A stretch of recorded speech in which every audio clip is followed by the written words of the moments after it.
Not yet.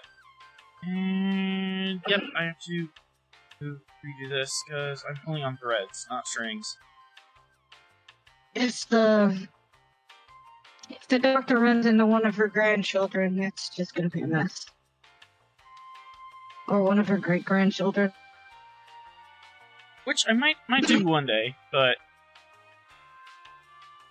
Yeah, alright. Nira's got a huge family of people that survived. Well, it'd be kind of hard to meet the people who are dead. Well, I mean, this is Star Trek. It's not impossible. We have the technology. Anyway. Well, also, you gotta figure that most of her family is at least half of what she is. So they are probably extremely long-lived as well. Alright. Hello, everyone, and welcome aboard the USS Gungnir, the Spear of the 10th Fleet. We are gathered across the galaxy to play Star Trek Adventures, a tabletop RPG by our friends at Modifius. Every week, we continue our adventures on the wild and wonderful frontier of the Federation. And it was pretty rough and wild last week, considering, yeah, we did a boarding action on a giant death machine. Boarding actions are bad, you should feel bad.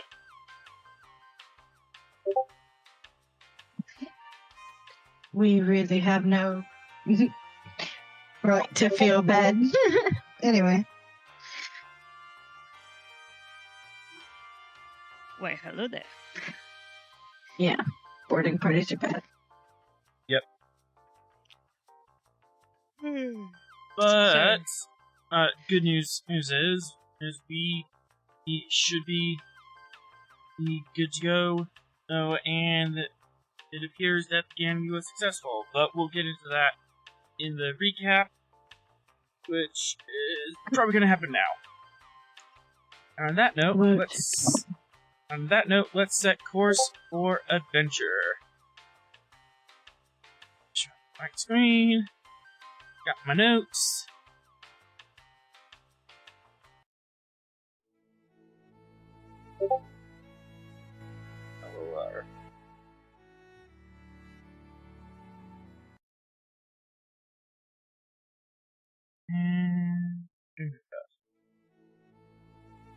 With an anticlimactic thud, the Dusk Machine was rendered harmless. The Steel Prince lay dead at the feet of Oda SupQit'aH, and the Pehzo sector falls briefly into silence, and only need for rumbles of civil war are to echo in the distance. After countless hours of rescue ops, tearful reunions, and crippling heartbreaks, the casualties were totaled. Survivors limped back to Deep Space Erykannia for critical repairs as people tried to come to terms with their victory. Behind them, the Quaqua boil over into a civil war, but that is not Starfleet's business yet. However, things still move on the Silk Road as questions about the Temporal Assassins come to light, and an unsettling sickness creeps across the road as drugs and weapons seep into the colonies. And it's up to our brave crew to come together and tie up these loose threads before the weave of the Silk Road falls apart upon them.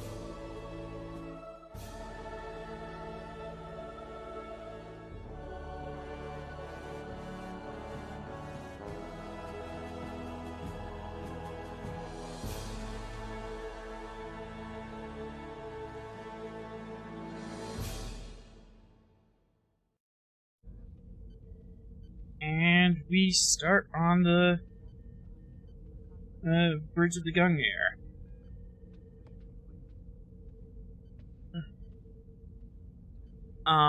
After rescue ops were done, and we got a confirmed kill on the Dusk Machine, you managed to pull together and rescue a bunch of the survivors of the second wave, but not everything was so clear-cut. Lots of the vessels were critically damaged. One was lost with all hands.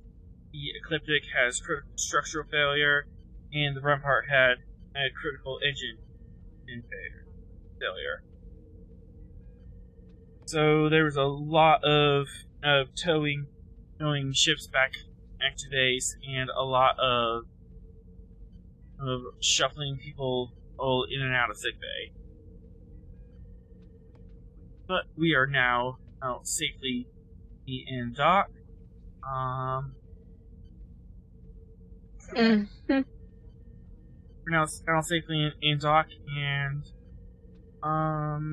there's a little bit of a traffic jam, and there's one, there's like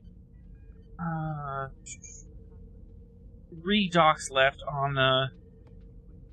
on Deep Space Erykannia that are available to do repairs. And you currently have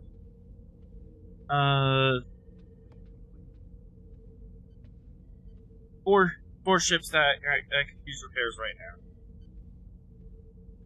The Ecliptic, the Rampart, Gungnir has some breaches, and the Brightop.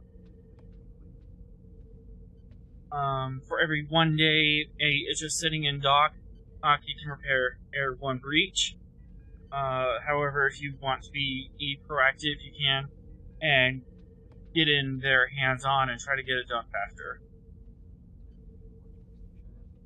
Another option is you can triage some of this and try to have some of the other ships limp all the way over Deep Space Aegis, which has 8 open docks available for repairs.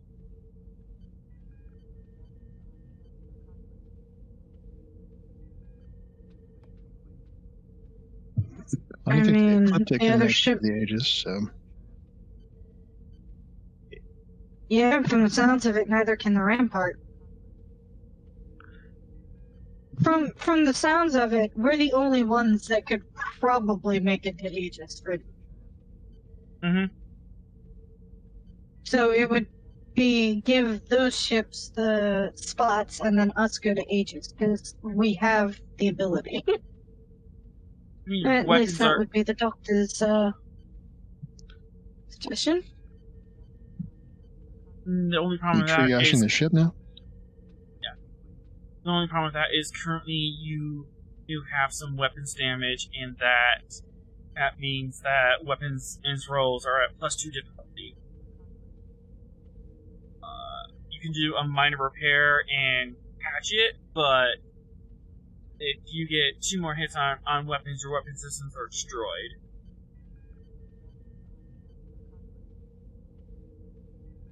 Okay, that still doesn't change what I said. Nope. So what? How much- Our weapons are down. We still have the engines and the shield generators to make it.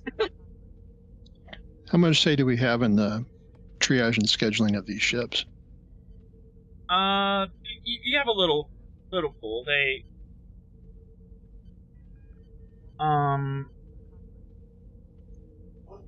There's a little bit of pool you can put into about scheduling these ships.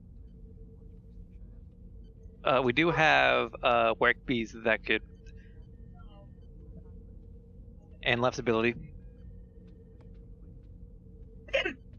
How bad off is the Bartok? Breaktalk has minor Breaktalk, sensor damage. They could make it to their home port or back in Klingon space, or they could probably make it. Their sensors are a little dinged up, but you just need navigational sensors to drive anyways.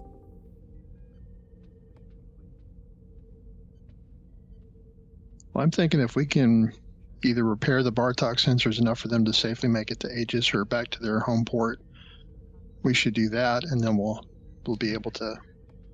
I mean, how far? How long would it take for late Aegis to bring in some Oberth classes to tow these ships? Depends on how many they can find that don't explode immediately after hitting impulse.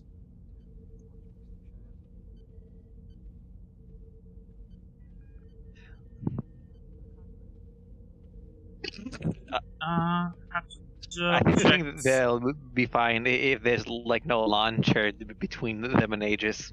Yeah, if there's a rake in front of them, they're gone. They'll step on the rake and explode on impact. But I mean, the only time Greytalk that has like 5 total breaches, so that would have to be me and Doc for a week. But critical ult systems are +2 difficulty to engines, +2 difficulties to sensors.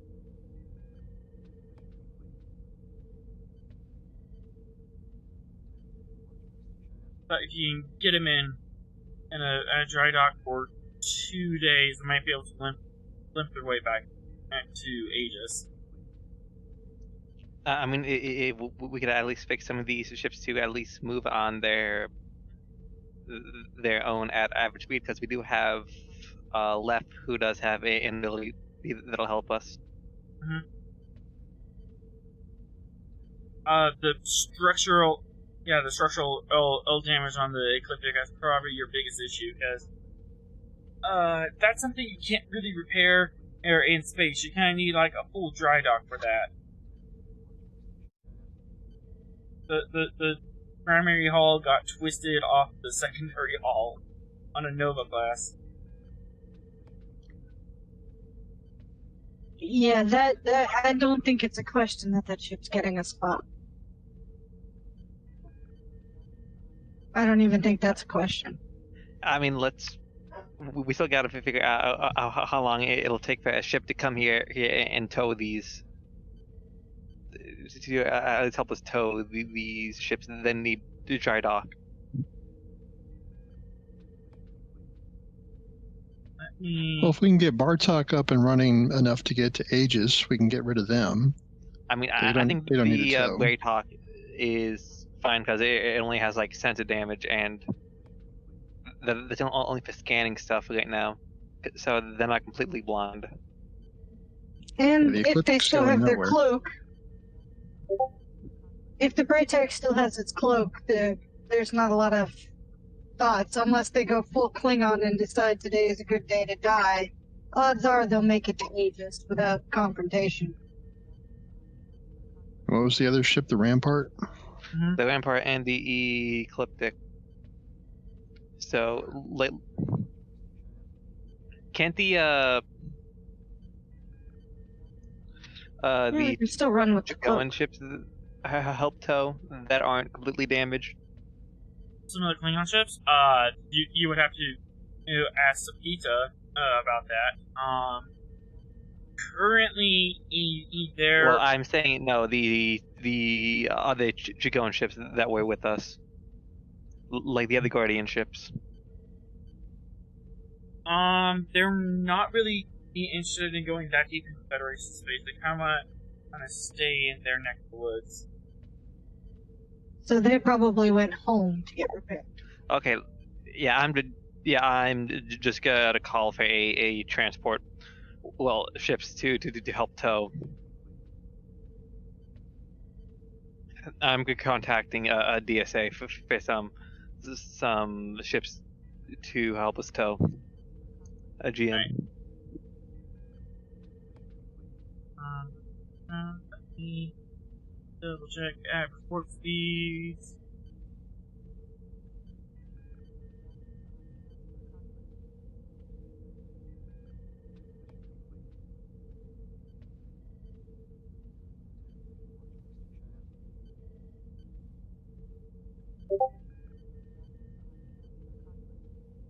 Where's the captain? There we go.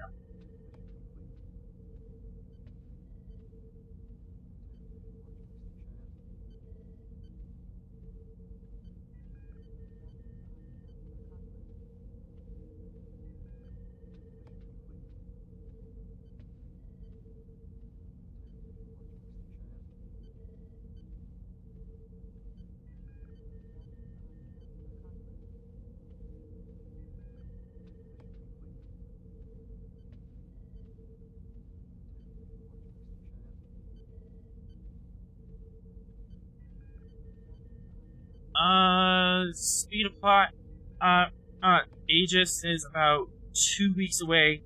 A towing something. However, we call this. You might be able to hire some private contractors for the safe system, and that will be a shorter trip to get them here. They could be at the social system within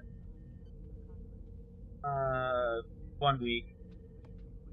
I mean, a little like over a week. I mean, with it taking 2 weeks, I doubt. Like, I think there'll be enough time to at least have the Rampart or the Ecliptic at least move well to somewhat space where, because we do got work these and also the damage control ability Left has.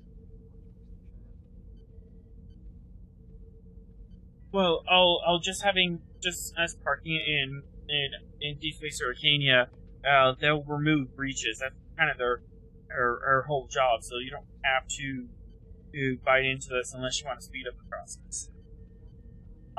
With you throwing effort into this and offering your own workies and repair crews, you could possibly save 6 hours off every day. So increase speed by 25%.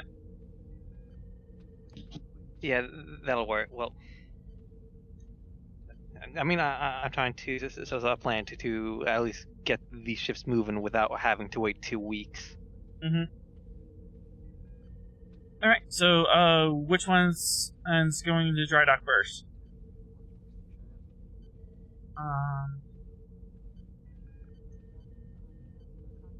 The Ecliptic has 5 breaches. I think Rampart had a little more because of damage previously.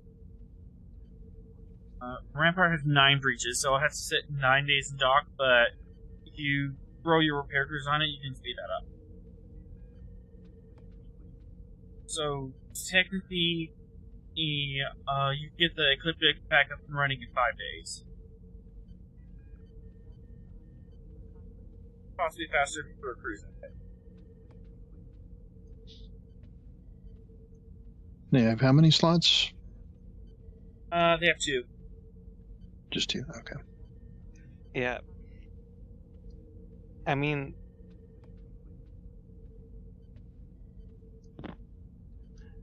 like they're still going to have to wait in dock, but you understand that that I'm asking because I'd rather not have to wait here for 2 weeks for a ship to get here and then wait 2 more weeks to get there. If you catch what I'm saying. Yeah. Well, why don't we go first? We've only got 6 breaches, and we can take 20% off that. So that's what, 4 or 5 days in dock for us. Yeah, we can do that. Yeah, but they'll still leave both the Ecliptic and the Rampart stuck in space and can't there's move. There's another air dock beside you. There's 2 docks available. And so we can get in and out quick and be ready for anything faster than the other 2. I mean, aren't we still near the Dusk Machine? No. Oh, you've fallen back to Deep Space Erykannia, so you're in friendly space right now. And how many docks does the ship have? Deep Space Erykannia has 2 available slots for you and your crews right now, just because of the number of breaches and people they're dealing with.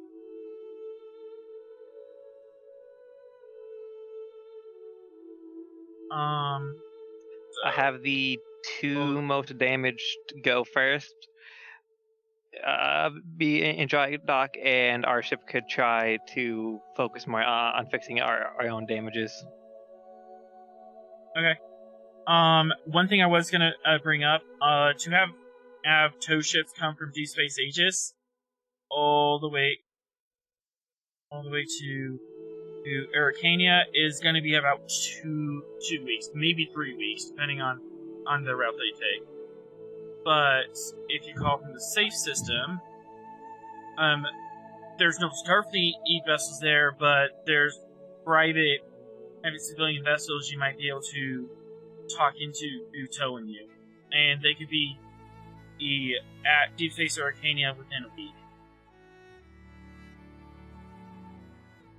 I mean, with now that I realize we're already near, let's just have the Rampart and Ecliptic go first, and while we're waiting, we could just fix their own because we do have the capabilities of doing that.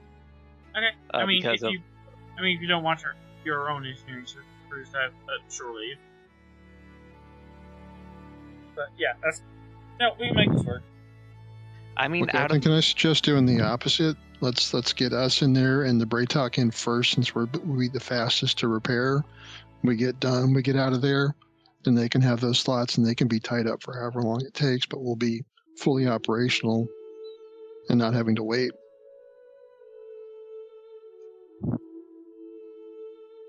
Yeah, I think we're a better ship to have. You're almost expected to be in a kind of onshore leave for a week here. Not quite in order, but it's because the Gungnir can handle anything that happens. The Rampart and the Ecliptic can't, even if they were repaired. If trouble happens. So, what's the plan?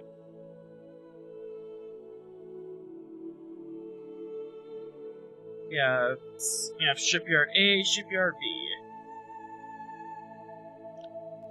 I thought DSE had more like for dry docks. The others are being used. They're currently tied up, fixing their own ships and other allied vessels.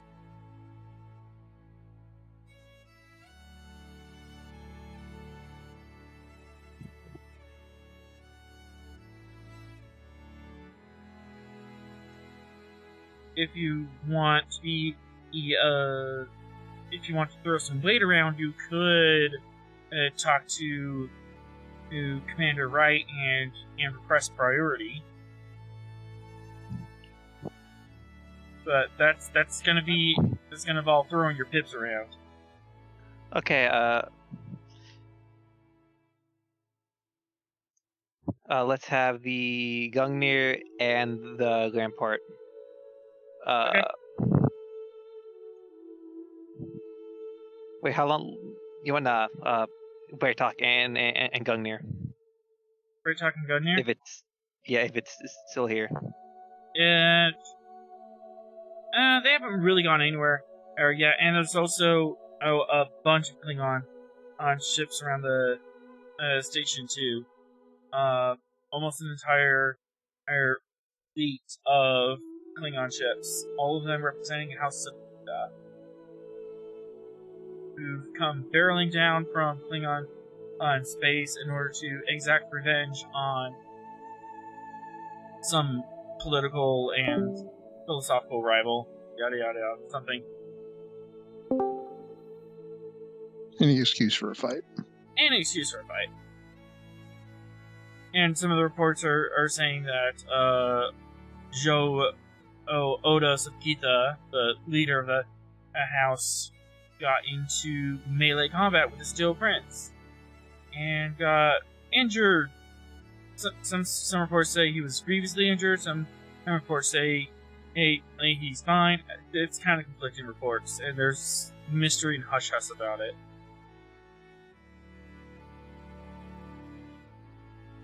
Alright, so Braytok and Gungnir are docked, and repairs are underway.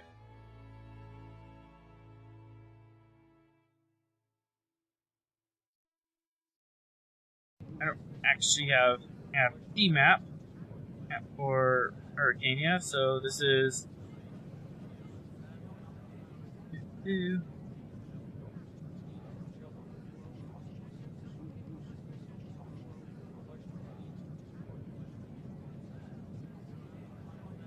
that little.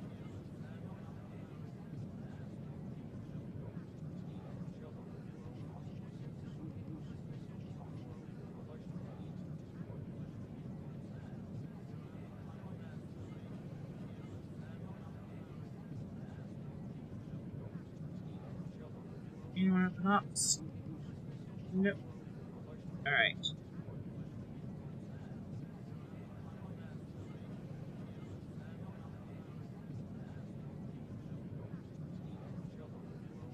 Ross needs to be there. Wanna stand background. Drop. Bro. Doctor. Random and Chief Petty Officer. And all done.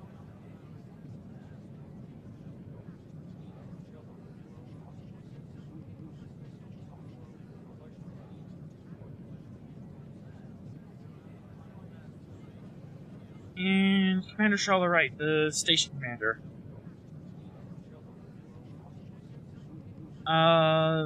This is a formal gathering for promotions and awards and such. So last time you were in this room, it was as for a funeral for a man who's now standing next to you, Captain Calder.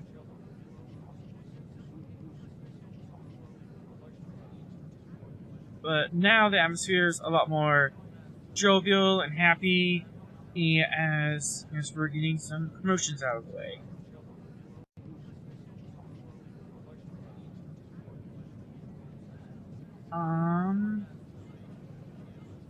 Trala, Commander, Right, calls forth, Lieutenant Ashton and Shthrak.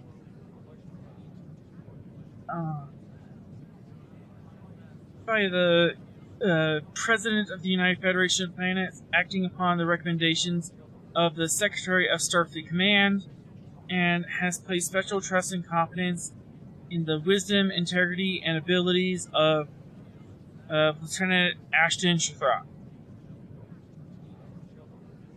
In the view of these special qualities, and his demonstration potential to serve in the higher grade, Lieutenant Ashton Shthrak is promoted to the permanent grade of Lieutenant Commander. United Federation Starfleet, effective stardate 856X130.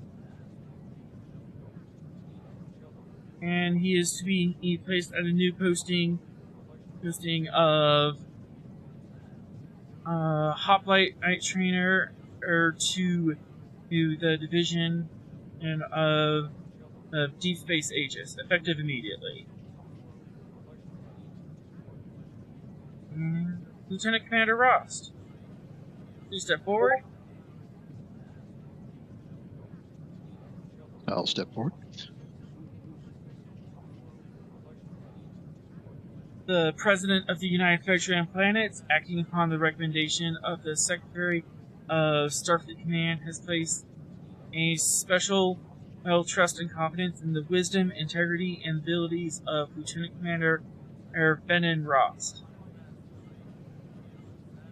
In view of these special qualities and his demonstration and potential to serve in the higher grade, Lieutenant Commander Benin Rost is hereby promoted to the permanent grade of Commander.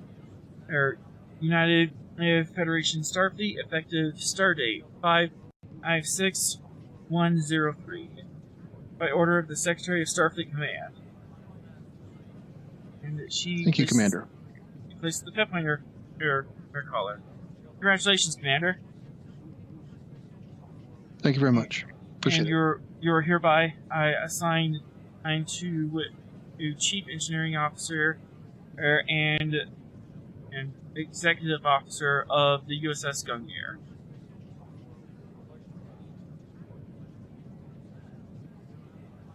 And there was much rejoicing. Yay! Yay. The doctor's thinking to him, to herself. Well, finally the XO outranks me. That's good news.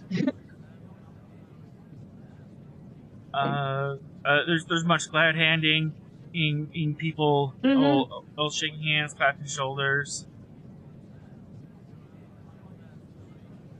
Oh, and you now have a contingency of hoplites knights aboard our Deep Space Aegis. And you'll have one squadron of hoplites knights available on the Gungnir at all times.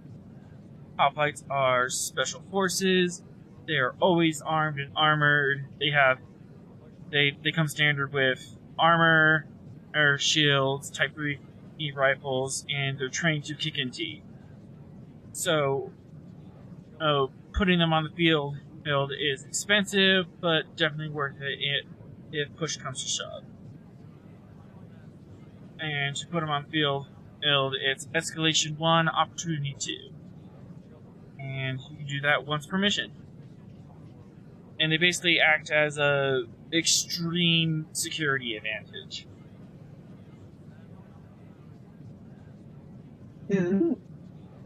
So our hazard team. Yep. They're basically your hazard team. They're not security. They're not there to keep the peace or whatever. These are the guys you send in when it absolutely positively has to be destroyed overnight. The A team, as it were. Dun, dun. Okay.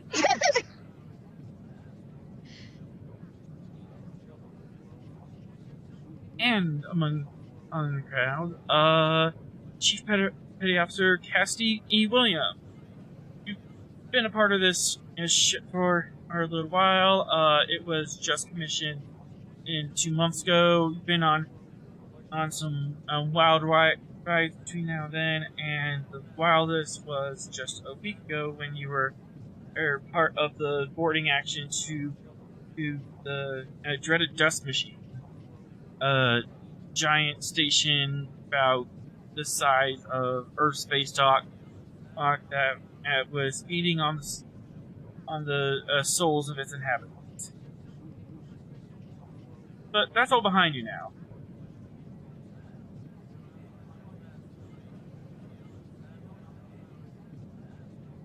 Mm-hmm. And now you just saw that at your commanding officer, now Lieutenant Commander Shathrak has been promoted and moved to a new position. Commanding officer. Everyone in this room is my commanding officer. Well, your most direct superior.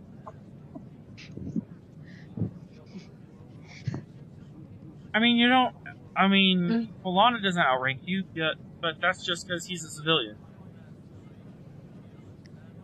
Fair. Actually, no, there is one person I outrank in this room that I do actually outrank.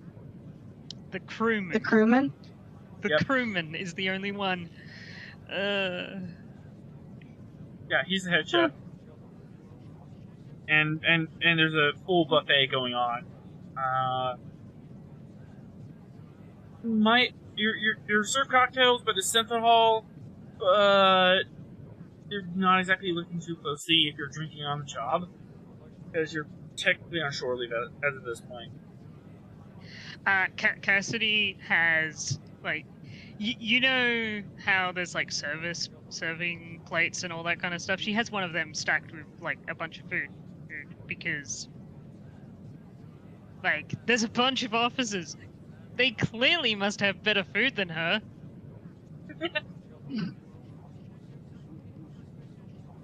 She's like, ooh, higher ups parties. It's like going to your first Hollywood party for the first time. You just grab a plate full of shrimp, a platter full of shrimp and caviar and stuff, and just. Actually, what is on this serving plate? What would Cassidy place on that?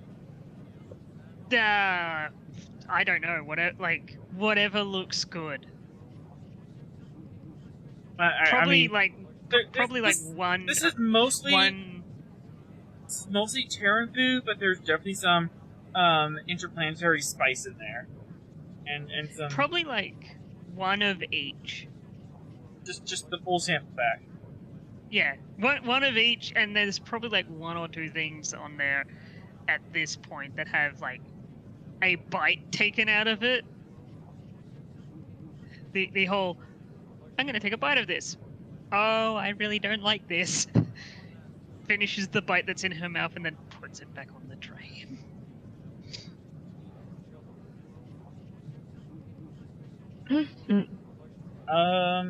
The classic instant moment of you try something and it's instant regret.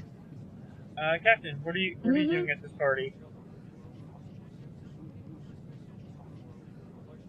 Anyone you're talking to, or do you have a drink in hand?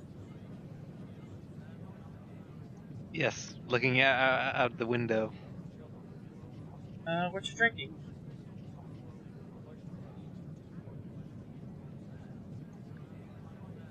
One of the synthol drinks that Evan also is drinking. So, like champagne? Yeah.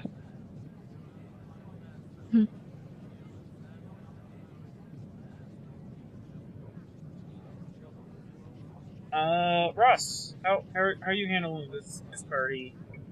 Just been and congratulated about 200 times in the past 15 minutes, but the waves are kind of dying down. I'll buy a round of drinks for everybody to celebrate. Wait, you get paid? Hooray! I mean, yes, technically. Well, it's thought that counts, right? It's a thought that counts. Only in the most technical sense. My replicated credits or whatever. Yep. Exactly. Yeah. As officers, we get a paycheck. It's just replicator credits.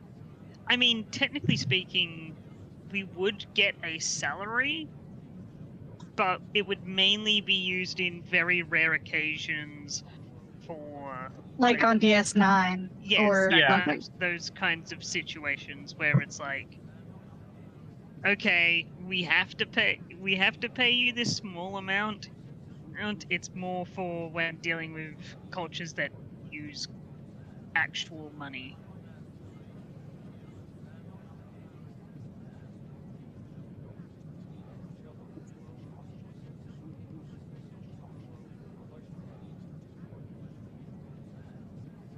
I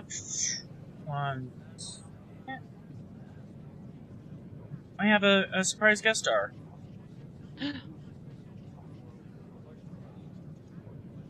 Oh no. Oh yeah. Oh, guest star. Yeah, especially as we're kind of light on players at the moment. Where is he? Well.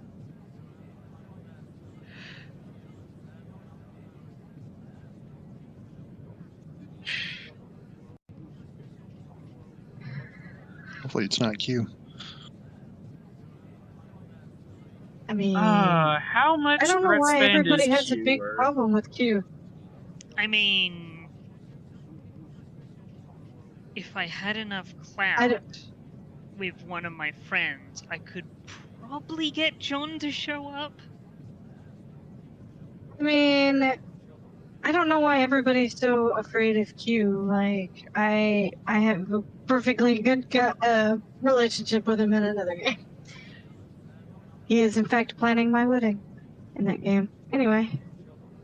Well, that won't go horribly wrong at all. I mean, it's in the center of the galaxy, so can't possibly. Well, it was either that or the birth of the multiverse, and she had already seen that. Zogar is, as ever, standing in the corner, sullenly looking out over the crowd. Not always really being the silent type. Strong and silent, not really socializing. Dr. Morgana, you sat down next to Bailey. You poor woman. and Bailey is just talking your ear off. Just any gossip around the ship, anything around the fleet. He's talking your ear off. Yeah, it's a good thing she is who she is. Mm-hmm. It is good that she is who she is because she just listens while drinking a glass of red wine from probably 2263-ish from her own personal stock. Because she's like, yeah, no, this synthol stuff ain't happening. It's not for her. Don't like people don't see too much. Oh no, she's not. But she's just nodding and smiling and really, well, I was not aware. I shall keep an eye out for that. She's just kind of like, uh-huh.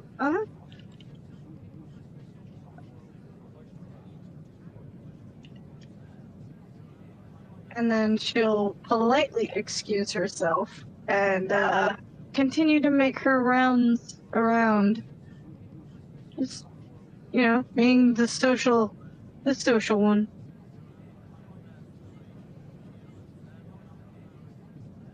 And trying to keep her mind off of all the death. There were some things. Yeah. Left's Oxy here. Commander Ross left is kind of talking shop with you at the moment.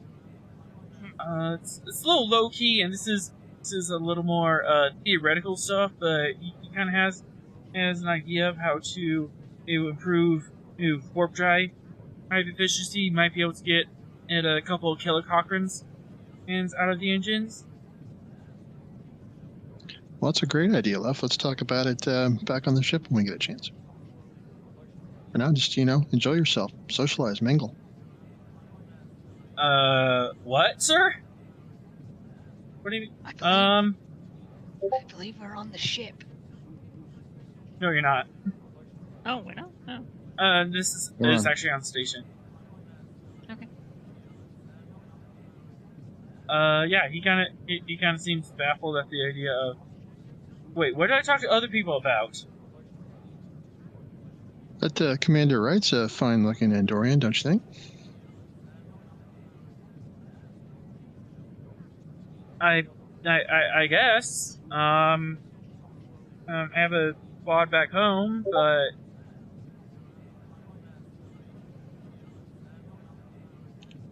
Oh, he's already in a relationship. Oh, so much for matchmaking. Yeah, Andorians kind of get matched young. From what I've seen.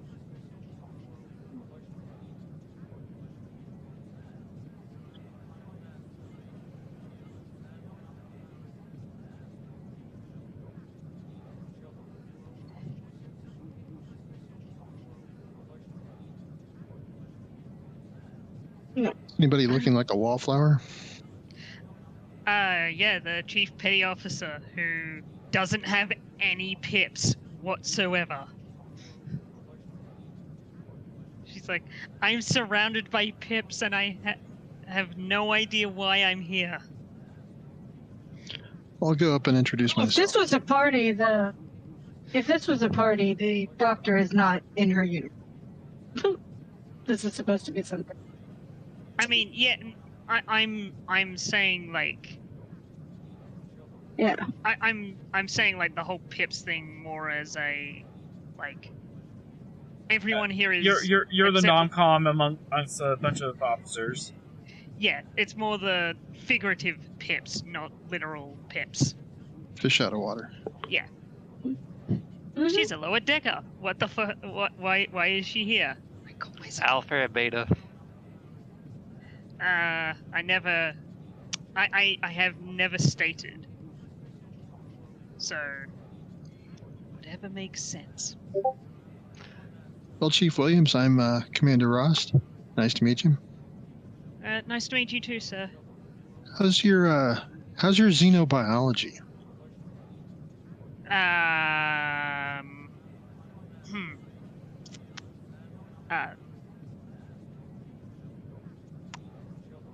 She just slaps her lips a couple of times together in that sense of like, I'm not sure what to say. Well, I'm sure it'll all come back to you. I've got an important job for you, though.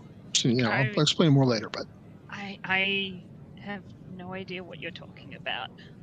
She scratches the back of her head. Something you'll want to brush up on, but we'll discuss it later. So what are you doing here? I don't know.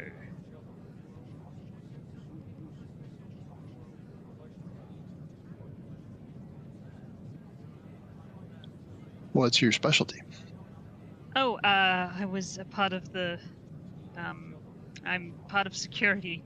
I was in the boarding action earlier. So she's been part of the Gungnir crew.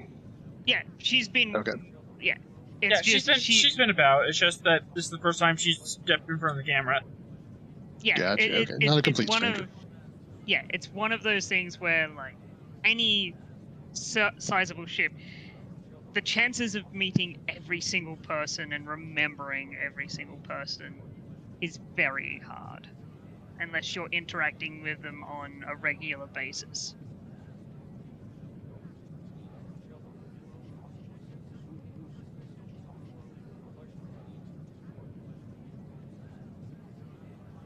Well, have you met Zogar? And I'll kind of, point over at Zogar there, looking all social and stuff.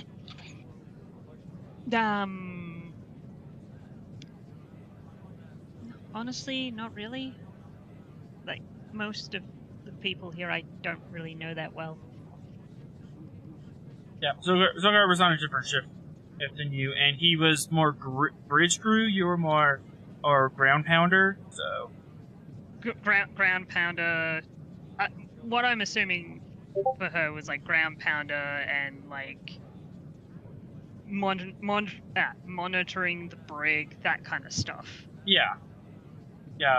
He was Zogar's the auxiliary tactical officer on the bridge. Have you met Ted? That's great.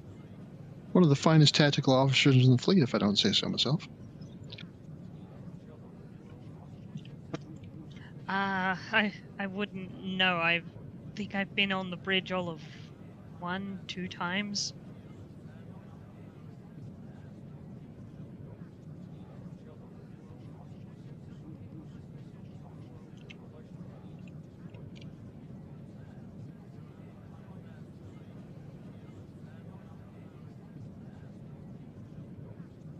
So Odie actually dragged Zogar into this? Oh yeah, I'm totally pulling him into this. Kind of gets socially roped in. He kind of steps forward.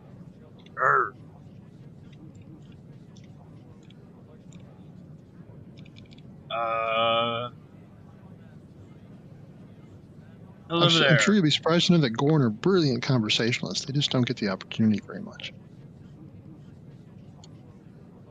Not really. We're kind of solitary. I don't understand these mammalian interactions. And since socialization is part of, Starfleet culture, and if you want to go up the ranks, then, I strongly encourage you to develop that skill of, chit-chatting and small talk. Chit-chatting? Small conversation. How's the weather? You look nice. How have you been? How many Romulans have you killed? That kind of thing. The temperature is adequate. An eyebrow at that last one. How many Romulans have you killed?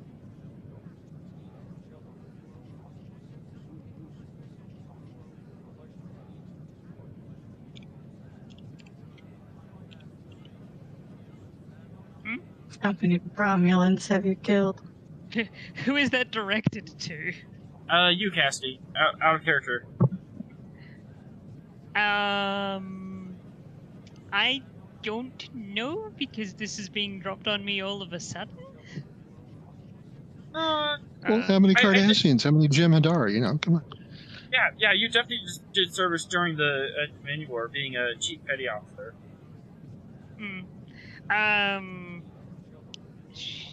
She says.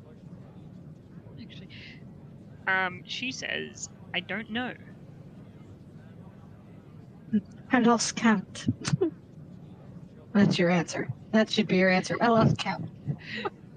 No, the correct answer is I don't count. Her. Number is too high. I for your tiny warm-blooded brain. That was a joke. An attempt at Corn one. humor, very very droll.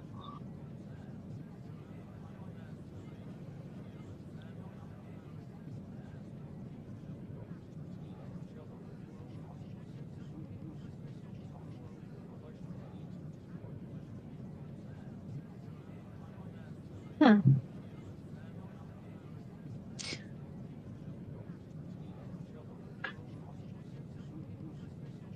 You know what? Just like the doctor will come up, probably as the mention of Romulans, come up and say, "Oh, please, nobody takes measure of how many lives they've taken. Well, I suppose barbarians, but." Hey, question, GM. Yes.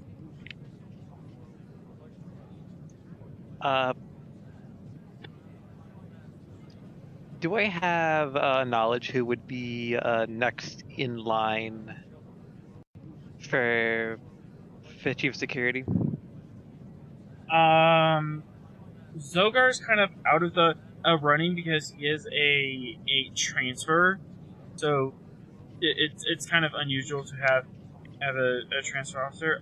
Next would probably be Diva Vox.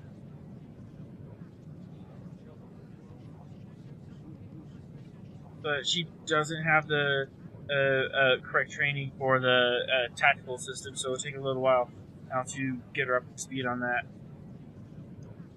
Would Ash have a recommendation for the next person for Chief of Security?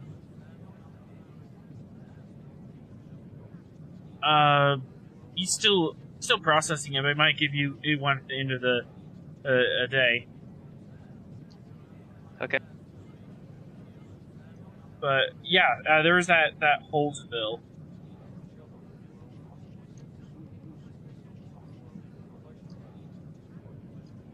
I think that hole will be filled tomorrow.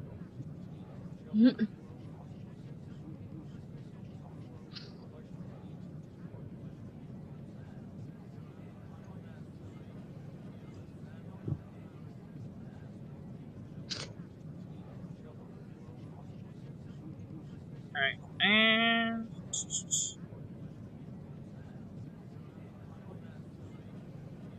video.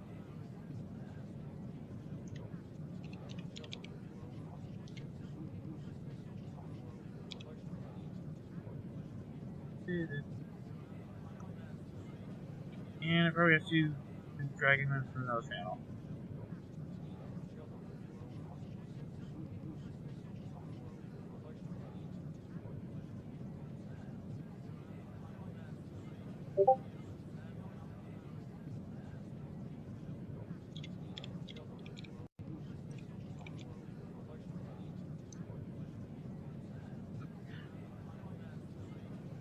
Alright, well, Wright leaves East for a moment to go deal with station duties. And the party goes through the a night. Mhm. It comes to your attention that you have shortly for or a week. You have access to all the facilities on the station and holodecks and stuff. The planet, I mean, technically it's M class, but it is damn cold and snow covered. But I mean, if you want to do some Arctic camping or a ski resort or something, that's possible down there. Otherwise, there's plenty of holo suites aboard, and your senior officers, well, most of your senior officers. And yeah, you have about a week downtime. Yeah, have the Indolens been transferred off the Gungnir? Yes, as the Indolens have been transferred off, and they are going to be taken care of by Dr. Efric, who is a psionic specialist, I believe.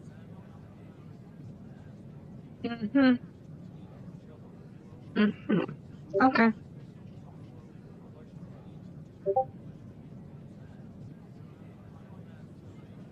Alright, I mean, I suppose if she has nothing to do.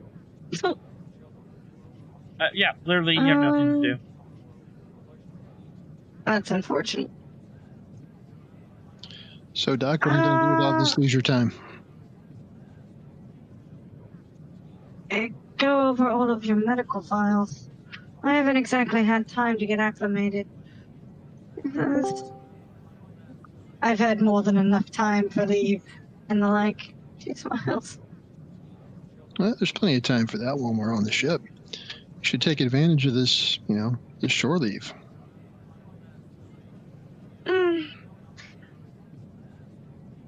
Well, to be frank, there's not really a lot that she just kind of shrugs. Sorry, I know it looks like I'm good with people, but I'm really not. So I really just kind of like to stay to myself. So I figure catching up on work would be the best idea.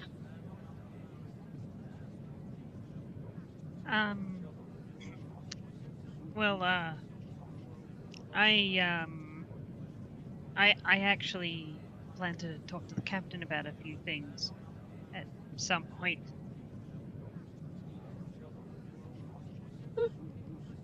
Well, he seems like a pleasant enough man. Really haven't had a chance to talk with him privately, so...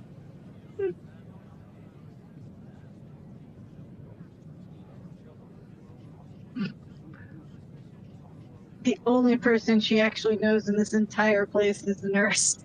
Because she spent most of her time in medical since she's got on board. Ryza is having a nice, friendly, almost philosophical discussion with Halana. It's kind of bouncing around ideas of transcendentalism, of this philosopher, and no, that's silly. Yeah, I much prefer this method.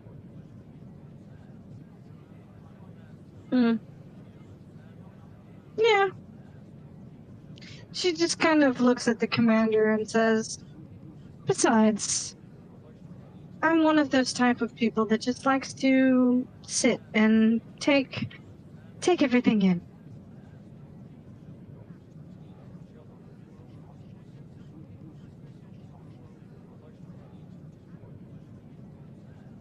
Meaning she's going to spend her leave just kind of walking around, listening, as it were. To the beat of the station, to the beat of the ship. There is a promenade. You can definitely go people watching in. Yeah, not that's sure probably what she's going to do during the week. I'm not quite sure what the local bar is called, but there's definitely a civilian-run bar on station. And there's also the holodeck. Yeah, I think she's gonna spend most of her week people watching. Alright. And drinking. as we're having this discussion, Lieutenant Sarissa.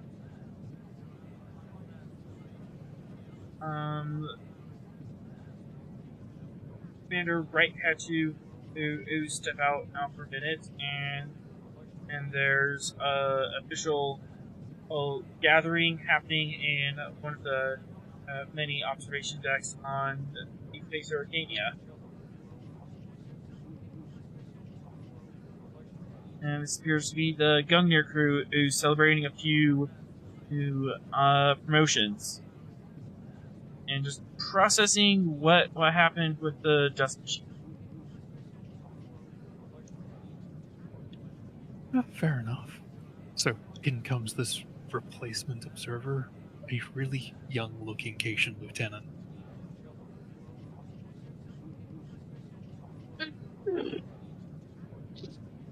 We'll not pat the kitten. We'll not pat the kitten. Also happens to be the brand new chief of security for the station.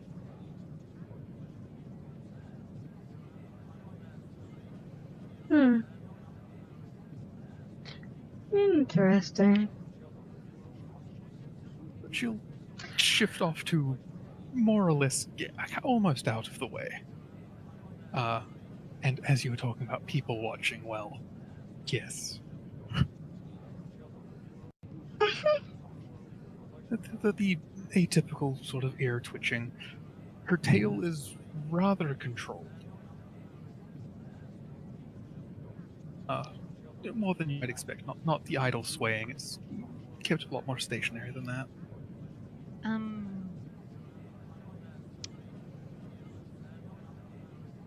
If I'm not needed here anymore, I should get going. I'm sure my bunkmates are getting worried about me.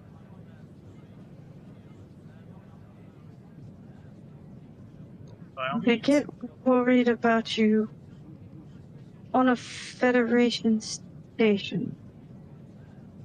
Do they expect you to get into a bar fight?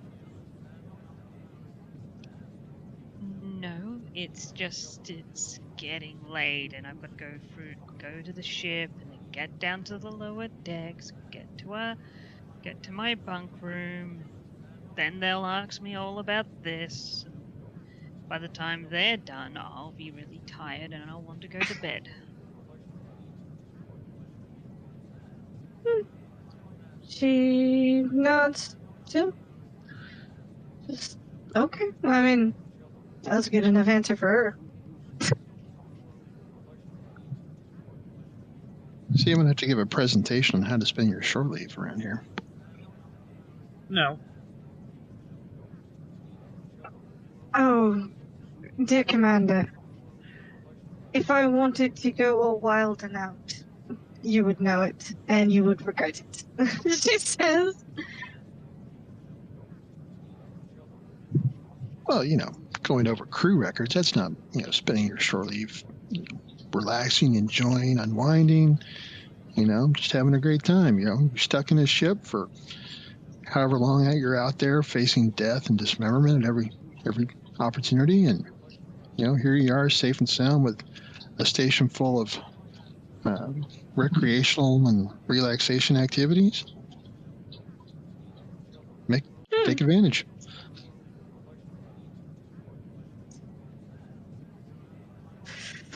Perhaps. We'll see. But for now, I think the people watching would probably be the best. If the EXO is not allowing me to actually work on my shore leave. Well, I'm not saying you can. I'm just encouraging you to do short leavey things.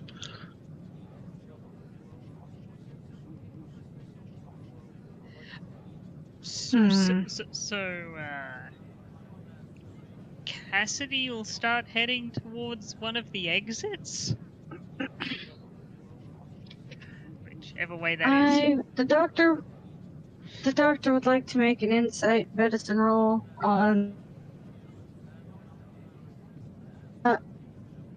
counseling as a focus. She's seeing if the woman is basically leaving because all of the pips make her uncomfortable, or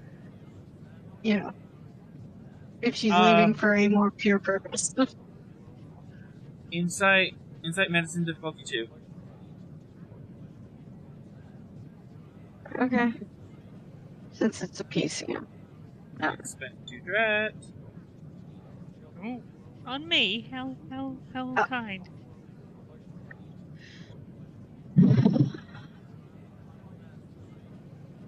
You know what? That's still over. Boom, baby. In the words of Gal Buddha. Boom, baby. We're like an hour in, and we finally got our first rollout. Good job. Woot.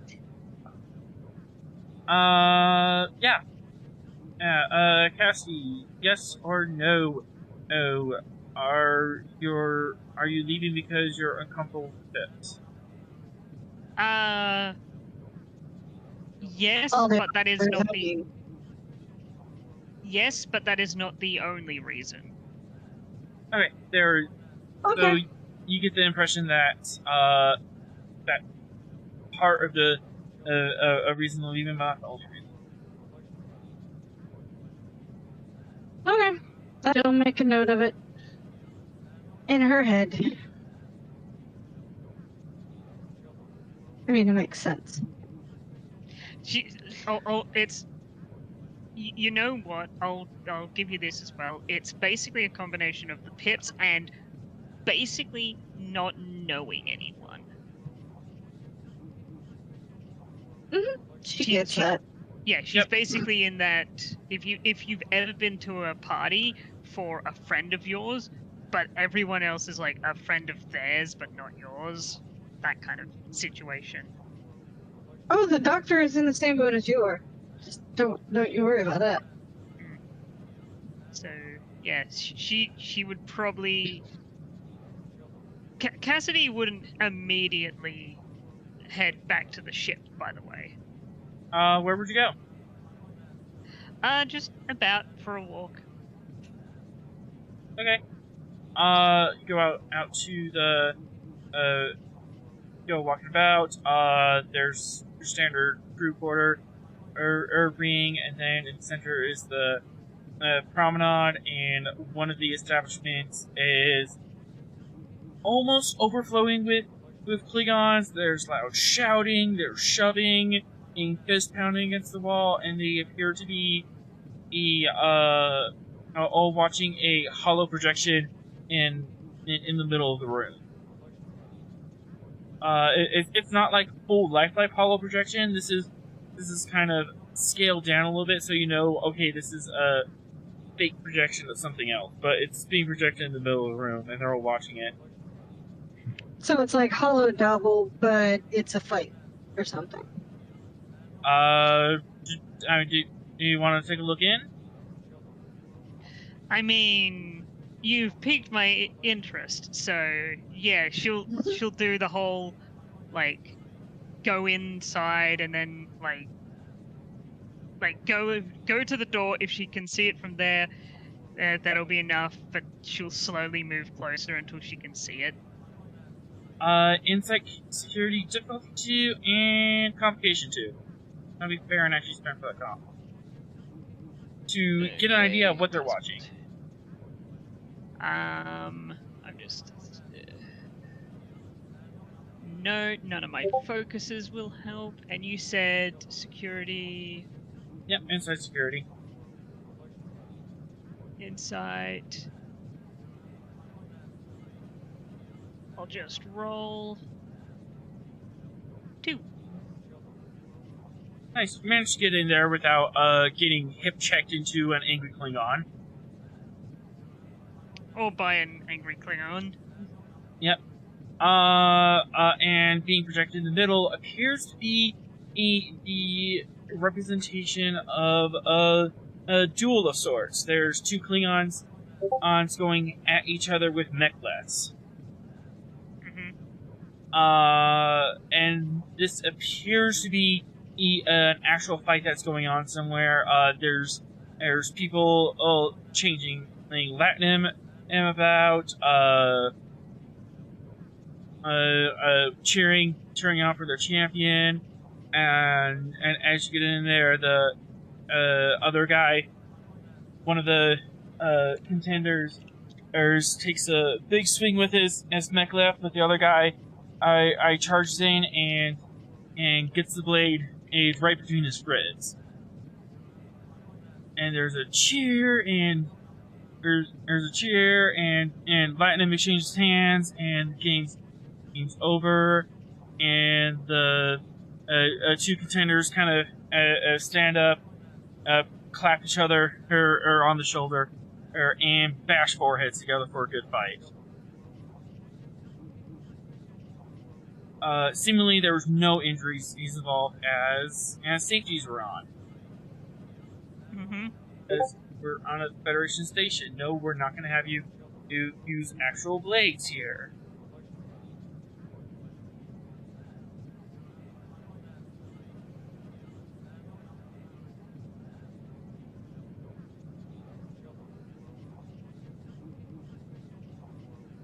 So, what do you do?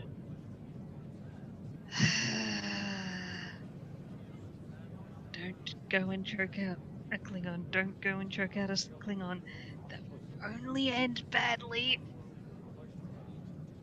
She's going to bite her bottom lip and turn and walk away, fighting her better judgment of wanting to get involved. Yes, there's definitely cheers of blood wine. In fact, yeah, this is worth the threat spend. At least one. You're as you're walking out, a jug of blood wine somehow makes its way into your hand, and the Klingon claps you on the back. Aha! Great victory for all! That was a glorious fight, huh, Starfleet? She looks down at the blood wine in her hand, realize it would be very in poor taste of her not to refuse it, and replies, "Is indeed," and then takes a mouthful. Actually, pretty good blood wine. I mean, it's thick and sweet, but this is actually good vintage. Oh. Someone actually cracked open the good stuff for this. I would assume so. They probably were just involved in a great battle. Mm-hmm. Yes, she does at this point stay, and at least finishes the mug of blood wine she's been given. But still, this Klingon is boasting about beheading a dozen Quaqua and eating the hearts of 12 more, and yada yada. You know what? Screw it. She's going to boast about being a part of the boarding action on the you said Dusk Machine, if I remember correctly. Yeah, on the Dusk Machine. Opposite of Dawn Machine. Yeah.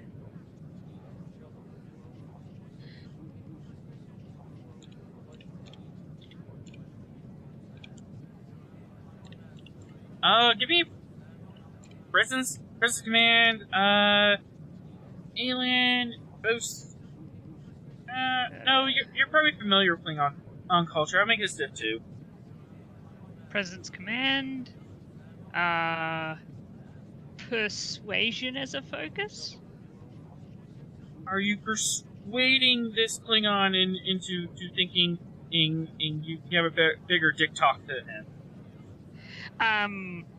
That my recent deeds are more like, she's trying to persuade him that her deeds are more prestigious. Her English. Yes, my English is terrible. Apparently, her recent deeds. She's gonna out Klingon the Klingon. Basically, she's trying to say that her recent deeds are more glorious than his, as well as trying to get to let her leave, basically. Yep, I'll allow it. And you said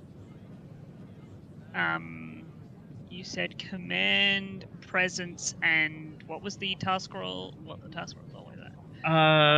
Presence, command, difficulty 2. It should. Yeah. Comp 1? Comp 1. Okay. Do I have anything here that can help? No. There's 1 momentum, and as always, there's an infinite amount of threat you can make. Yeah. There's always threat. How much threat do you have? At 5. Hmm. Kind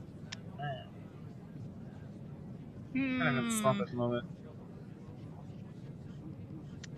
Yeah, I'll. It's 1 threat to get 1 dice, right? Yes. Get the first dice. 1 threat for the first, 2. Another 2 for the second, 3 for the third. Yeah. So I'll give you 1 threat to give myself task roll of 3. Yep. And then I will roll and hope for a good roll. Like that. Generate 2 momentum. You managed to get in a boasting contest as the Klingon. He quite impressed with your deeds. And your intention was to get away from this. Mm-hmm. Eventually, after about an hour, you managed to get away. However, on your way out, you run into someone. Human. Oh, no. And in civilian clothes. And he just looks at you and goes, You're Gungnir, right? Yes. She's probably had more blood wine at this point because you're if it gets pushed into her hand, she's going to be like, I can't say no, they're Klingon, it would be very rude. This is true. Fitness security needs difficulty 3. This is really good blood wine. Luckily, I've got 12 fitness and 5 security. So, actually, it wouldn't be security. Hold your liquor. That's man to hold your liquor. Well, that's only 1. That's only 1 less. Athletics for a focus. Talk me into it. Because of my athletic body, I'm more resilient to drinking things because I've got a larger body mass. I'll take it. From all. Yeah, I mean, isn't she all muscle? Yeah, she's basically muscle. You're also human, but we're not holding that against you.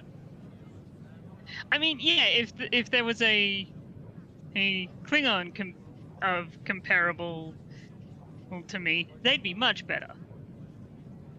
No change in complication range? No, not yet. I'll use 1 momentum to give myself another point. Another die. Because I do not trust this. Like I said, I do not trust this. Can I use another momentum to reroll that complication? Nope. Only way to reroll all is if you have a specific talent for it, or if you want to use a determination.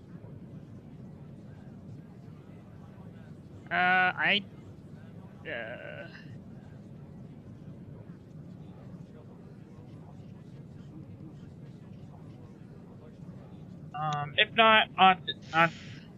not, then I'll stand and.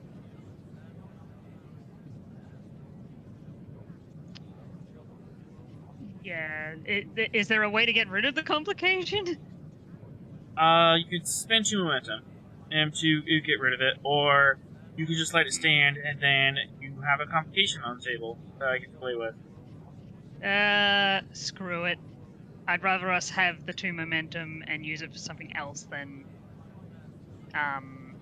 then get to rid of that complication. Yep, because this complication is you are a little tipsy, and you're looking at this guy, and you're like, I'm not sure what, huh?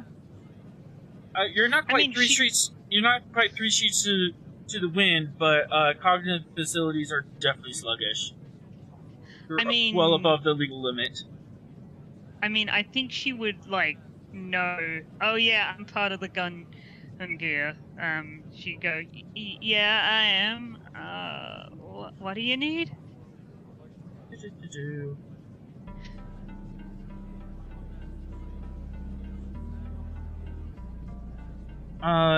He looks really worried and goes,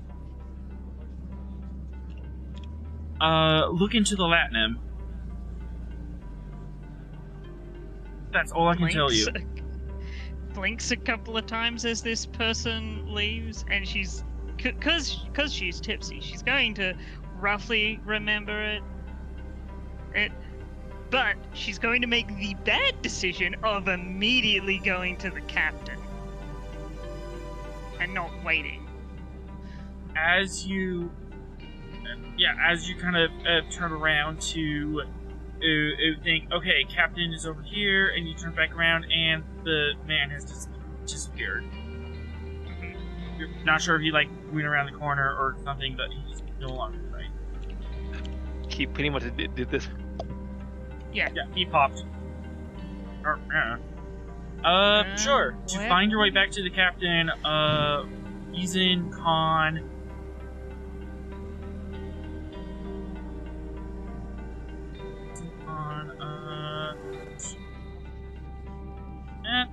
Actually, it's a non-standard station, so div 3.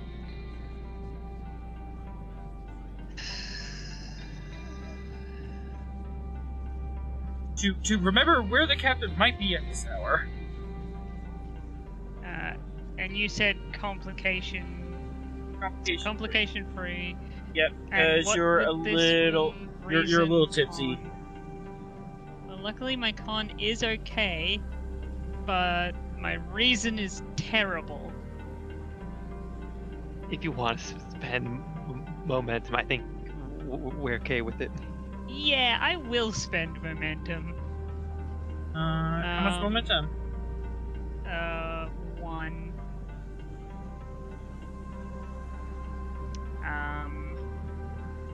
Well, either I succeed or fail, and I'm likely going to fail. Yep.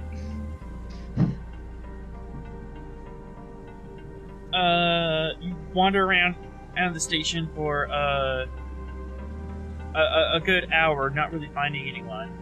At this point, the party has probably dispersed, go around everywhere. And you know what, Sarissa, I'm gonna pick on you and say that you find the 4 chief petty officers stumbling around the station. Just on your patrol, you're like, oh, hi.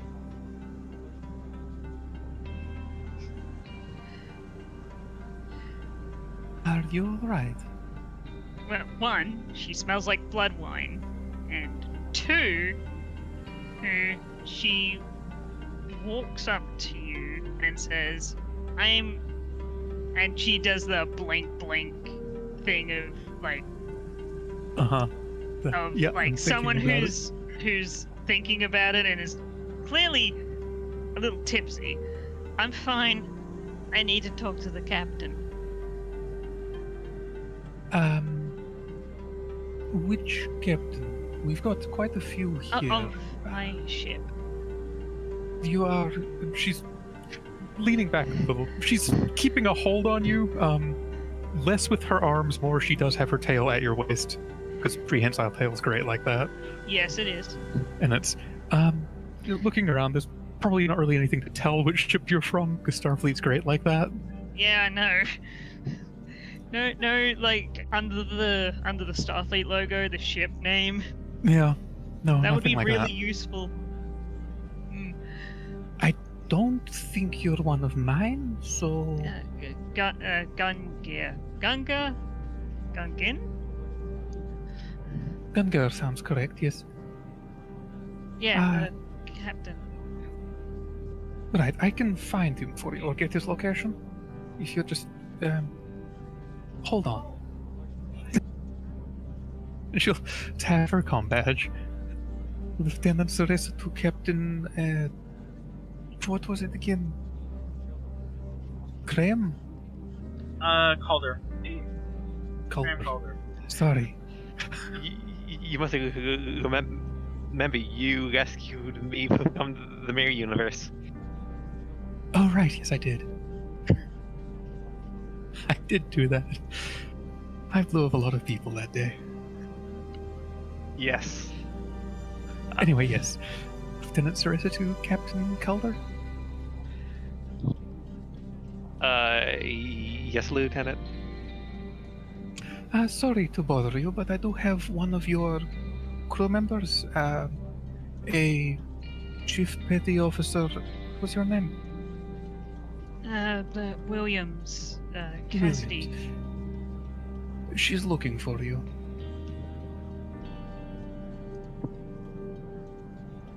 I'm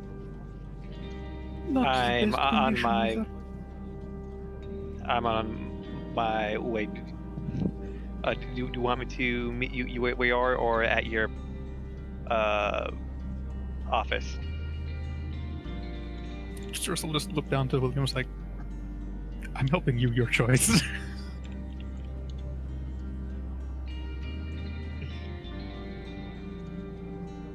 So Calder, where were you when we took that call? It's like several hours after the party kind of fizzled out. Still trying to decide who. No, okay, we'll do my office then. That works. Yeah, I think he would be at his office, but Calder wouldn't mind leaving and meeting at the. It's the formerly Orion security office. Yep. All the way up here on the top. Oh, yes. This is technically the command center, but it works. Yeah, I'm fudging. Yeah.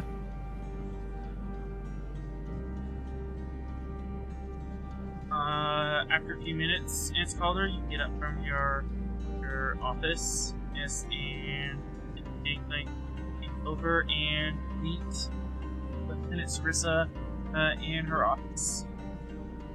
I imagine she has gotten Williams something to drink that is not alcoholic. Yes. Like some water or something, or some juice.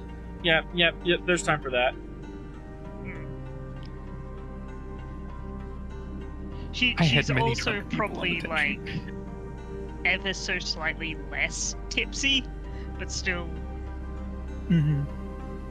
Especially with the fact that you've probably like given her something to drink. Yeah, it takes the edge off, but you still have the debuff. Oh yeah, for sure. that's yeah.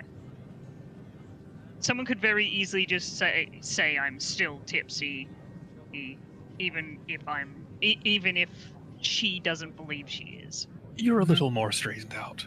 Yeah. Once the captain's here, she looks over at him and goes, what did the person look like roughly? Like, give me the tipsy description. Cute, if you're attracted to males. 30s, he's tall, short brown hair, light skin. Are you describing our intelligence officer? Like the Kismet, the Tiger Squadron intelligence officer?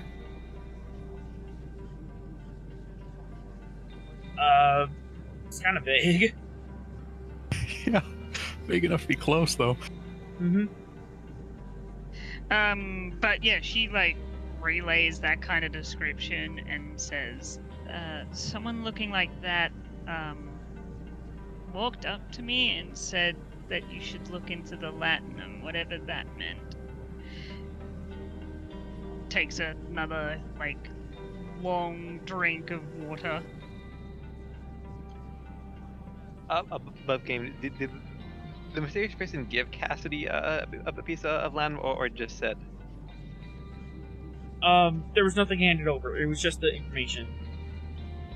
Oh, and he did very quickly disappear, which for me is odd because, well, security and whatnot.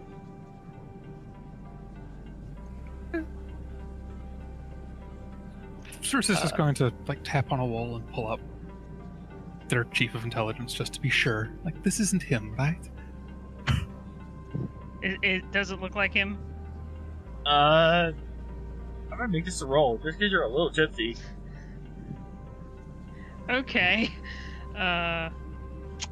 Security. Identifying someone? Security? Yeah, I'll make that security. You are a little. Yeah, normally this would be Jeff 1, but push up 2 and call 3. Reason? Oh, joy, reason again. Gotta use your noggin. Comp 3, diff 2. Well, we only have one momentum. I may as well use it and make myself more likely to succeed. Do you have any focuses that might help with this? Maybe interrogation? Not really convinced of that. Anything else? Nope. Alright. My focuses: hand-to-hand combat, phases, interrogation, shipboard tactical systems, athletics, and persuasion. Communication range free. Task roll free. No focus. There we go. I even got back momentum. Thankfully, you don't think it matches. No, unless I'm drunker than I think.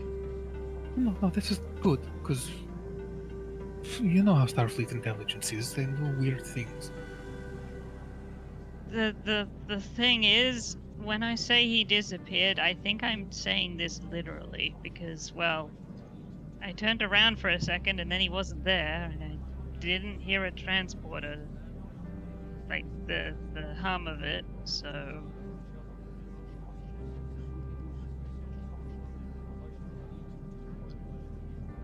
How long ago was this? I think we might check the station system to might figure this. Okay. Over an hour ago? Yeah, it was a little over an hour ago. At this point, maybe. Time is funny. Once again, she's drunk. Everyone but me. Okay. So you could assume that her judgment of time is not perfect. Yeah. But yeah, you can do a scan of the station an hour ago. What parameters are you looking for?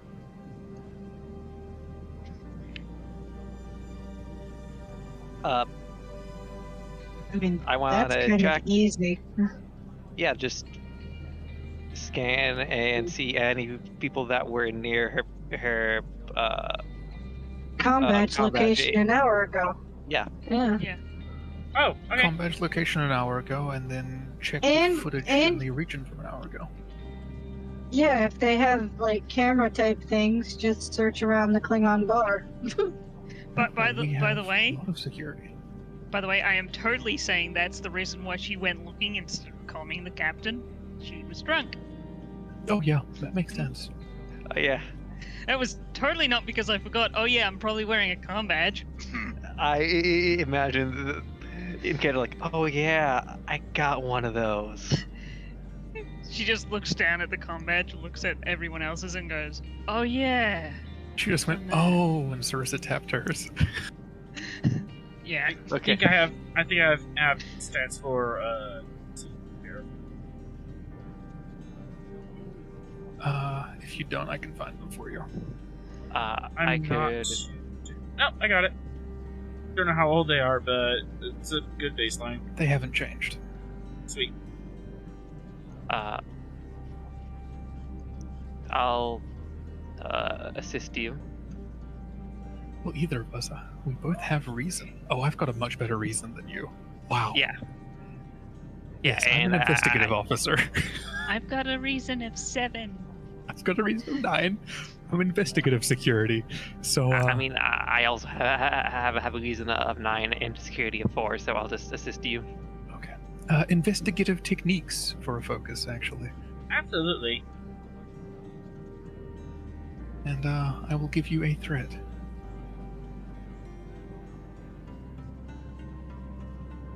Yes. Lovely. I've got a reroll on that. Bolt security, I'm guessing? Yes, indeed.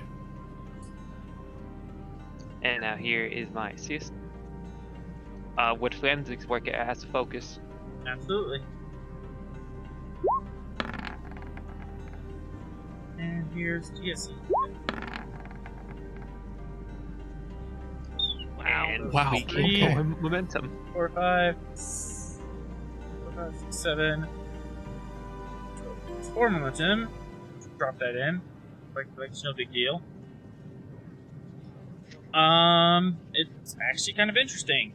You look through the files. You see her combat signal leave the rowdy bar, and she stops, turns around, and it glitches. Skips forward to her looking around. But there's a definite jump in the edit. She just points at like the screen or whatever they're like looking at this stuff on and goes, see? Hey, even though I assisted with lead investigator proc. Yes. Yeah, you're investigating, Okay. so you're lead investigator proc, so you have a bonus too. Yeah. Can we spend 1 to figure out the cause of the static? Like either it's just it being damaged, or just that part of time is just now gone. I will accept that. It doesn't look like it's damaged. It looks like someone went in and looks like kind of like someone just went into the computers and cut 30 seconds of film out. Using whose codes? If Captain Calder will accept that question. Yeah, that seems a lot like a good idea for the second one. No codes were found.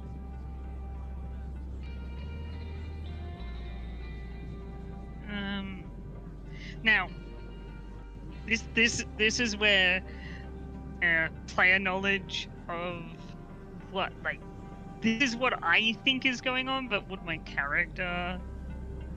Yeah, just explain it, and I'll let this you is know. totally quantum bullshit. It might be quantum bullshit. I don't know. Time cops. Totally time cops. I mean, oh god. I mean, you did fight some the cool in the boarding action. Yeah, that was the thing. You ran into previously unknown alien in species that apparently was using time technology.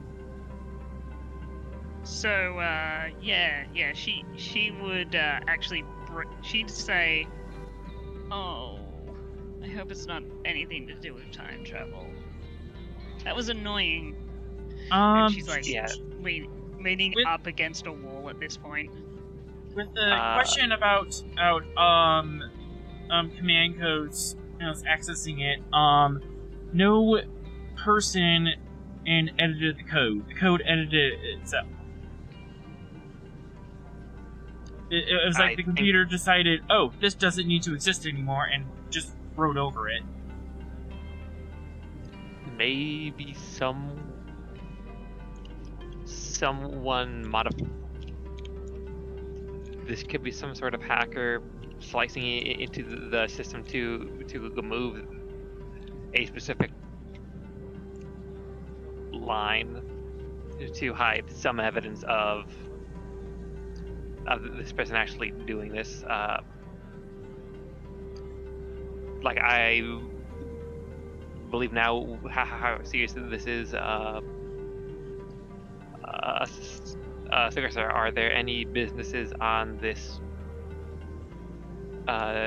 station that's currently using Latinum as a main currency, or? Sir?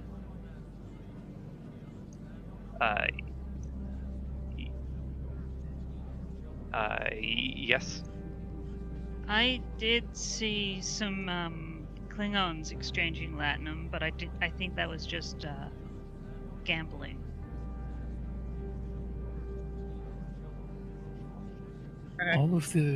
Most of the businesses here don't really use too much. There's that one Cardassian who runs a bar, Dharma. We keep a close eye on him, though. He's one of those funny sorts. I would have assumed keep an eye on Latinum was something that would mean something to you, at least. If it was said to you anyway, that doesn't make much sense to me. Would it make sense to me, GM? I'm gonna make that a roll. No, I'm gonna say this really off of left field, but like Inside Command difficulty 4.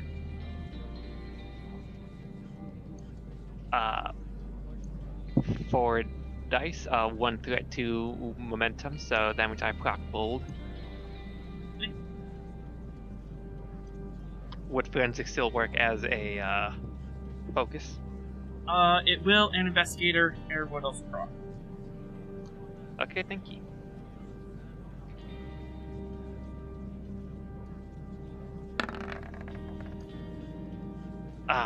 Gonna re-roll that 0. Money no end. Big money no end.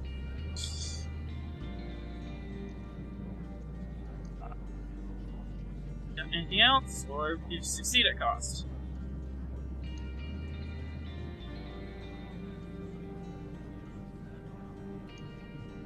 I'll succeed at cost. Yeah, I actually think what the cost is. Oh my goodness. Well, now you've done it. Now I've done it.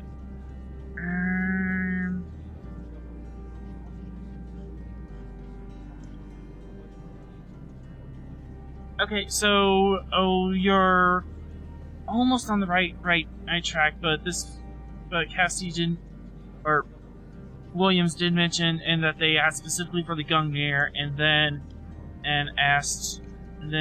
told you to look into the Latinum.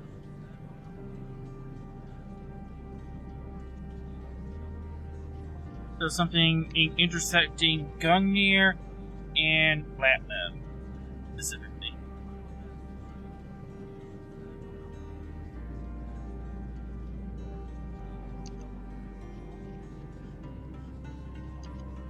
I mean, the only time that I was gonna get to say probably that one Ferengi who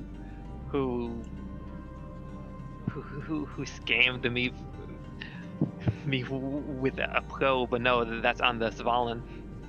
Mm-hmm. So. There's one other instance you're missing, but just on the tip of your tongue. I would like to just spend one of my lead investigative momentum on that. Okay. The Latinum that was paid to the Gorn, or that were sent to Beta Pravonis to preemptively kill you, Captain Calder.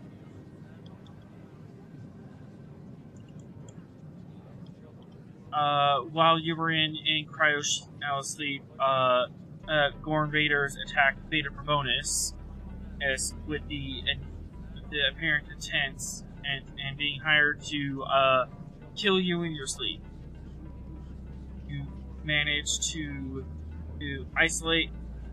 Yeah, you managed to defeat them and you put them under arrest, and you took the captain back to Deep Space Aegis, and that was when a Temporal Assassin attempted to kill the captain several times. However,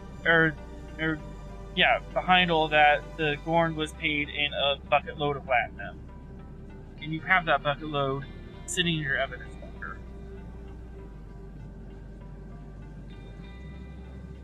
Okay, I'll tell them to follow me. I think I might have figured out a lead as I bring them to where that platinum bucket is, and I will contact Svald to meet me there because I'm guessing I might need a science officer to scan it. You might need a doctor to give your officer or petty officer a shot.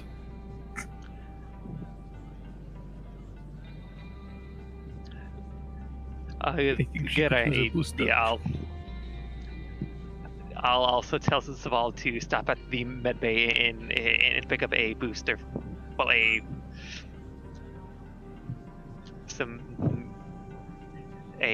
sober shot.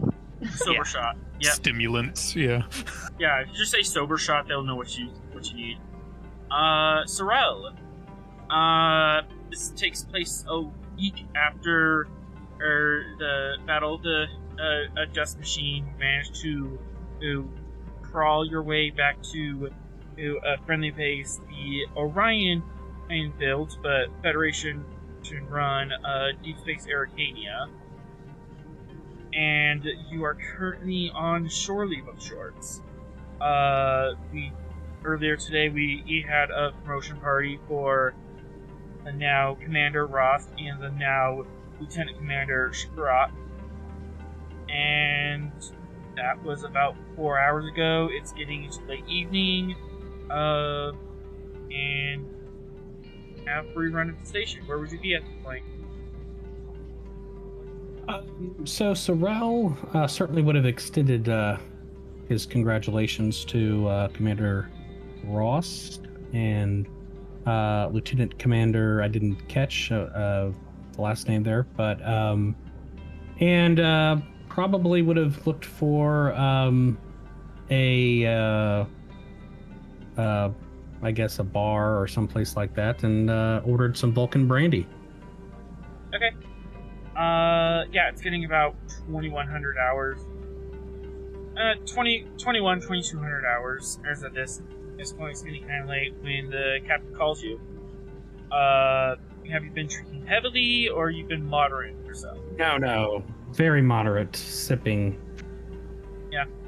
Also, which kind of bar are you in? Are you in the rowdy Klingon fight club? Or are you finding a nice quiet space? Yeah, the Klingon Fight Club, I think. Oh goodness. Just observing. Just to observe. Yes. So you managed to get a hold of Sorrel, and there's a lot of shouting in the background. Yes, Captain. I require your assistance on something. And if you meet me at the evidence, I figure out where would the Gungnir's like evidence locker or equivalent of that be? Yeah, you probably have like a legitimate evidence locker or nearby the brig. Lower deck, but still on the saucer. Probably deck 8, a rear section. Okay, meet me at the section of Deck 8. Yes, Captain. I'll be there presently. Okay, well, I will contact Morgana to send a lower deckman or herself there to bring down a sober shot for Williams. Morgana, it's about 2,200 hours. Where would the captain be catching you at? Holodeck. Actually, wow, my token isn't there. She would be on a holodeck somewhere. Mhm. Yeah, she's currently walking around the fieldish area around a rather large stone house with a very it's a very nice looking house, open field. For lack of a better term, it's her home world before it was ravaged, as it were. So yeah, she will answer her comm badge and say, "I'll be there shortly, Captain." And then you just hear doors to a holodeck. Compute it. I did say you could go there yourself, or have someone else bring it if you're busy. Yeah, you can delegate this if you want, but or do you want to do the personal touch? I mean, she's not going to stick around, but it's a member of her crew. She's not going to. I mean, she is everyone's primary doctor, so she'll go and do that. Okay. And then she can just return to her program. It's not that big a deal. Yeah. Your senior officers still have to preserve her holodeck, but you're pretty high on the priority list. And there's lots of holodecks. Yeah. Whole station. They should just be happy she's not using her previous rank. After about 15 minutes, everyone gathers at the evidence locker on the Gungnir. Make your way across the gangplank. There is serious activity on the outside. You can see the work bees just buzzing across the entire craft. Hull plating panels are being pulled out. Now people are peeking in to get at some of the innards. Sparks are flying all over the place, and even inside the ship, there's engineering and crews just all over the place, reconnecting relays and welding plates together. So, kind of stepping over repair crews to get there. You manage to get to the weapons locker, and the poor or red shirt or security person who's left in charge. Captain. Just so we're aware, the doctor literally just walks up to the petty officer, and you hear the hiss, and then she says, "If that will be all, Captain." She'll turn around and walk back to the holodeck. As you were. Williams, you feel the sober shot hit your system, and the fog lifts. You can see clearly now because the rain is gone, and you feel so much better. You can see all obstacles in your way. So. Yep. But yeah, this my character can, but I sure as hell can't. Yeah, this poor or little sergeant is shivering in his boots at the captain and being directly in front of him at a station. At ease, I'll tell him to grab the evidence at at this specific star date. Okay. Yes, sir. And he pulls out the evidence locker, and he sets it up on the bench in front of you, and it has 5 large cases, is brimming with latinum. All of it. You previously looked this over before. It has no marks on it, but it shows signs of the marks being melted off partly, and it also shows signs of recent time travel. It's originally from somewhere in like the late 24th century, and then it spent some time in the late 27th century, and then it bounced back to the current era. Okay. But couldn't get more specific than that because of error bars on chronotons. I'm going to check between the case and the mold that would hold the latinum in place of the case. Okay. In case there's something there that's like that couldn't really be scanned. You take the latinum out. You check the molding in the case. There doesn't seem to be anything specific there.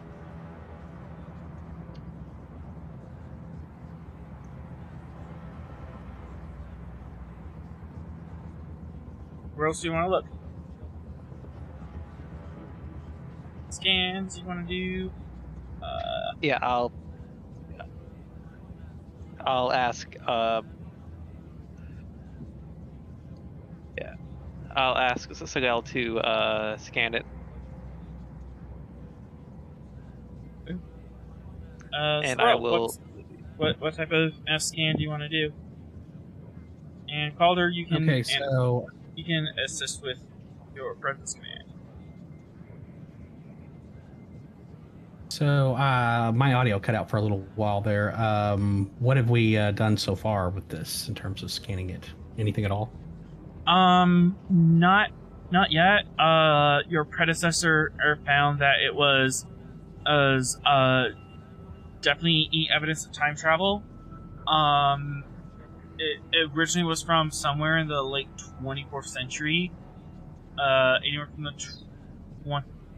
2370s to 2380s, and it then spent some time in the late 27th century, and then it was brought back. And this latinum was then used to hire a crew of Gorn to preemptively kill Captain Calder. Yeah, so we know when. We know when it bounced 2 and 4, but we're not exactly sure where it was sourced. Because the marks on it, the latinum shows signs that there was previously a maker's mark on it, but it was heat pressed out. The latinum wasn't fully melted; it was just heat was applied and the mark was kind of squished out. I think one thing we can do is maybe do a deep scan of the latinum itself via materials to figure out if they have some evidence of where this melting happened, or like are they something like a certain type of plant or animal matter that might be there, or if that makes sense. Mm-hmm. Yeah.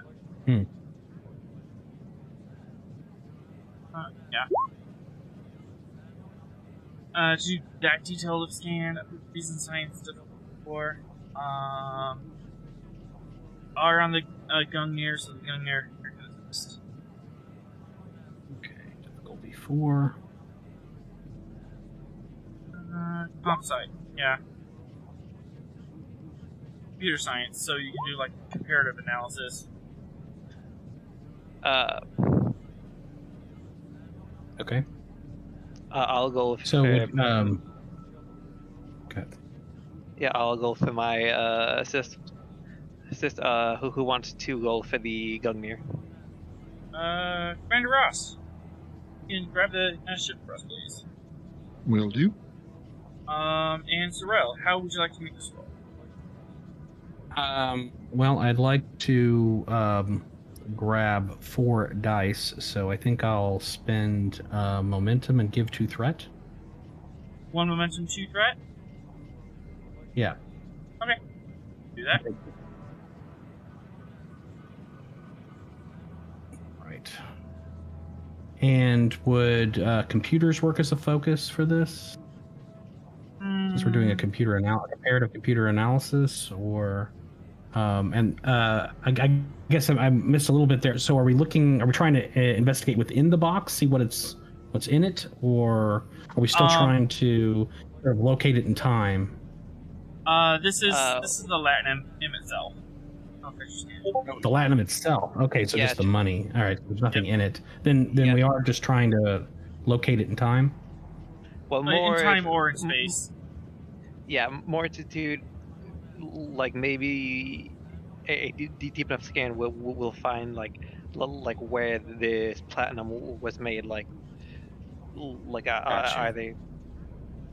So would quantum mechanics work in that case? I will accept that. Yes. Quantum mechanics game definitely.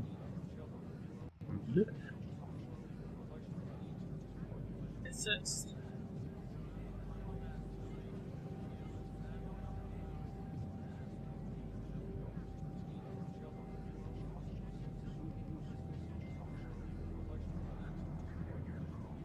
And Captain Calder.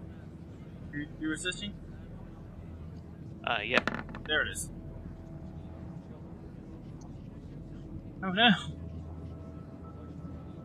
It had to happen sometime.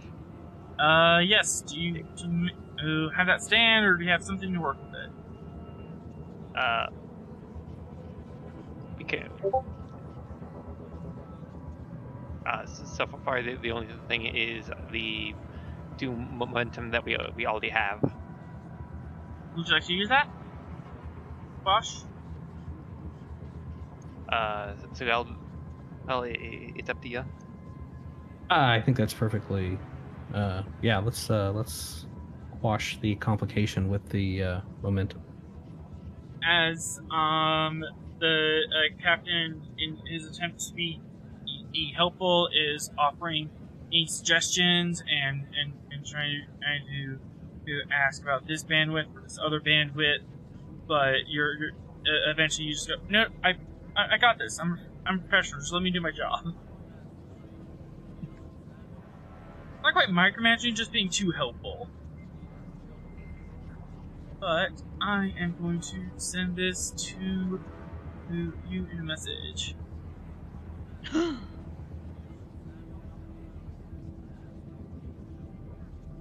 Oh no. The GM's keeping secrets. That's his job. Shh, don't let him know that.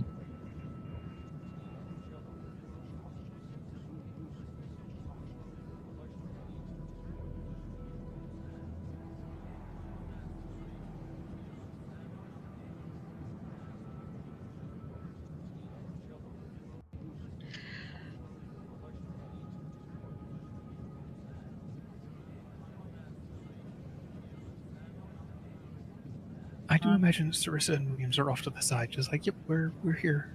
Yep, we're here. Yeah, so Williams is probably just like,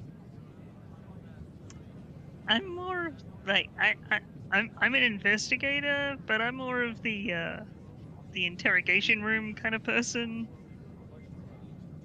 Just You thinking, see, yeah. Just thinking, very like, good at talking to people. I'm okay at talking to people. I'm not okay at science and all this math stuff. Nope, none of that. Well, that's why your friendly neighborhood Vulcan is here. Mm-hmm.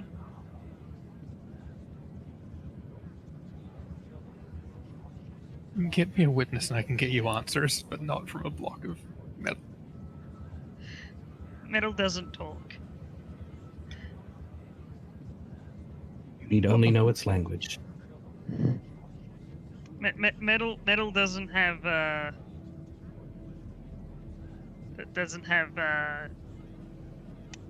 joints I can twist. I mean, what? Okay, can't. No. No.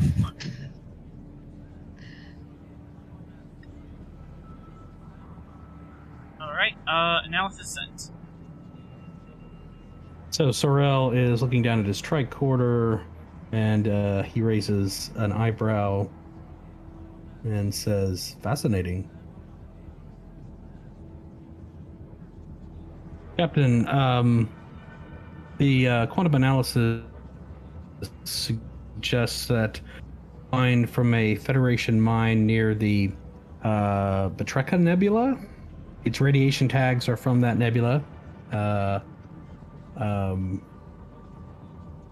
We may be able to learn more. Potentially. With How momentum spin. far is that? Yep, gonna pull you to the big map, so this is gonna take a bit too low. The big map. The big map. This is like all the Federation.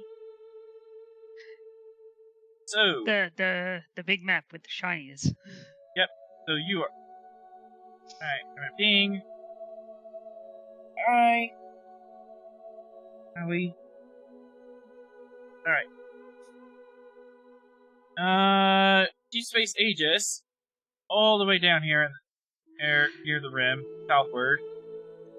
The Betreka Nebula is this blue guy all the way up here. 166.9 light years away. Just say 67.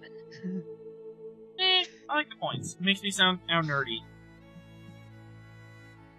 Okay, So, Data. yeah, it's kind of in the middle of nowhere. A little bit away from the Cardassian Union and Klingon on space. And also, big far from our mission parameters. Mm-hmm. So I would have to get a green light from You're gonna have to Naya, green- and also. Yeah, green light from Naya in order to trek up there. And also give the order to us to prioritize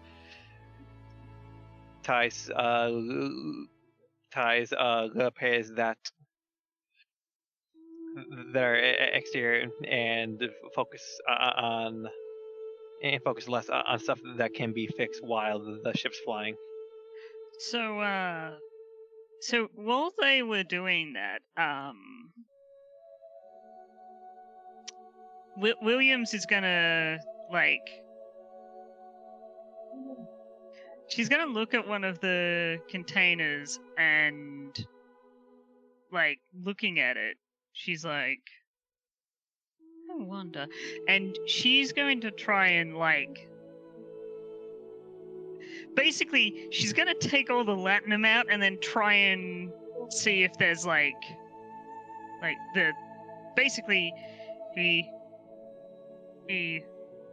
she wants to separate the lining that would hold the latinum from the container to see if there's anything in there. Like a hidden compartment in the thing. Hidden compartment, something like some kind of signature or what have you. Give it a proper security check. Yeah, that or Yeah. See if it has or- a false bottom, things like that. False bottom, maybe bottom, someone like identification of some kind, as an example, using vehicles, they've got the ID tags that are on every single piece of the car, and that's an easy way to go. This car has parts from 5 different cars for some reason. Okay. Yeah, I'll allow that. That sounds like fun. security fitness to rip it apart? No. Oh. I mean, If you're just brute forcing it.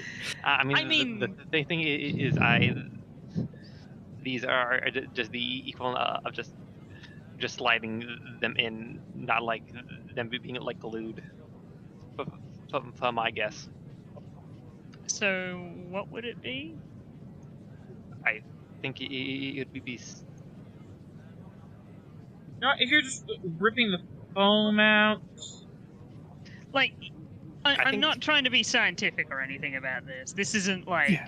But I assume you're not trying to destroy things. Just so you're aware, I don't think this woman will have any problem ripping anything apart. Just No. putting that out there. I think it's more like my understanding is either like in-site security. Definitely security. Yeah, because because Actually, that's a good point. Control, because you're trying not to destroy evidence. I'm assuming. If I was just trying to rip it apart, fitness, but yeah, she's pretty much using like knowledge of if I was a smuggler, how would I hide stuff in this money briefcase? Yeah. I will not do anything, so I'll just do that. Focus of since I'm using my bare hands, athletics. I'll allow it. Okay. I'll assist her with my security cut. Yeah. You can both get in. I mean, these are big cases, so you can definitely dive in there. Yeah, because this is pretty much like I see what you're doing, kind of assist. And also, one of us gets it slightly ajar, then one person pulls from one side, the other from the other side. And just for reference, you are sitting on about 200 bars of platinum, and they definitely overpaid to hire a goon gang. You can almost buy a ship with that much. I mean, it is to murder a Starfleet captain. Yeah. Yes. Anyway, let's do my roll. I was also going to say, not to split hairs, but if you need help lifting the latinum and moving it, you have a Vulcan. Just gonna put that. Do we have any indication why the captain was targeted? By the Temporal Assassins?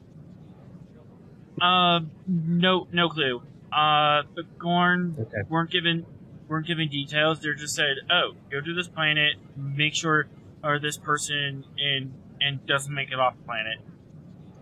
Hey, don't we still have them in our brig? Yes. No, they're in the sick bay, I think. No. Wrong crew. You have the Temporal Assassins in your sick bay. The Gorn were already transferred to Deep Space Aegis. Well, I'm talking about the Temporal Assassins. Yes, they're still on board. And they're actually recovered now. So if you want to do an interrogation with them. Yeah. I do believe they had elbows and bones. So. Yeah. But just remember Starfleet's regulations. Yeah, however, regulations are fine. Just turn off the cameras. What the captain doesn't know won't hurt him. All right. As you rip apart this box, you rip out the foam, and there on the bottom is a small burnt-out circuit.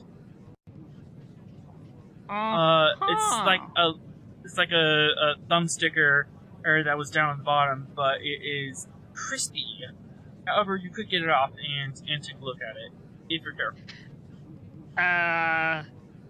That would probably be some form of engineering role, I would assume.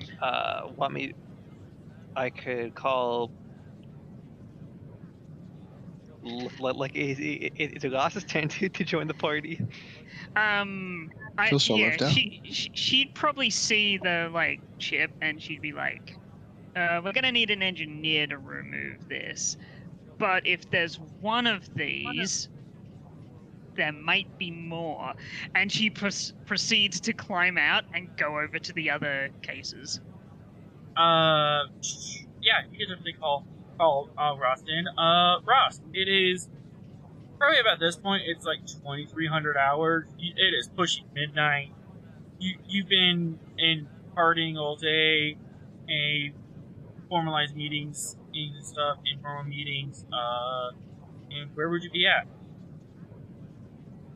Probably by this time I'd head back to my quarters, since I know we're going to have to be doing a lot of repair work in the coming days. Would you be in your pajamas at this point? Like 11 o'clock? Yeah, probably. So you're getting ready to go to bed. You're probably in your pajamas. Get the silk Riker pajamas, you know. You got the silk Riker pajamas. Of You're course. probably sitting in a chair or lounging, reading up on some of your engineering magazines, and you get a call from the captain. Engineers Quarterly. Rust here.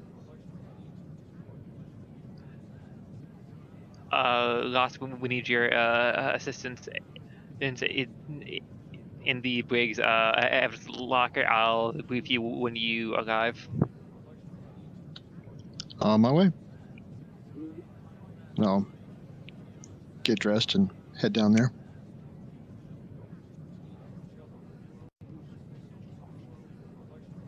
Alright. I'm. Yeah. That's never good. Williams, you managed to dig through the other boxes, and all of them have similar devices on the bottom. The reason why they weren't found on the floor is they were burnt out and they're not transmitting. So, a simple tricorder scan and wouldn't be able to tell that apart from nail. Yeah, no different to, like, it would pop up as no different to any other part that's holding the thing together. Yeah, since it was burnt out and not powered, it didn't ping anything on the tricorder. So Ross, probably do you take the time to step into uniform, or are you going in full silk pajamas? No, I'll change into my uniform real quick. Aw. But I'll be quick about it. Yeah. I can totally imagine just switching to the whole small vest of the uniforms just to quickly get here. So probably when he gets here is when I'm just finishing up on the last one. Yep. And Just as you get there, you finish up on the last one. There's 4 boxes. So she pokes her head out of the last one and goes,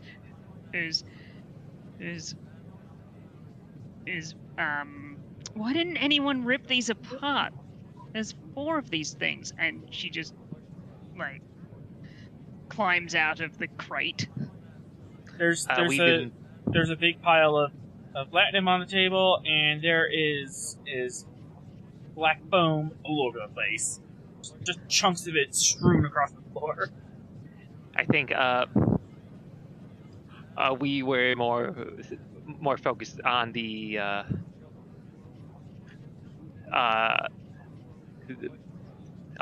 because of the whole Temporal Assassin attack in our immediate assignment because of the whole Dusk Machine. I'm used to ripping things apart.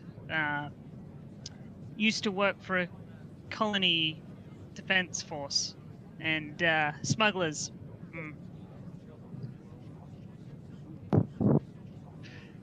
Yeah. Sorrells is fairly competent engineering as well, so he could help or assist the commander when he gets here. Commander, Yeah, you arrive. What's going on, Captain? Apparently we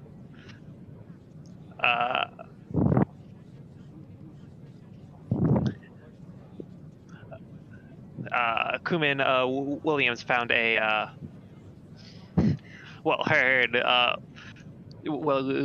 received a message that was meant for me to look at the. Sorry, just don't know the exact above game trying to find the correct way of just saying the rank. Petty officer.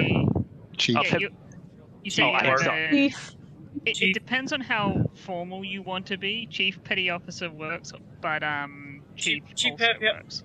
Chief Petty Officer works. Chief is slightly informal, but definitely workable in the situation. Petty Officer is kind of the shorthand, formal way of doing it. Yeah, I would do. Petty Officer Williams, because I usually call the chief engineer chief. Yeah, that works. As kind of a personal thing. So, yeah, Petty Officer William found some. Found a lead towards the Gorn that tried to assassinate me, and the message was look at the Latinum, and we decided to look at the boxes, and apparently there all these cases had these little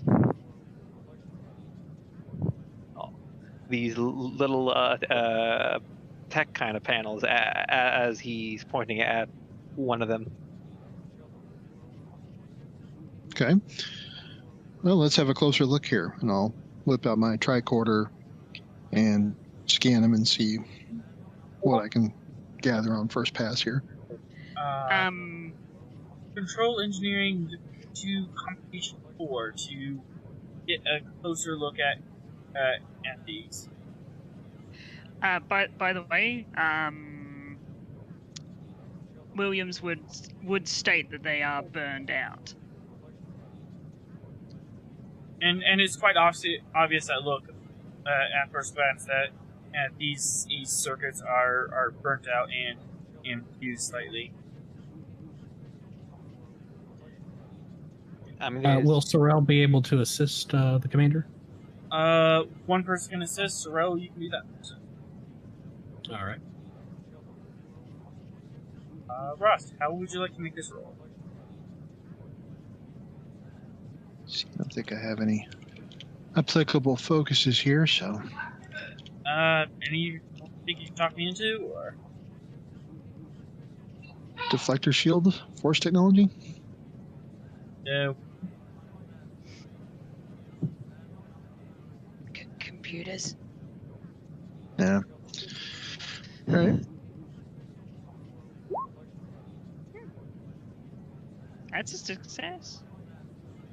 Hopefully Sorrel can throw in a point of momentum here. All right. It is very tedious work to remove the adhesive without breaking down the circuit any further, but careful prying and applying of Gugon managed to fill this circuit out.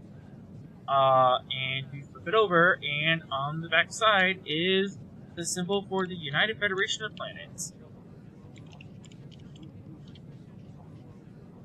Is this technology that I'm familiar with? Not immediately, but some Insight Security Div 2.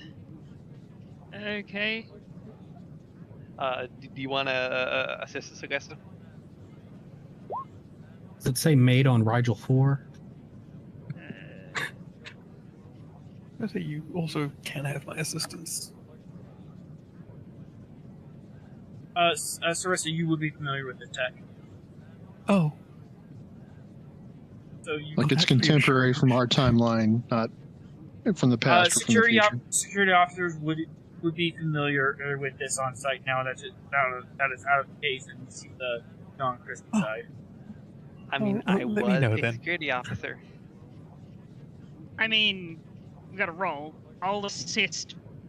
My security is good. My insight less so. I've got a 9, so yeah. Well, yeah, I'll help. Toss the threat. There we go. All right. Wow. Okay. So it's task roll 1 when you're assisting. Yeah. Just one dice. Just remembering. Yes. Oh, you got the momentum now. So 5. More momentum. You have two floats. This is a EL standard Federation and I forgot the term I was going for with this. It's a security tag of sorts. They tag this onto precious cargo to help track it through systems, and this flags it as, hey, this is important business from the Federation Council, and this is what this contains, and if stolen, please, if found, please report it to Starfleet officials, yada yada. And normally, when you run a tricorder over it, this would immediately pop up on your tricorder, or pull this information very easily. It's an RFID tag.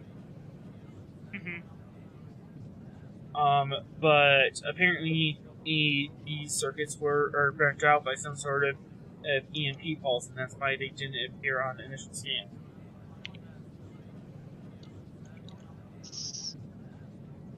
We've got 2 float, correct? You have 2 floats. Yes. Would you like any additional questions? I was going to say an advantage that we have the capability to put one into a more or less functional state. Or at least to the point of being able to identify what its purpose was initially.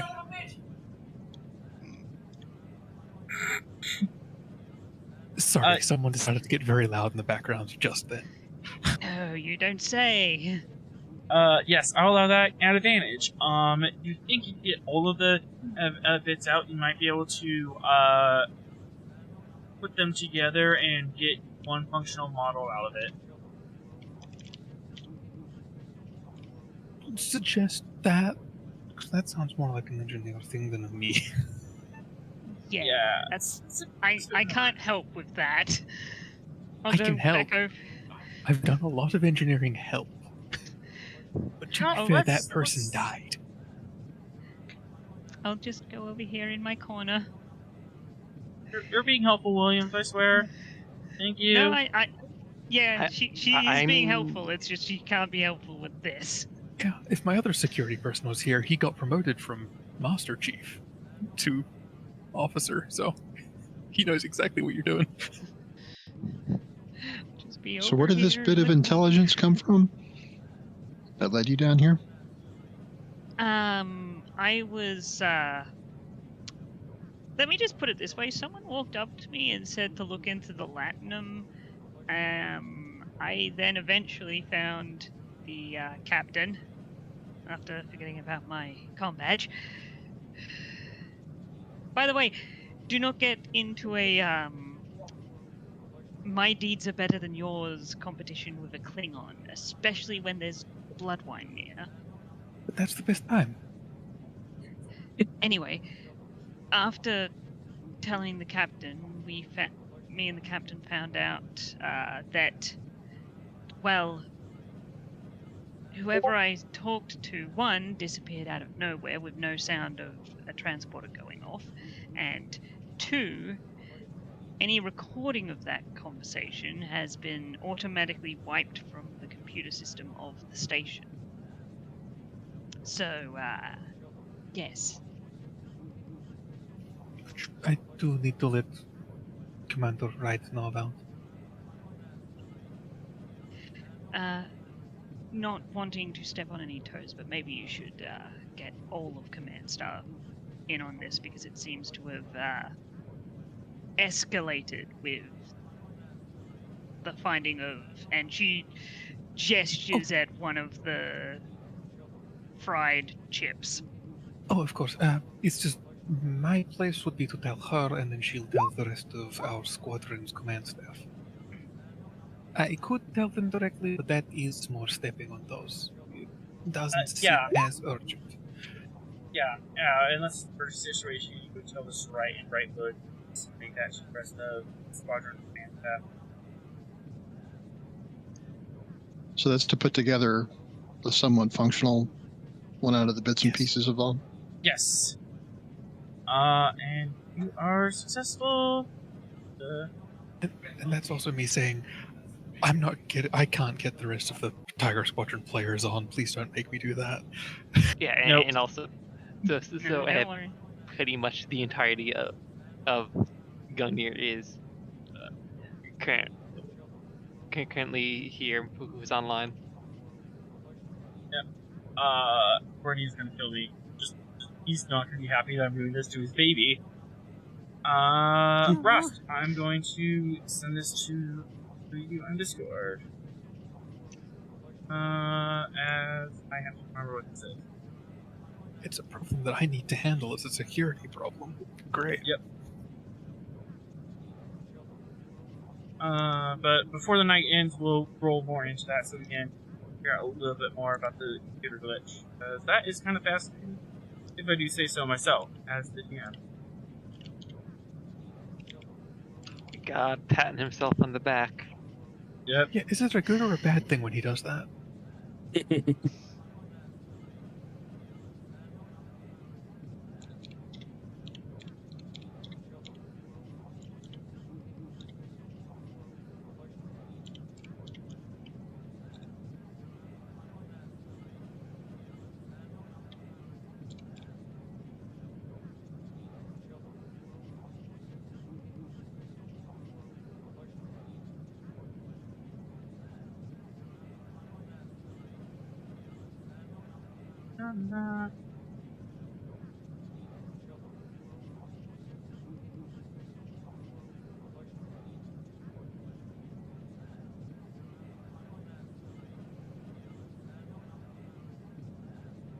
Yeah, there's that information. If you want more information in a moment.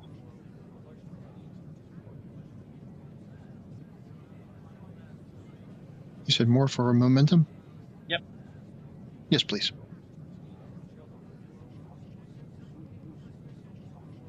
What's 7 start date? It's not a starting tag. No.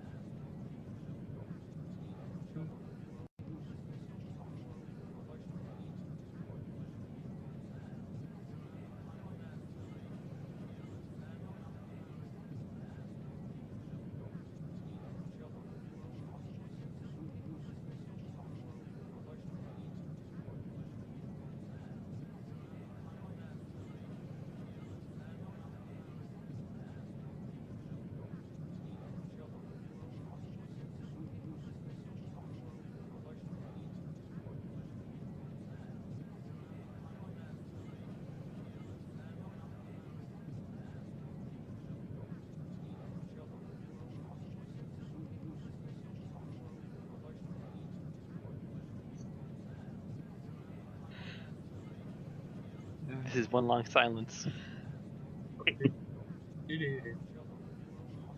All right, Captain. Well, it looks like there's some info on these tags. It says this was probably on board the SS Truman, and it's for Chigo relief funds. And someone optimistically put in there, found notify Starfleet. The star date on it, though, is a little bit down the road, 56/847. So this is from the future, is what you're saying. That would appear so. A couple weeks down the future. So So, let me get this straight.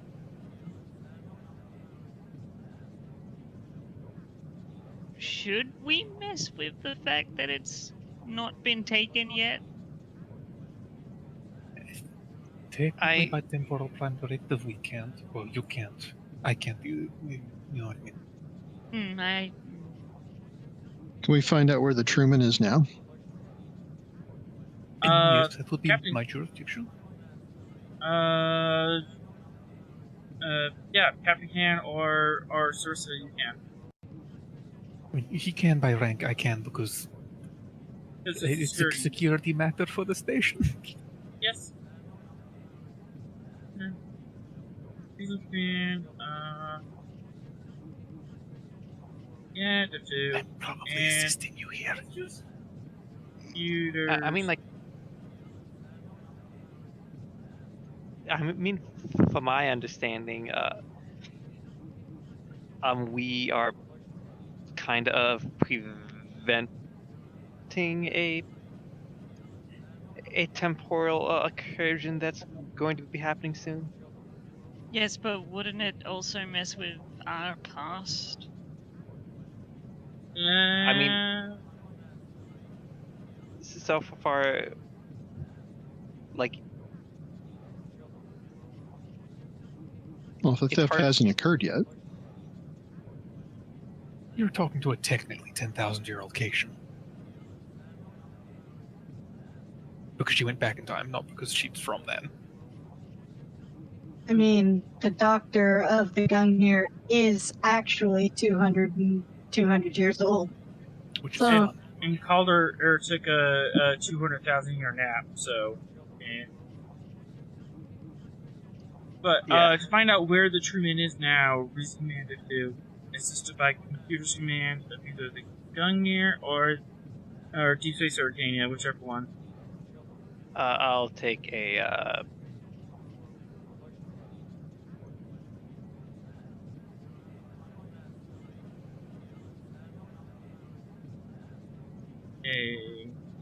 Yeah, take a third GM. Right. I can give you an assistance.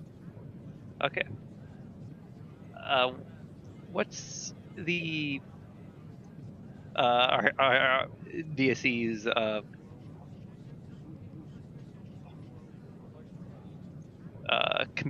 computer's command?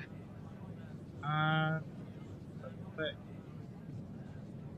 DC's computer's command 9 and 2.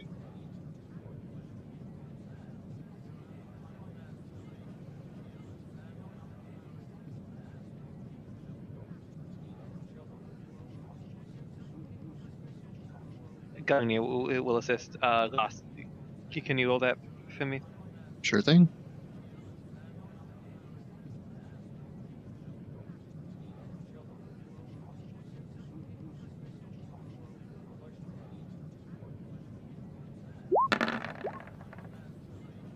You can re-roll that 0.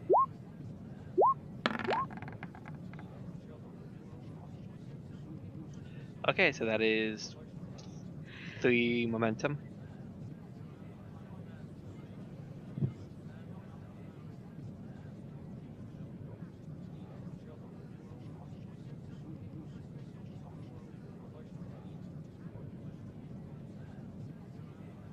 Okay.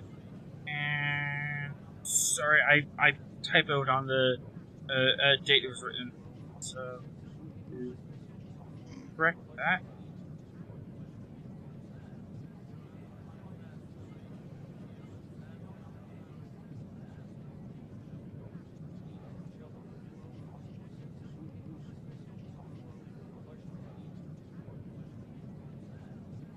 Alright, these are tagged 5-6, Mark 5-6-2-6-6. Approximately 60 days from now. I did the math wrong before. Okay, so that's 2 months. Yep, about 2 months ahead. And we got momentum, we got float.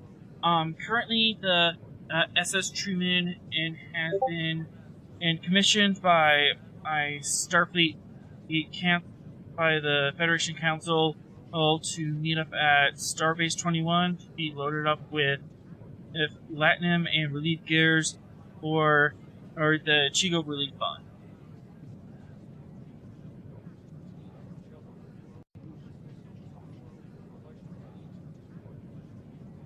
Okay, so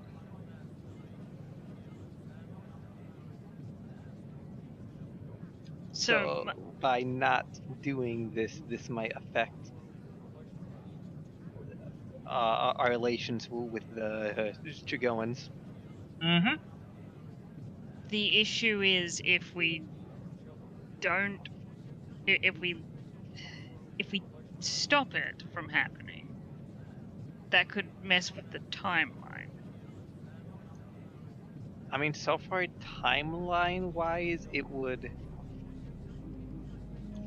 because the money that was used, because the latinum that was used to pay the Chigoans were given to these Gorn to try and attacked me.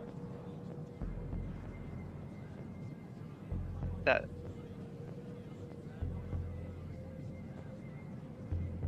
I'm trying to remember if the reason that the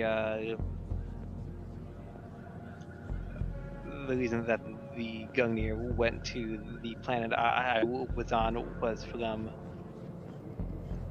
the reason why the Gungnir went to Beta Pavonis, and it's just after her shakedown, was because it received a distress signal from the science teams on the surface that they were being attacked by Gorn. Gorn were making their way into the archaeological site, trying to push their way through to the temple to get down to the cryo crypt where you and several other survivors were held.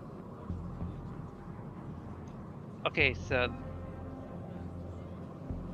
I think the change would be that it would have taken a bit longer for me to reconvene with my crew, because the Gungnir wouldn't be flying here.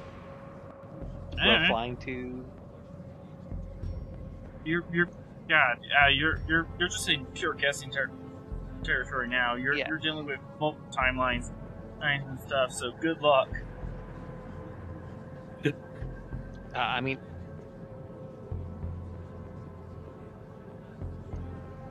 either way, it was stolen by somebody, persons unknown from the Federation. We don't know exactly who, although it fell into the hands of these temporal agents and their lackeys. I mean, best case would be to.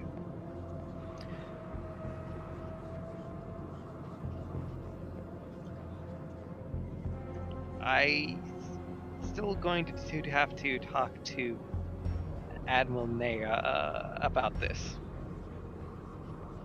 but try and do the same protocols for the Temporal Assassins.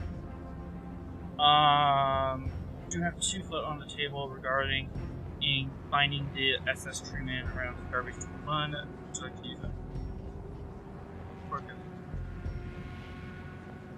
Yeah, I'll do. Would that be a advantage or just one momentum? Because I got an idea of 2 separate momentum spends. Well, one on that and one to see if this somewhere in the temporal accord to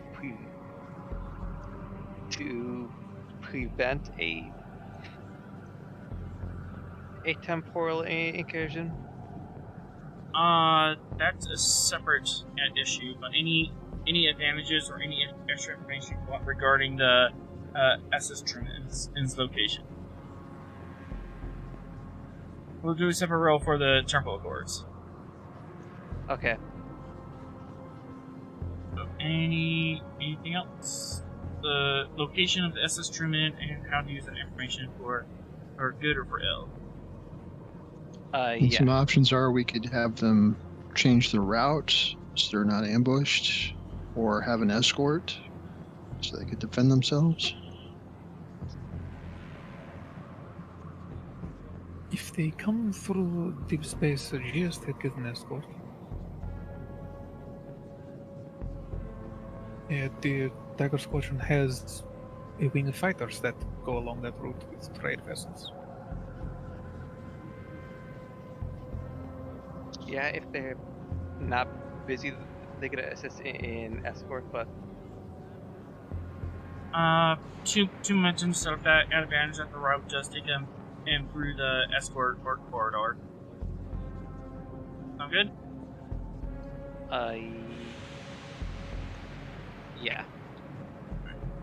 The route that Truman and is supposed to be taking will take through the escort corridor telegraph. So, if you can make it that far, they will have an escort wing. I mean, there's also the possibility that what we're doing now is part of the normal timeline. All right. Yeah, because we are in unknown confusion times now. Welcome to time travel. It's fun. It's really not. The bigger issue is what we need to find out what their normal escort would be for this Latinum and the rest of the stuff, because, well, how to put it?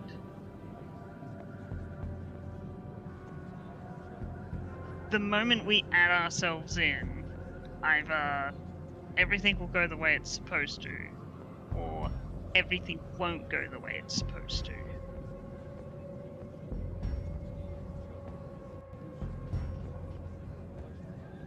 And, well, worst case scenario is a ripple effect.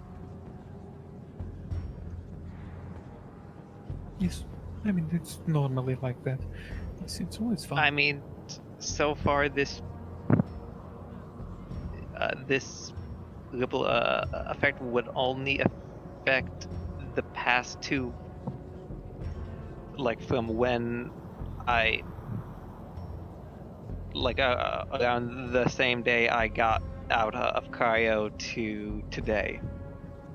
So it won't be that big of a timeline margin, so it's not going to be like the equivalent of like Section 31 being in charge of of everything. Unless the... Would that be a bad time to spend to threat? Yes. 31 takes over. I think that would be a bit more than 2 threat.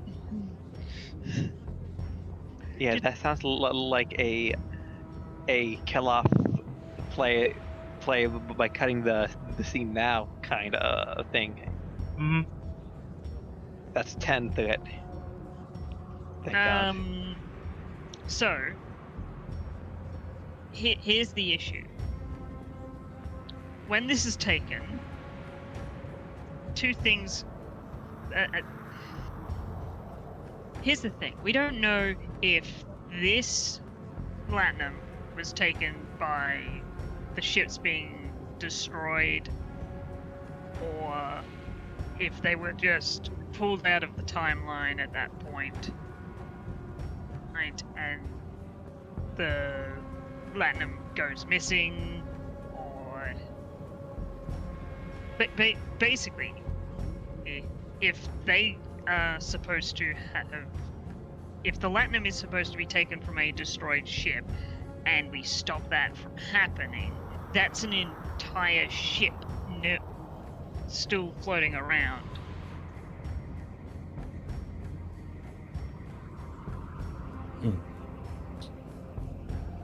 It's a game of what ifs. From experience. Now I know why we have the Prime Temporal Directive. Temporal Prime Directive is generally try not to be involved, but if you are involved, to do what feels right.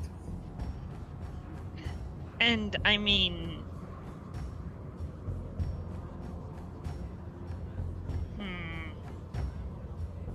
if your mission is to protect Federation ships, then you protect Federation ships.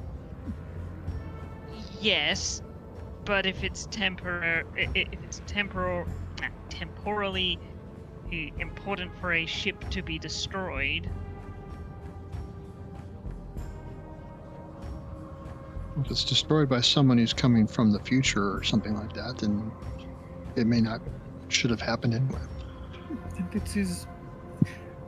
It sounds like someone's trying to play a game here. I'm telling you to look into that. It's weird. It's not entirely in your own hands. There's something else here. I don't know more than that. I'm just guessing. Anything else that happens is going to be your ship more than likely, and not me. So I can help while here. That's about it.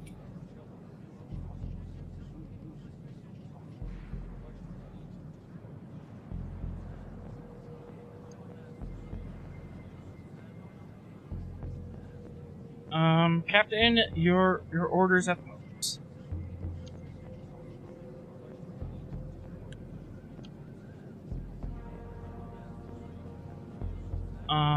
You could tell Admiral Olney about this. Get your ear to the ground in that situation. You also have the Temporal Assassins in your sick bay. You could interrogate. It's probably a good place to start. You could drop this report on the Starfleet airwaves and see what happens. Because we all know how reports are propagated through time.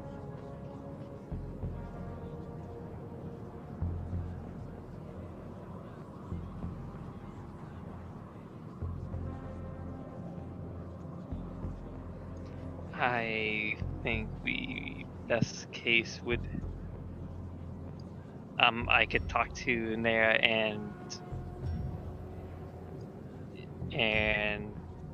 Ross and Williams could interrogate the portal assassin.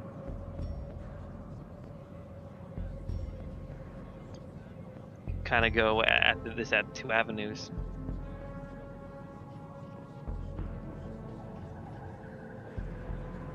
All right.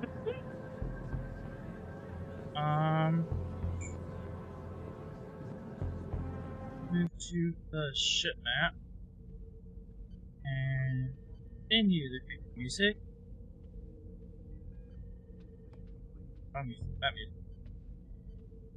Yeah, I felt the tension release. And then...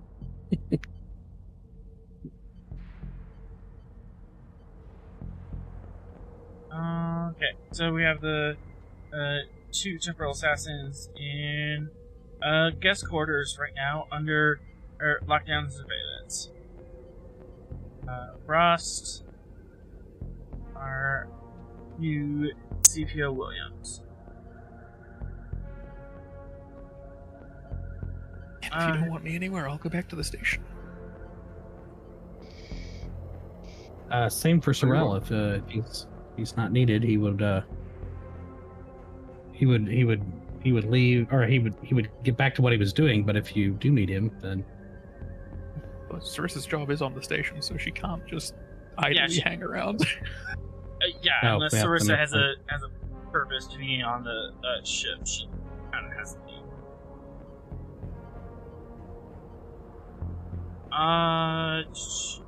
You have two new temporal twins. They are approximately a couple hours apart from each other in the timeline, but otherwise they are identical.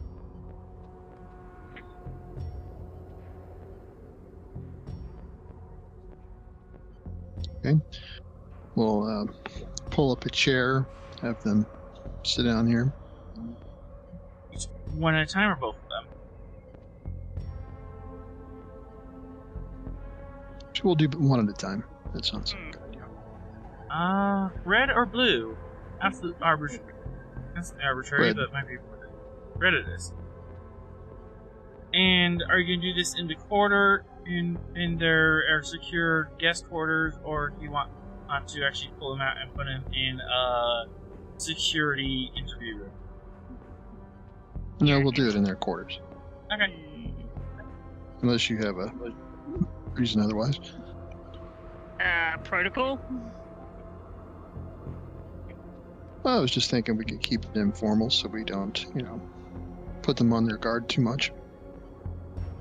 I mean, they're assassins. They're going to be on their guard, period. Oh, relax. It's fine. What's the worst that could happen? Probably have more threat. Easy.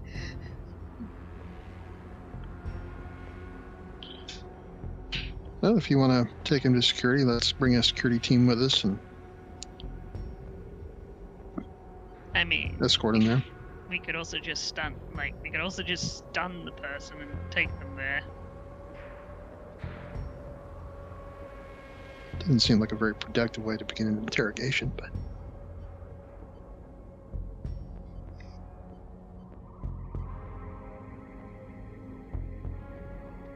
Let's do it your way. well, we just have a security team put him in cuffs and take him to security interrogation room. Okay, you do that.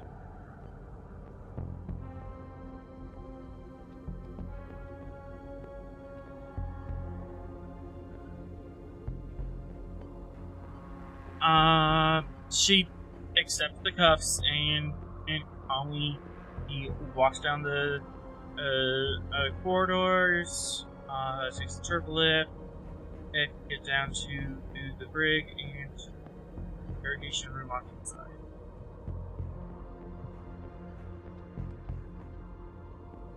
Well, where do you want to start? Can I offer you anything? Beverage? Yes. No, thank you. I'm assuming if you just wanted to talk, you could have done that in the quarters, but this implies that you're looking for something important. Let's start off with the simple thing. Name, rank, intention.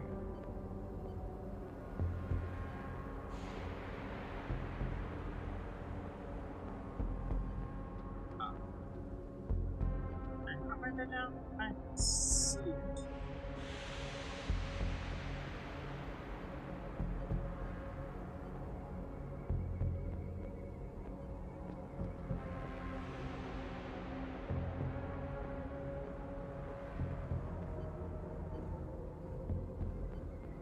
Well, rank is only something you have in the military.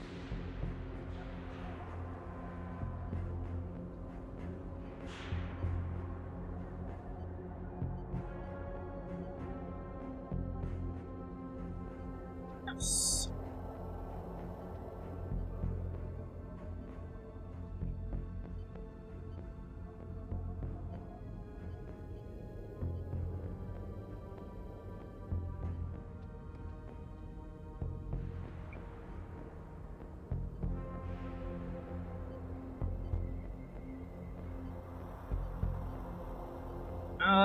There it is.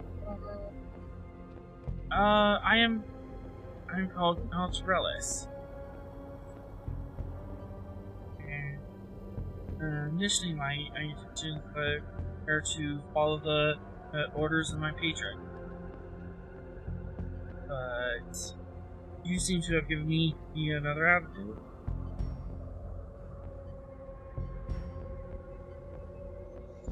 Well, what can you tell us about 4 cases of gold pressed latinum?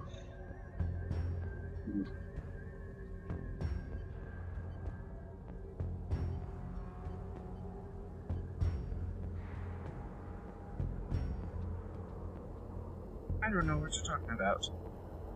Any reactions from that? Like, what's her reaction to us bringing up Latinum? Insight and security, difficulty 4. Obviously, I'm going to have the focus, do I character? There it is. Obviously, I have the focus interrogation. And you said security insight. Difficulty What 4. What am I picking up telepathically about her surface thought? Same roll. All insight, medicine, difficulty 4. I will add in. Not add it. I will use 3. 3 of that lovely momentum, and that puts me up to 4 on the task roll. 4 dice on the task roll. Yeah. Okay, so here we go. Ooh. Ooh. Can you do that back? Ross, do you want to take the insight medicine or command? Difficulty 4.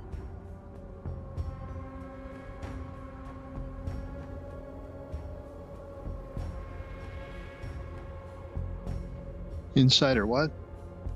Insight, medicine, or command.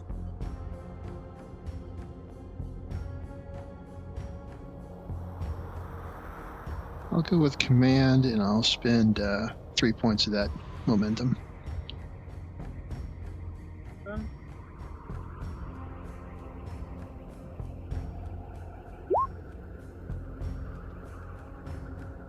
That's... And I'd like to quash that complication if I can. That's not complication.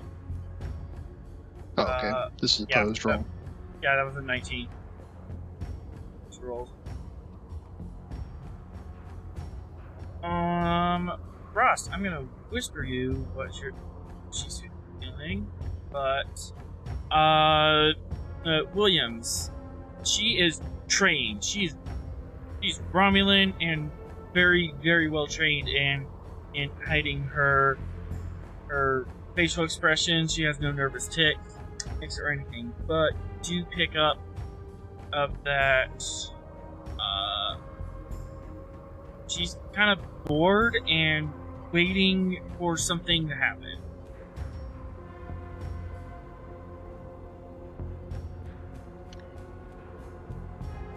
So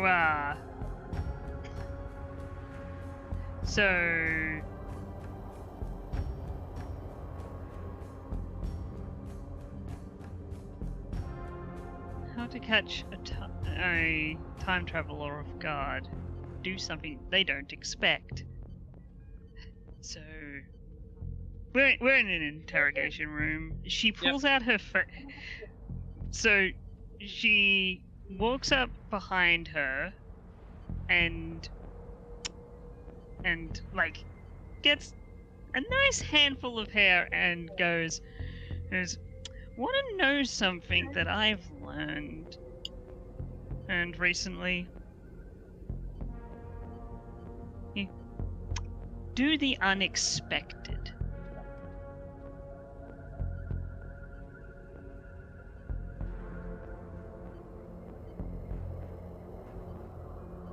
And she's just gonna have a handful of the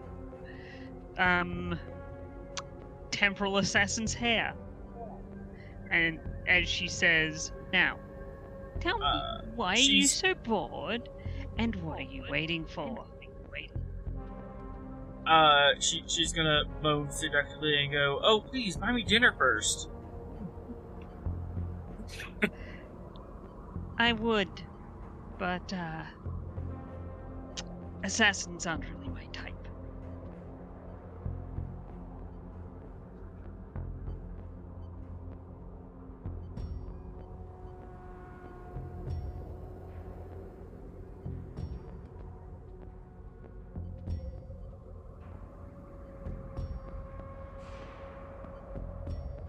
Look, I think it would be in your best interest to cooperate with us. We've kept you off the grid so that your interested parties can't find you. So I think you can feel free to speak to us. We have no interest in harming you. We're not the type that does that kind of thing. We're just trying to save lives and do the right thing. And Oh, isn't that what the Federation always says? Saving lives, doing the right thing. Have we done anything to make you think otherwise? Oh, not yet. Have you been mistreated? Have you been abused? Oh, honey, you have no idea. Federation has a history of charming their way out of misdeeds by committing atrocities and coating it with the sugar of for the greater good. And the greater good always seems to fall in their favor. It's interesting.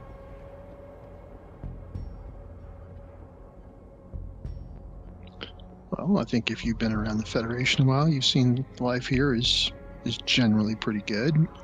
We don't go around committing a lot of atrocities and things like that. We don't suppress our citizens. We don't have a secret police force that takes its citizens off the streets. No, you protect your citizens, but no one else's. And you protect your interests. Well, whose interests are we supposed to protect?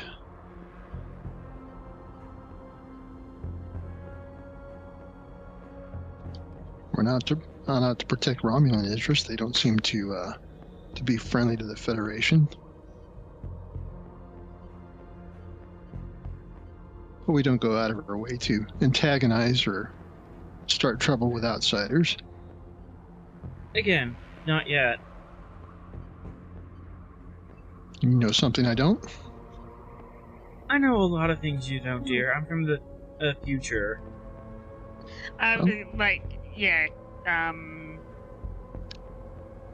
Enlighten this poor savage.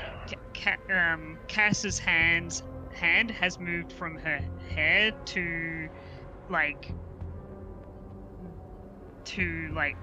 her shoulder. So say she would be standing on her left, her hand would be on her right shoulder now,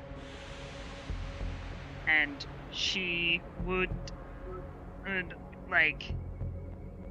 she would pointedly look at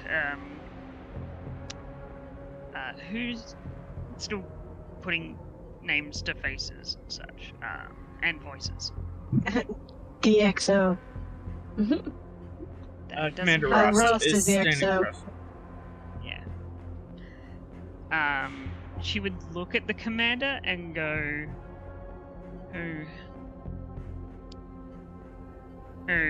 she'd give him the look of she's from the future, the look of she's from the future. She probably knows a lot about the future.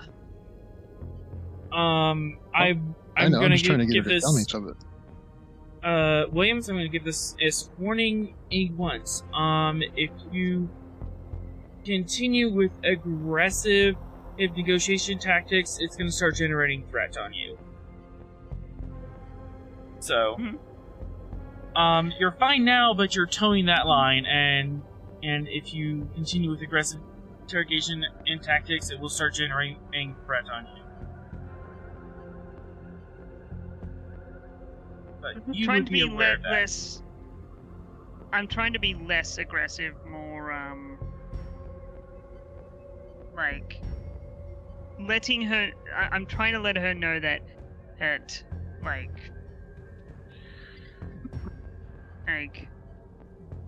the whole don't expect to get out is what I'm trying to get across.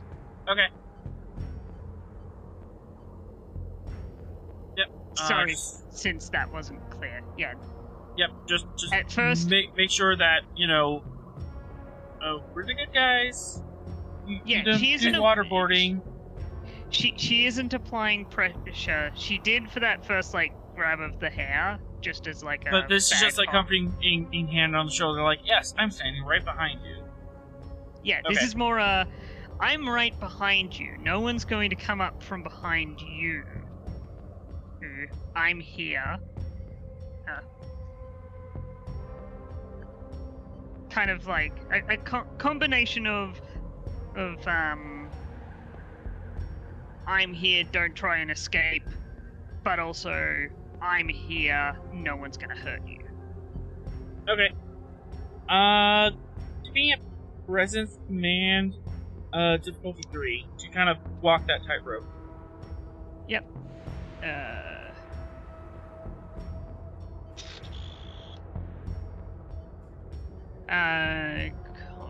Standard comp. Do I No, I get to run persuasion competence for traits. a focus? Because I am trying to persuade her of those things. Yes. Comp 2 because of a trait in Z. Yeah.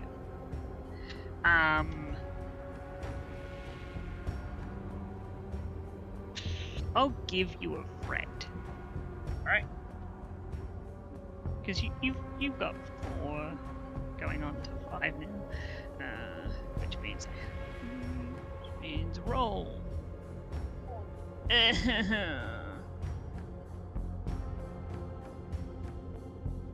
I'm assuming I can't get help. Not really. Yeah. So. Just have a fail, or... Fail at cost is so fun, though. Did it cost? Yeah, succeed at cost is so fun. Yeah, let's do it. I'll take 2 threat, and you succeed at cost. Okay. I think that works. That makes sense in my mind. Sure. As of this point, the task of getting her to give you any information is impossible. There are barriers that need to be overcome before, or she's potentially followed false information. How are you going to do this? Sir, permission to act. Take her to dinner. I was about to say something. Shh. Sir, permission to act unconventionally. Find the parameters Skeptical look. What can I pick up on his surface thoughts, or their surface thoughts about what the plan is there? Cassidy, what are your surface emotions right now? In 3 words or less.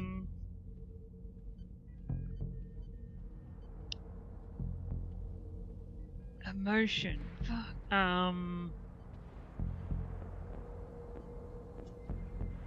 See, I have a plan, but giving you an emotion, that's tricky.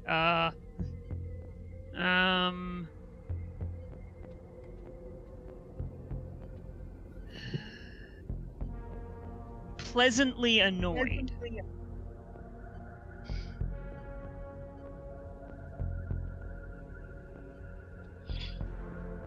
Okay. Go ahead. So walks back around the table, so like lets go of the shoulder, walks around so she's looking at the Romulan, puts both hands on the table, and then leans forward to look her in the eyes and goes, what would it take to get you to talk? Because I'm very interested in you now. Well, you wouldn't be the first savage. Fast. And how am I a savage? Tell me. Enlighten me.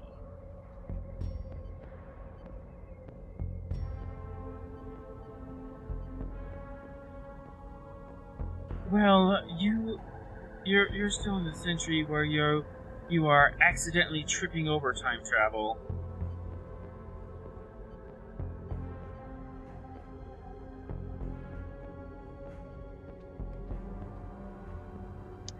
And the only way to fix that is to teach. To train. to improve. But that is no longer the Federation in bywords in my century. They seek to control, repress, and hold the timeline iron for themselves. Any and all people who do not agree with their history, the off timeline. I'm here to seek that balance. So how do you plan to do that now in this time? Looks over at the looks back at the EXO, with the look of like, I'm getting her to talk. Shut up. the look of someone who's clearly now annoyed at, like, the annoyance is directed at you. I'm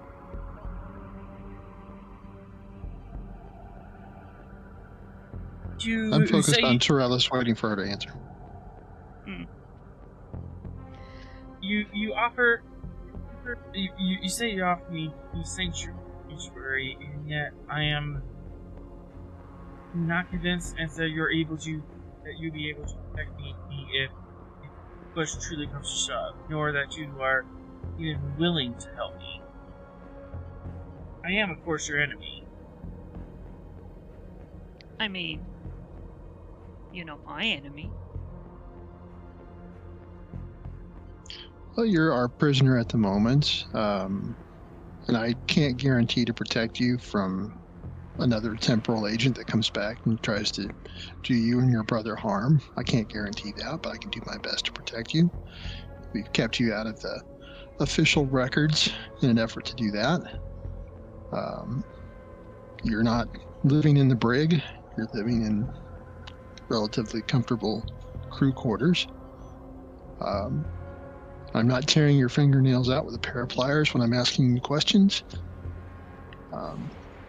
If you have a problem with the Federation and how it acts in the future, and you're trying to affect it here in the past, well, what better way than just to talk to a representative of the Federation and, see if we can avoid doing it the hard way.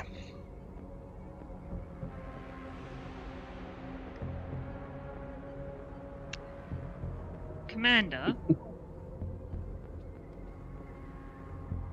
permission to speak freely. Okay. Well, the path she doesn't like the Federation going down is the prime temporal directive.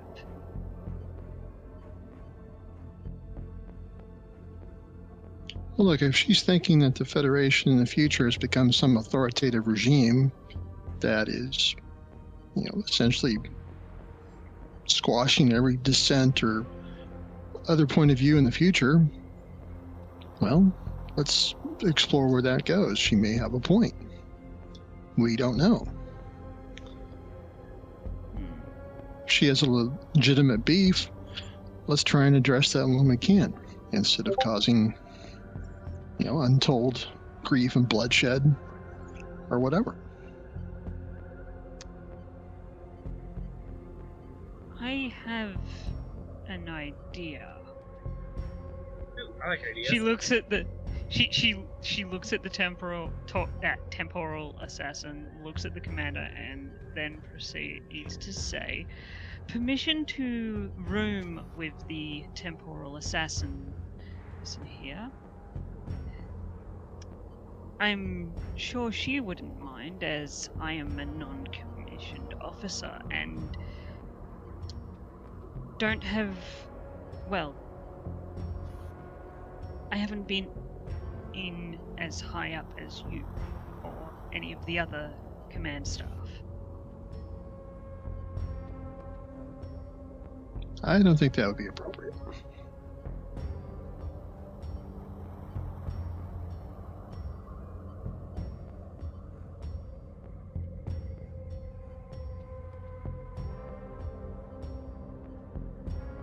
It would be a sign of, how to put it?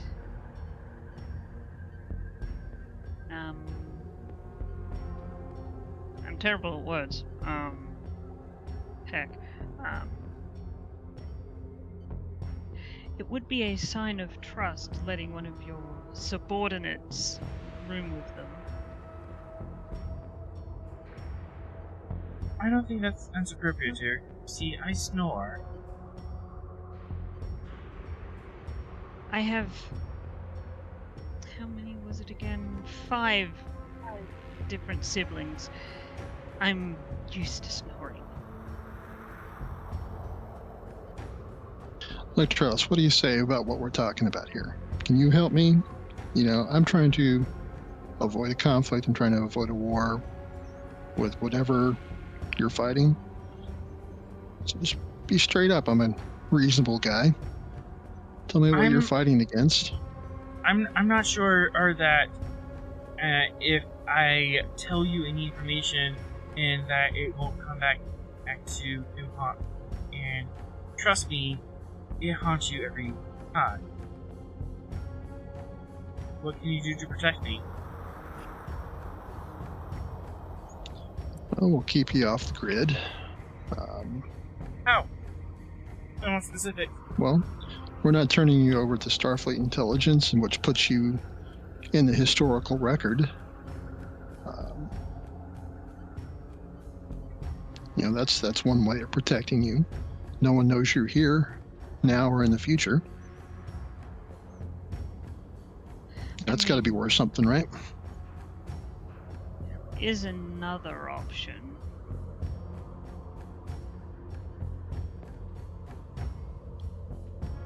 Turn off any way for us to be tracked. Take her and the two of them to a habitable, safe planet, and give them enough supplies to survive and set up a home for the two. That would, well, it would take you so far off the grid, no one would know where you are except for the people on this ship. Is that something you're interested in?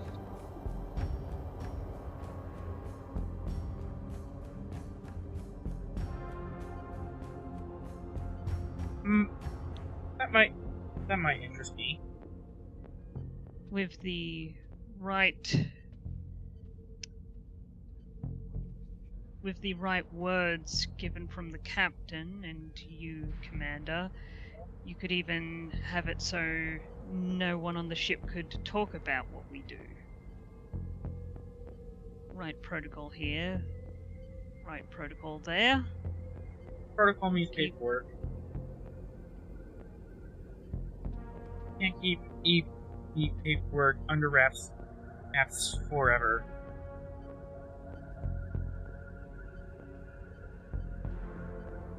Can't keep everything under wraps forever. And if we go without protocol, that will come down on the captain's head, and that will involve an inquiry.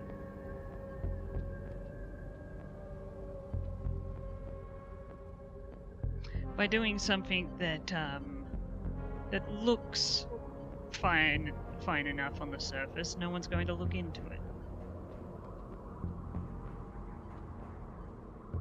Okay. There's the other problem that I don't believe that there's truly anything I could sell you that would be worth that much protection.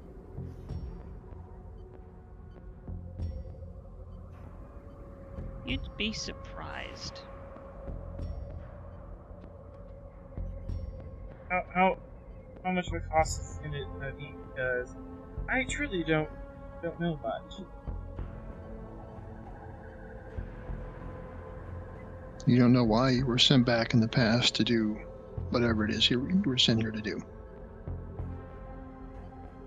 Not specifics for our freedom of the timeline. Okay, well, how about who sent you? I don't know exactly.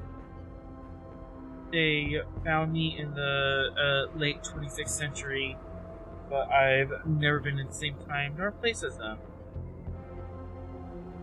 Into chronologically project themselves through time. I mean, there is a question I'd like answered. Yes? How to put the question?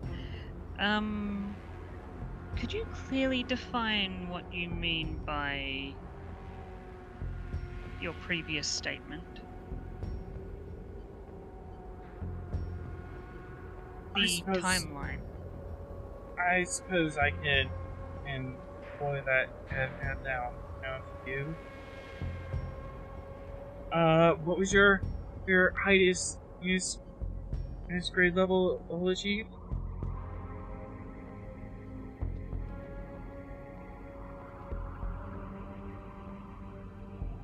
She's silent as she basically blushes and looks away.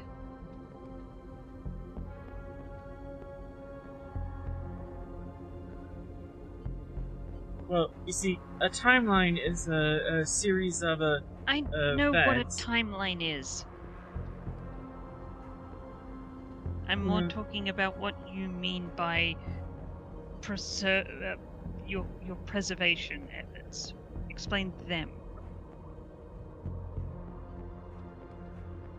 We're not preserving the timeline. We're looking to liberate it. But yeah, that's what I mean. Yep.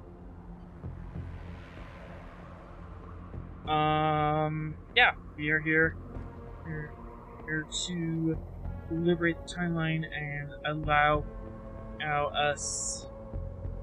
people to choose their temporal destiny. Internet go.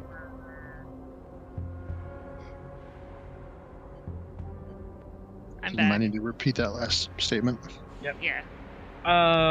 We're here to make sure that people can choose their own destiny, backward and forward through time. And Time travel is a tool, and we should use it to prevent wars before they start, to end famine, uplift its civilization so they never fall. But it is your Federation that patrols the timeline and prevents us from using this technology for the good it was intended. here's an alternate question, then. Well, here's a response to that. And it's, in my opinion, a simple answer. What if you just don't time travel?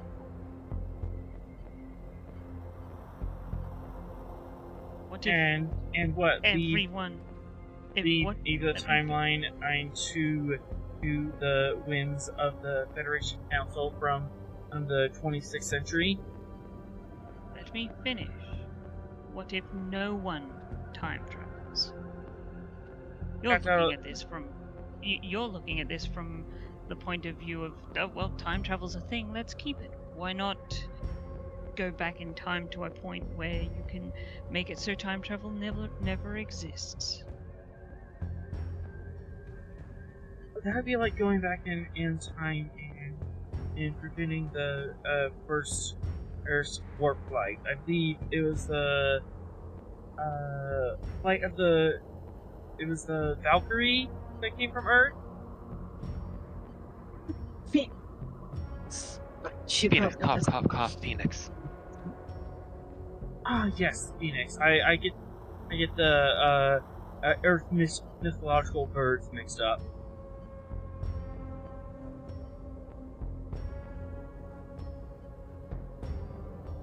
If you were to stop the Phoenix, then in a few years later, or someone else with something in technology. See, once you go through time, you find out that technology is almost inevitable. Given enough time, someone will find the physical principles and the mechanical means of harnessing.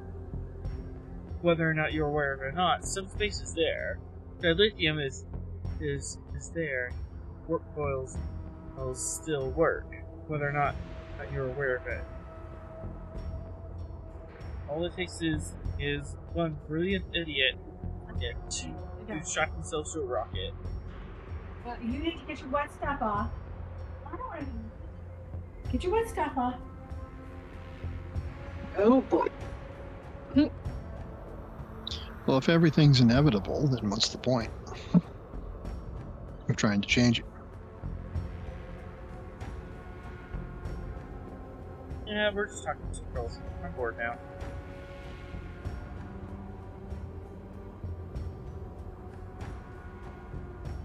Well, if you'd like to tell us anything that we might be useful about this, feel free to contact me and let me know.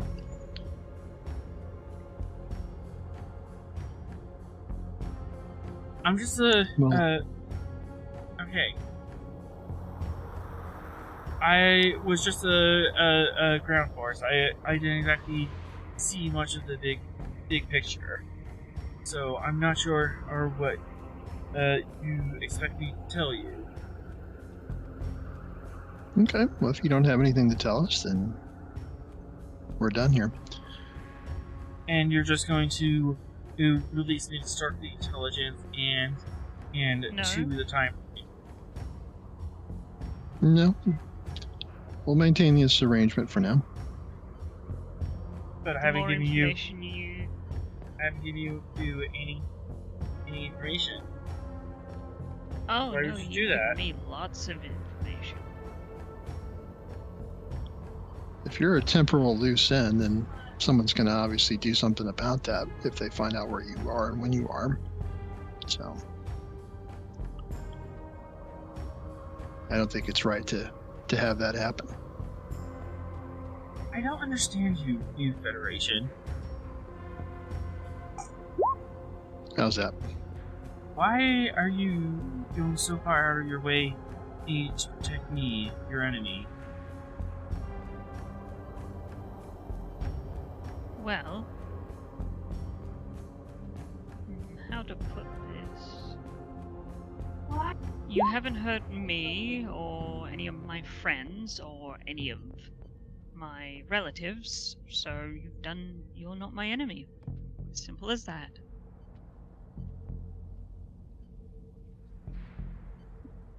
The XO can. He has the report. He knows what the doctor did.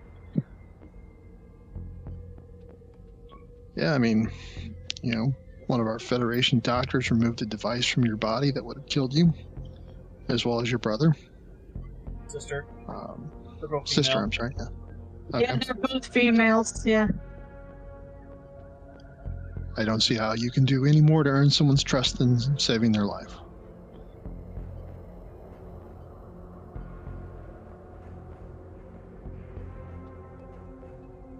Okay. There's been some talks. A couple of barriers just down. Some interesting ideas up. And here's the big roll of the night.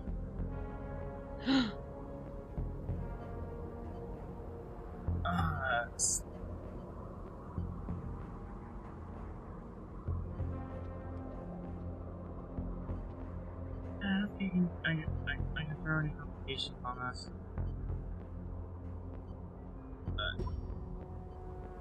Presence command difficulty 5. That is down a couple levels of where it was. Difficulty 5. Wow. So the question is which Start one? using determinations.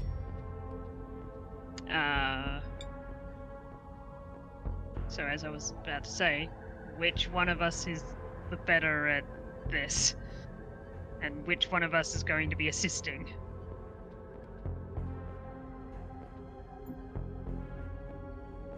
I've got 9 and 4. Yep. I've got. You can also possibly bring that ant down by creating some other her advantages or by if you can suggest advantages is that will bring down her resistance to talk.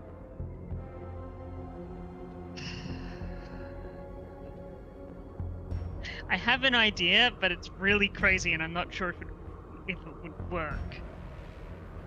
Perfect kind of idea. Okay. Advantage. I kiss her.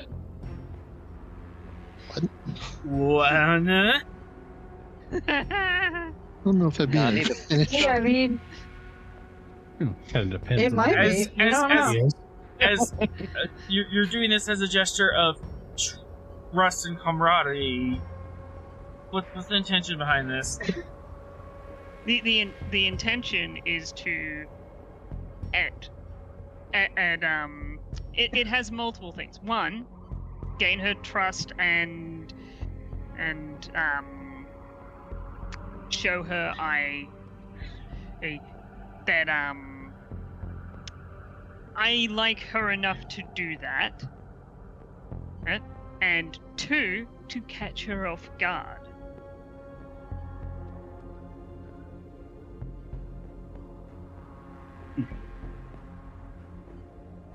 I mean, as far as Hail Marys go, shit. I don't think she's shown any inclination that would be welcome. I mean, Mild flirting, but yeah. mild flirting between the two women.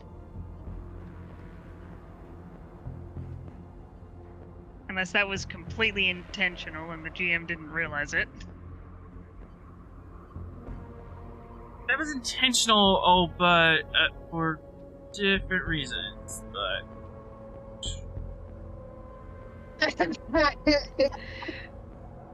She was just trying to manipulate you, play your game. Yeah, now she's calling her bluff. Yes, difficulty 1, Constitution 5. This could blow up in your face. Sweet. Sweet. I like the sound of this. Persuasion. I can't increase competition anymore, for sure. For a focus, so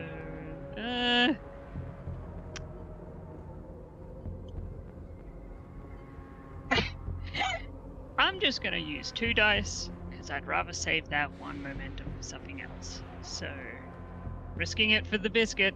Hey!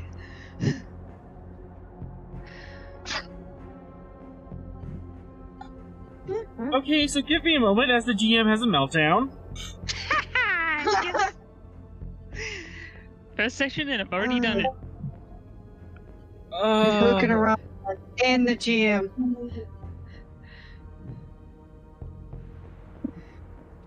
Yeah. You catch her off guard, and probably the commander too. Yeah, commander completely caught off guard. This you kind of got a hint of mischief from Williams, and then she leaps across the table. I am fine with this. This is going on a report somewhere. No, it won't.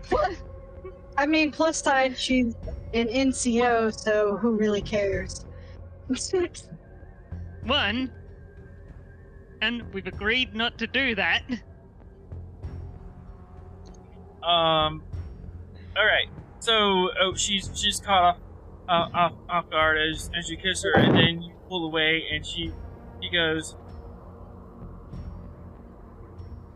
"Okay, that was a thing." Just responds back, "Don't flirt unless you're willing to go further."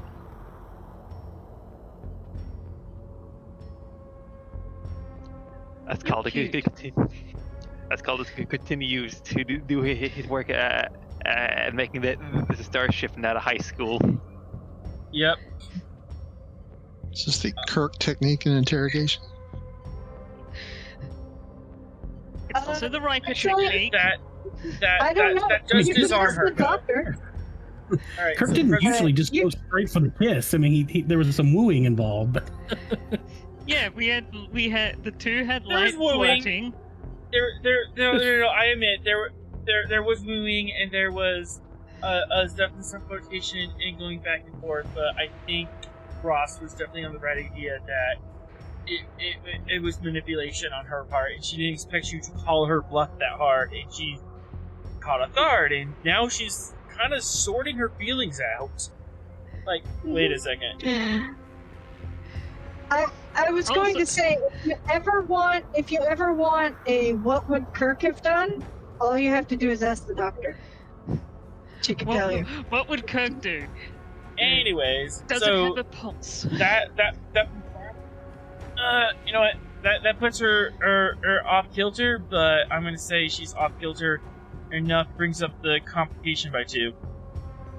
So we're now looking at presence command, diff 4, complication 3. I'm willing to make that roll, and I have the better stats for it. Presence 10, command 4. Frost. Remember, What? I guess I'll assist. Somehow, the non-commissioned officer is better at doing this.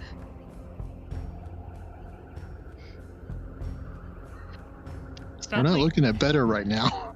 Starfleet Academy is apparently really good. I'm assuming either interrogation or persuasion both would work for a focus here. Yep. I'll use that one. I will definitely use that one momentum.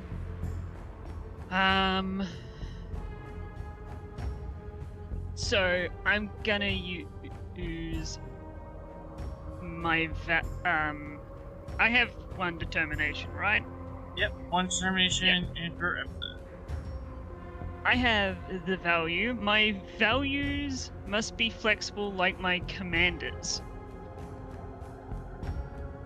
Ross, you're taking yoga, right? No. Yeah. Values, not body. Hello. Nope. We're gonna nip that in the bud. Hey. Yeah, I'll accept that value. Okay. What do I do with that? You can use it to create an advantage on scene, or you can use it to make the perfect opportunity, which grants you 1d20 that automatically rolls a 1, so automatic 2 hits. I'll have the automatic 2, because that means I only need to get another 2. Yep. Yeah. That's But usually if the you- good one. Yeah, if you want to get more dice after you do that, you have to spend 2. Yep, because dice ends go from cheapest to most expensive. Yeah. So no, most expensive to cheapest. So the termination is the most expensive dice. That's the one you spend first, and then to get extra after that, you would have to spend momentum, and then the last one is free ones you get from talents and stuff. Mm-hmm. There's an order of operations to how dice spends go. You get used to it. Yeah. So that means I can't do momentum, one. Yeah. You No, technically have 2 momentum, the GM just didn't add it. Yep, you technically have 2 momentum. Okay, so I'll use 2 momentum to get me up to. So you'll be rolling 3 dice. So 3 dice. Yep, so 3 dice in the task roller, but you Three. technically have 4. Finger quotes. Yeah. 3 dice on only having to hit twice, and I'll have and I'll have assistance. Yeah. Let's do this. Ow. Why? I would like to give Williams my determination for her to reroll. Williams, you feel a determination from the captain come across your table. So now you have another determination to use. What value will you use to reroll this? It has to be my value, correct? One of your values, yes. Yeah.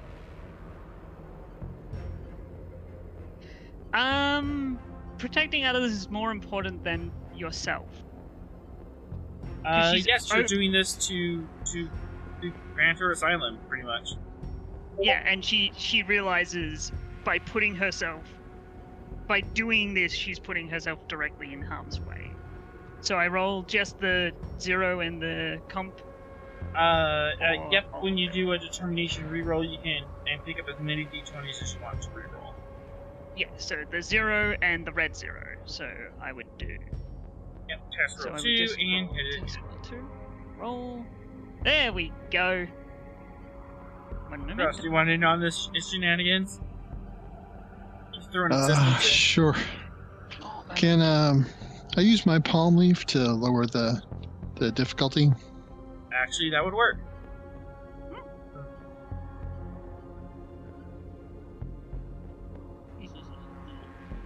It'll be a diff 3 then. Yep.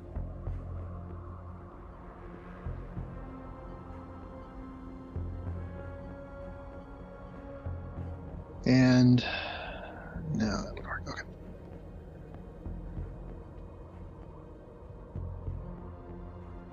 And would you look at that?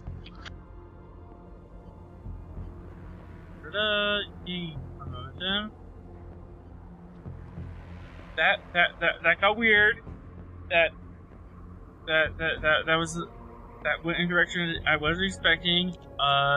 Never planned. I'm just gonna be looking at the chief like, what the hell?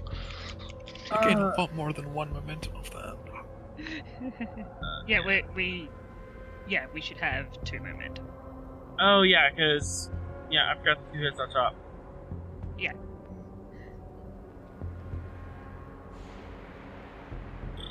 All right. No, we should have 2 momentum. Period, not 3. Okay, 1, 2. You made it a diff 3, 3, 4, so 5, you should have 3. 6, and then diff 3 because of the palm leaf. Oh, okay. All right. She is a temporal organ from the 26th century. And she reveals, basically, her parents were made to have never left, to have never met, so she was kind of a loose end in the timeline, and her patron snapped her up. Patrons from some other time, they temporarily displaced themselves to communicate with him, and the patron raised her, gave her gear and training, and then started putting her on missions. And the share link for this, I have a Google document. All sorts of stuff. Link and edit works.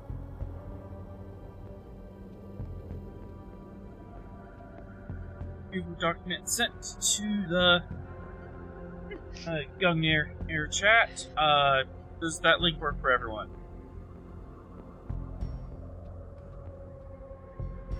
Yes? No? Do I need to change the permissions? Checking. Ooh, yes, that's. Yep, I see it. Alright. That is your temporal omission log. Tries to explain it to you. There's some fun tidbits in there.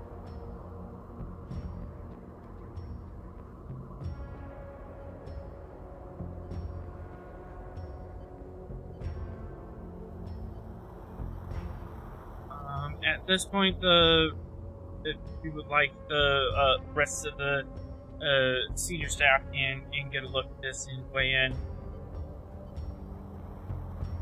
Yeah, sure. Kill humpback. What? Yep. Really? Really?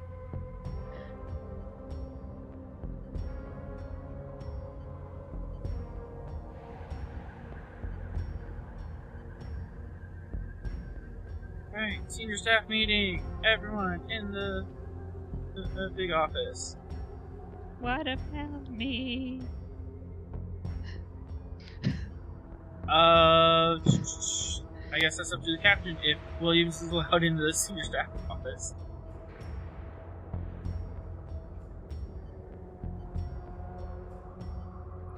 Oh. Starship was my ship. Rip.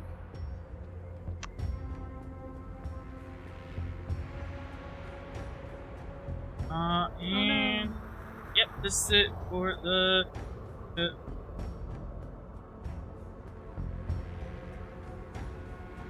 yep, this is it for the dream. You should be able to read that. Oh, remove Jillian Taylor. Yeah, even just looking over this, some of these names are familiar to you. Some of them are just blank spots that make no sense.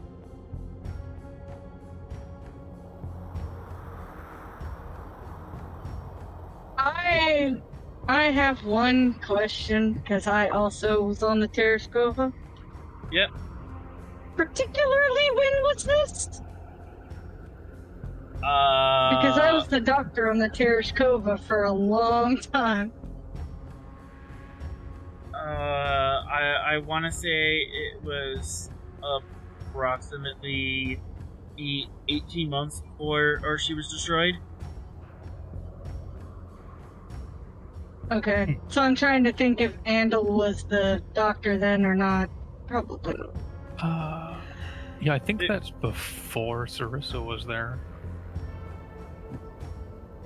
Then yeah, because Andal was Star X's was the doctor when Star X was killed. Yeah, 18 months is very unspecific for that, actually. Yeah, I'm not familiar with the Terrascope game, so I just kind of threw it on there as a Easter egg. But yeah, apparently sabotage was done on the Terrascova, and her mission was marked as success. Okay, so we're referencing another game. Okay, that now I understand things. Yeah. Some of these are other games. Some of these I pulled them out of Star Trek canon. Some of them I pulled out of the deranged bits of my mind. Sounds good. And it kind of makes no sense because it's popping in and out of time and it's referencing things that never happened. It's referencing ships that were long destroyed after that point, or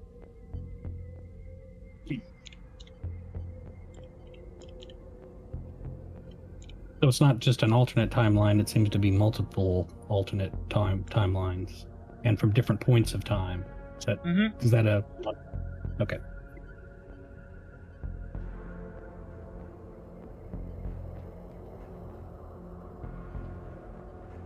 So apparently she was responsible for the final genocide of humpback whales. That's never a good thing. She's evil.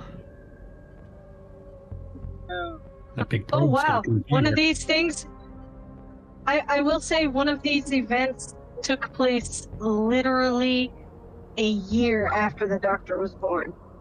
Just putting that out. Well, 7 days short of a year.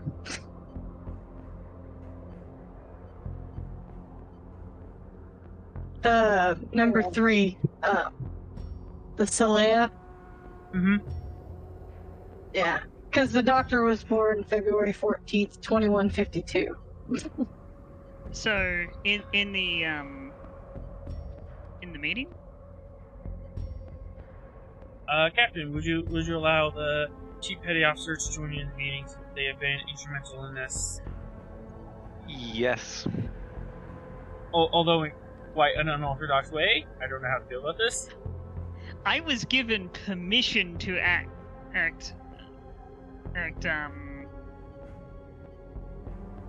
what's the word?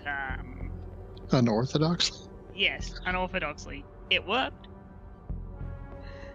Squint. I mean, you did that to call someone's bluff, so. And you're given permission by law to kind of have my authority when I'm not there. Mm-hmm. And big Sorrel. Little Sorrel.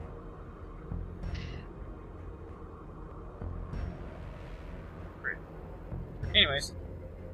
Yeah, that's the information you have. What are you gonna do with it, and what is the final plan for her? I mean, we promised.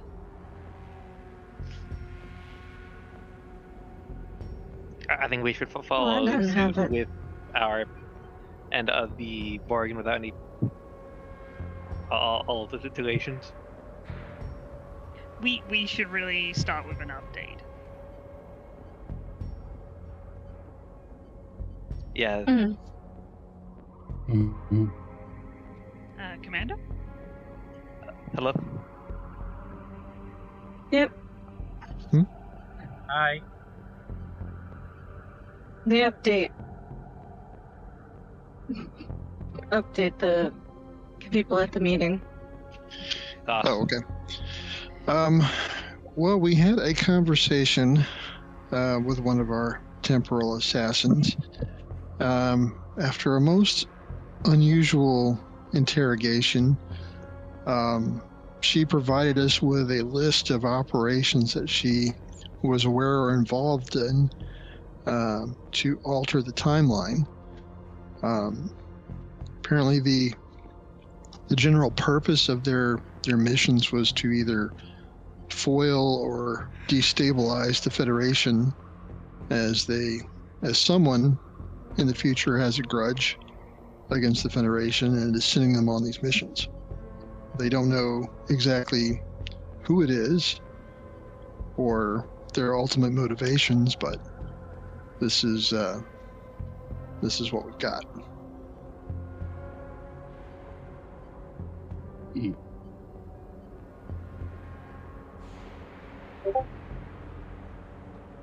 And the offer was made to them to set them down on an inhabitable planet with supplies and whatnot, so that they could stay off the grid and not become a target or a loose end to be wrapped up by who's ever running this show. Do our characters have any idea that these events can't come from one continuity? You can do a reason science. One of us. You can do a reason science and diff for R2 into that.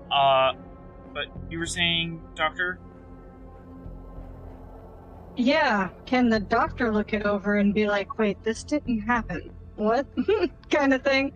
Yes, Because you temporal can. awareness. Yeah, you have temporal awareness, which I'm gonna say you insight, science, or command.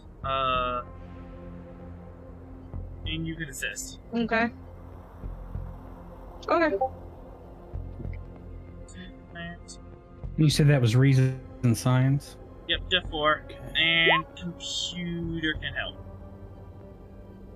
As you're kind of like typing in information, cross-referencing it. Did this actually happen?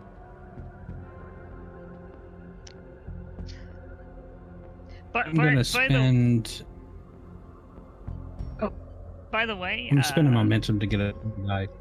Yep. Williams does point out that she, to get this information, she used the Kirk style of interrogation.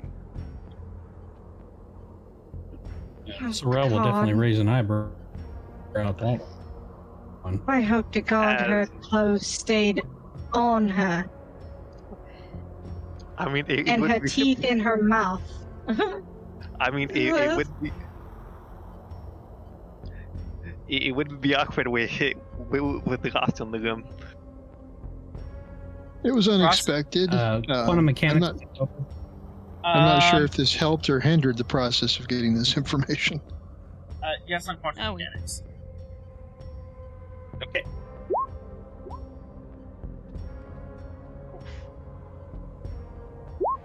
Wanted that to go better. Can you reroll?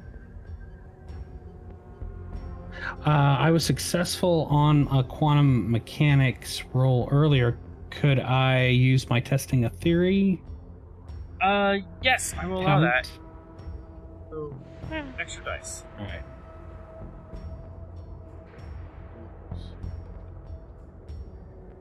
It's just the one extra dice, correct? Yep, just one extra dice. Gotcha. That helps. Yes, it does.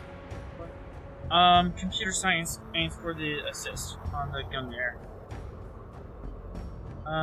Captain, if you can roll that. Yep.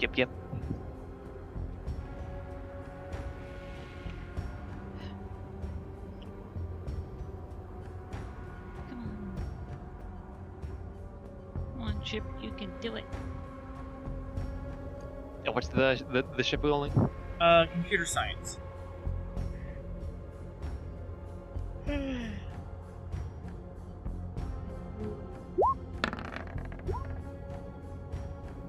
Booey. But you do hit the roll. The fifth column M over where it says AT. If it has a star in that column next to it, that is referring to an event that the computer has no idea about. And Doctor, you get the idea that this event never happened. I don't know what they're referring to. I've never heard of an Admiral Samson anywhere in Starfleet history. Yeah, she'll point at the date, being that it is obviously, recent. More recent, anyway.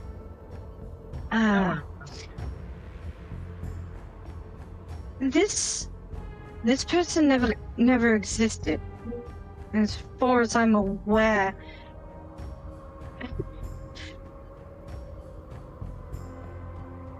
And she'll point out the ones that just aren't right. Period.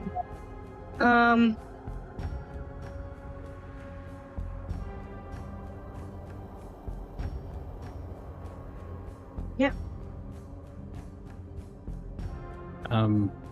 So if the employer is not simply concerned with one timeline, but is concerned with multiple timelines, what does that tell us about the employer?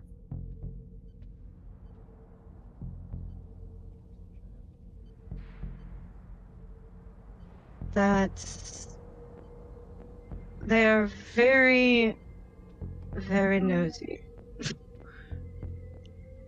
No, sorry. And they have the ability to travel through not just one timeline and alter it, but multiple. They have a multi-temporal dimensional perspective on and values.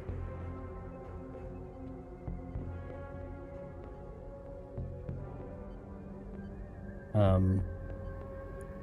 reasonable inference would be that they have if they have an interest in multiple timelines, that they perhaps exist or have a awareness that spans multiple timelines. Else, why would they care?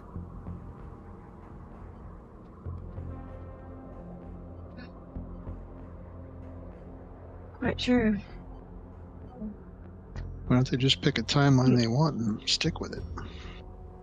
Right. Because not in one... about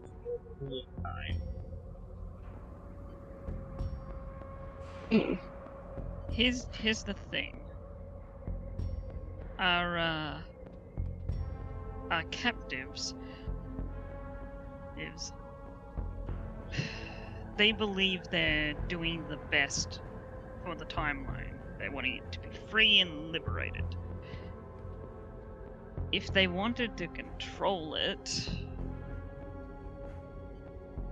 and, well, if their boss wanted to control it, why wouldn't he just go after one that he knew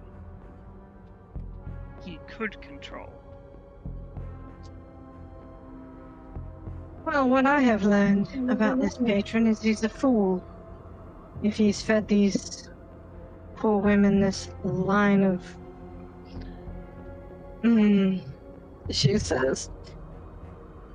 For one thing, as much as everyone talks about liberation, true liberation is not even close to anything worth having. She says.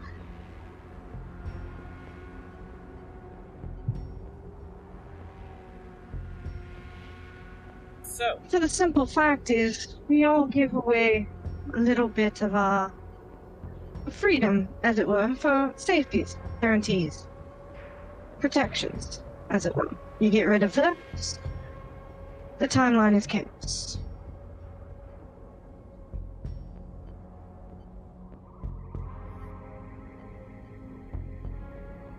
She's just kind of looking around the table like, what? I mean... So, I guess the next question is, we follow through with the promise to give her sanctuary in some abandoned planet, and also what do we do regarding the Latinum on the SS Truman? Well, just Tylenol. Oh, my brain. I believe the fact that she doesn't know about the Latinum, so putting her on her planet seems fine from my point of view, but I'm here at the behest of the captain and am not part of the command staff, so... So they wish to be marooned on a planet by themselves? That is survivable with equipment and supplies enough for them to set up an ability to live on it. Not unreasonable. That removes them from the timeline. It removes them from the timeline without killing them. And it means they won't have someone come after them. All we would have to do is not go around saying, we left these people here, and they should be safe. So our belief is that the patron would seek retribution against them, and the only way the patron can find them is to find some record of their existence in the timeline. That's our presumption? That yes, as far as I'm aware. That's how it works, but I'm not the expert here. I know how people work, not how time works.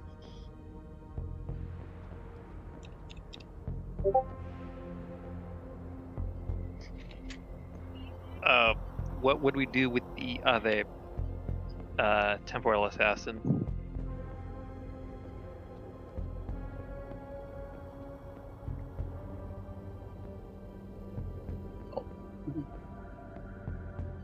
Did they seek refuge together?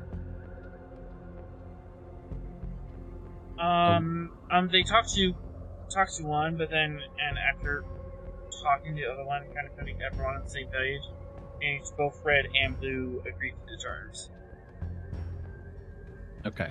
I think best place would be best idea is to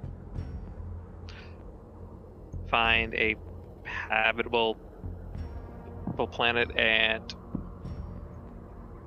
drop them off in a runabout with the supplies, unload the supplies, then fly the runabout out.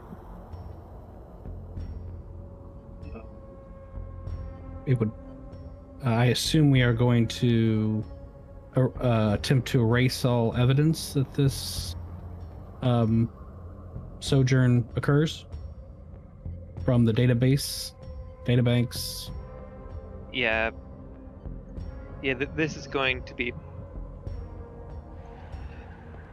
this information isn't going to be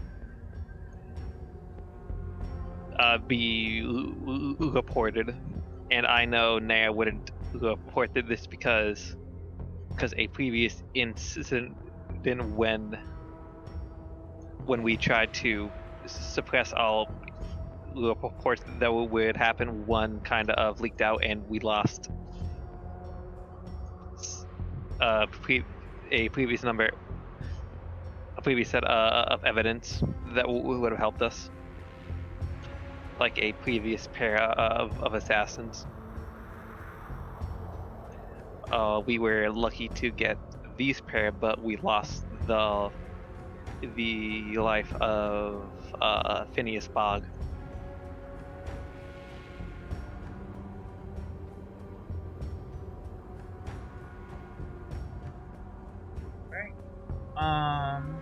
As you discuss this meeting, and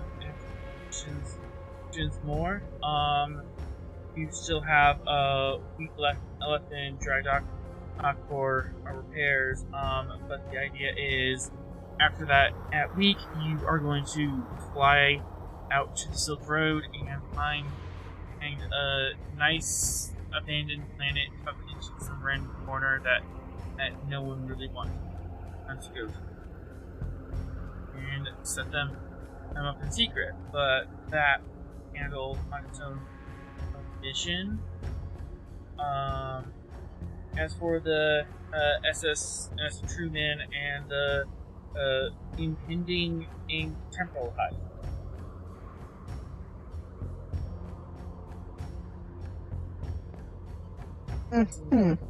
Seems that slowly the plans are going together to work on that and devise means of stopping a heist that you know is going to happen. And in time, one last round about the table. Everyone and takes their rest, and you have a week of shore leave. Describe in about a paragraph or so what you do for the rest of that week.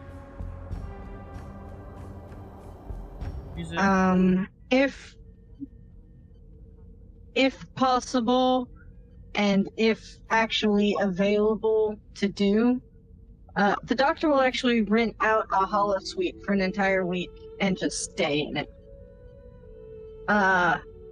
It's the same hollow program. It's basically her home. She's just gonna, spend the week decompressing, as it were, sitting on a rocking chair. Are there any NPCs in the program?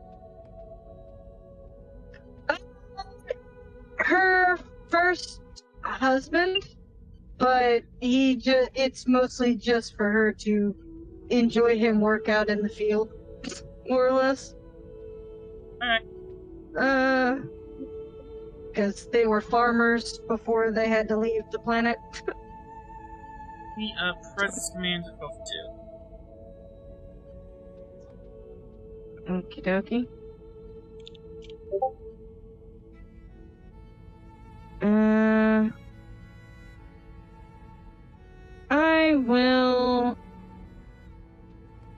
I'll use one of the momentum. Could I get away with counseling? Since this is her version of her own counseling? Alright. Yep, that's the basic idea.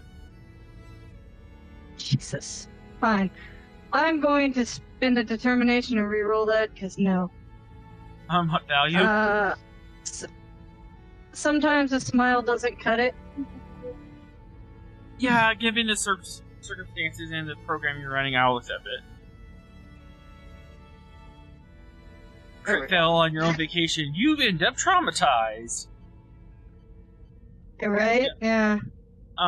Gain a momentum, and instead, on the top of your sheet, you may the temporary trait of well relaxed. This gives you a one-time use of the trait at any point in the future. If the state of being relaxed would help you, you may use it, but then you burn it for the rest of the session.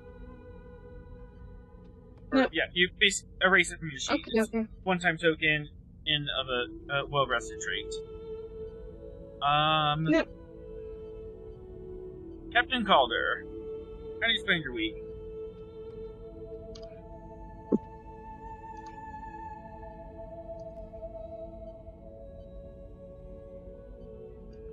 I am going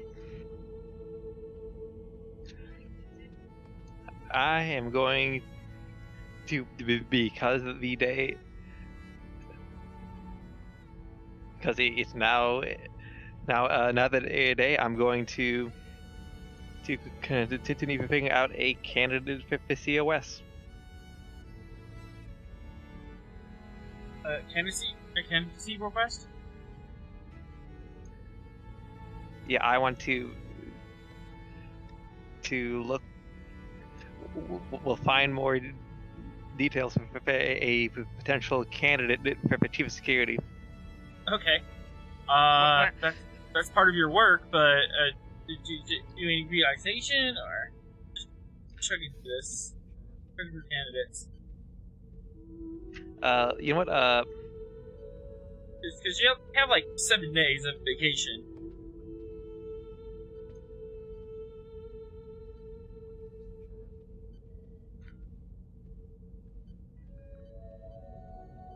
I mean, yeah,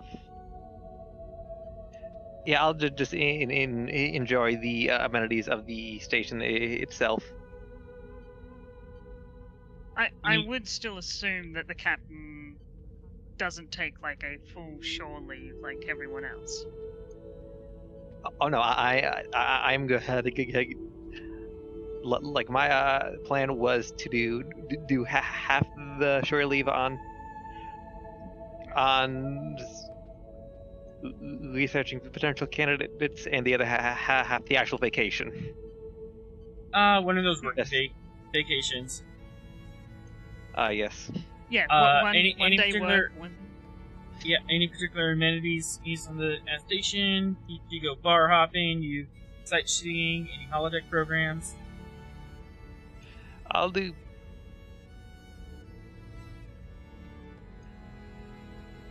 Sports tournaments, arm wrestling, no.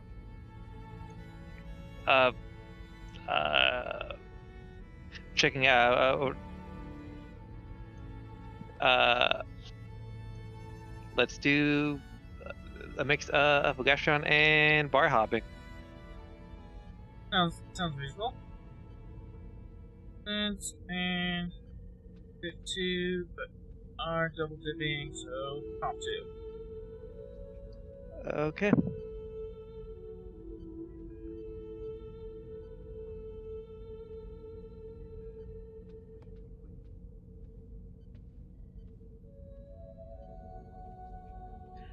Take a threat, GM. Okay.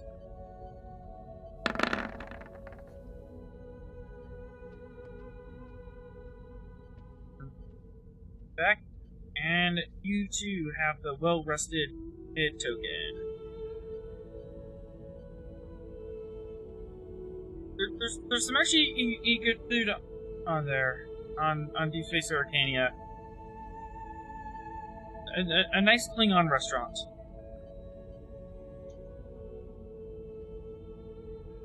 Commander Rost. You have 7 days of shore leave. How do you want to spend it? I'm gonna probably spend some time keeping an eye on repairs, making sure everything's done properly, supervising that kind of thing. But I'll manage to take some time off, do some day trips, maybe do some climbing. If there's a suitable mountain or something nearby. If I remember correctly, Shosku 1 is M class, but just barely. Carissa? I think so. Yeah. It's M class and the same Like sure thing. you won the planet right beside the station. Yeah, To the right right of the station. Yeah, the planet You're not right allowed outside down the there. station. Yeah. You're I'm not just allowed down there at all. Not allowed out? It's under security lockdown. Oh, okay. Oh, yeah, I forgot about that. Due to, what's happened on the surface Due to and the entire things, yes. antimatter problem. Yeah. Then I'd probably do some holodeck climbing then. Yeah, there's holodecks.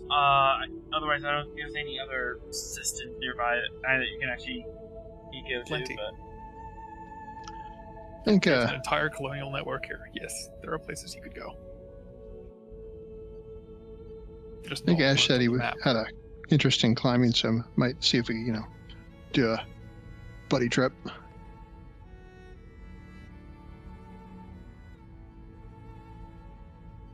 buddy trip between you and Left? No, I think Ash said he had an interest in climbing or a focus in climbing at some point, if I remember right. He can. Yeah, he'll come with you. So, you can go. You managed to charter a day trip to planet a couple systems over that has a pretty intense mountain range.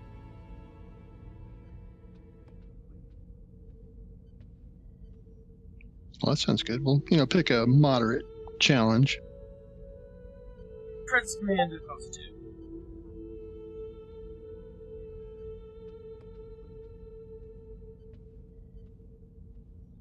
Got a focus in climbing, so I guess I can use that.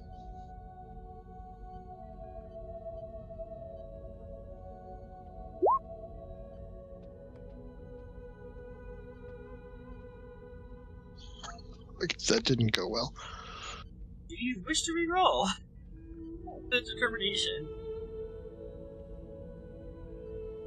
Yeah, I'm gonna go ahead and use my determination for that one. To what Oh, value? no wonder I set the complication on 3 still.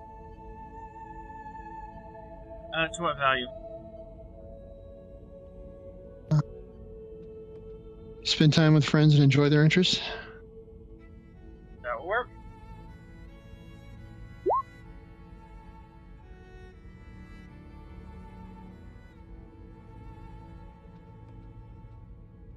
Shucks. Anything else?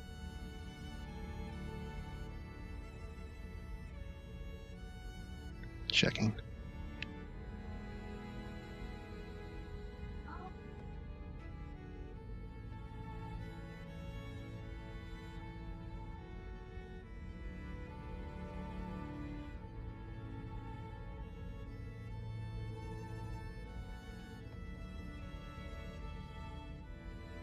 Collaboration command, would that do anything? That's if you are helping someone, you can and spend the momentum to give them your command score and focus.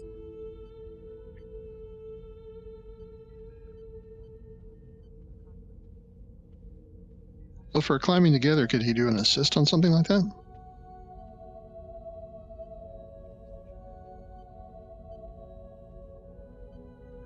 This is for climbing. This is more just enjoying the vacation.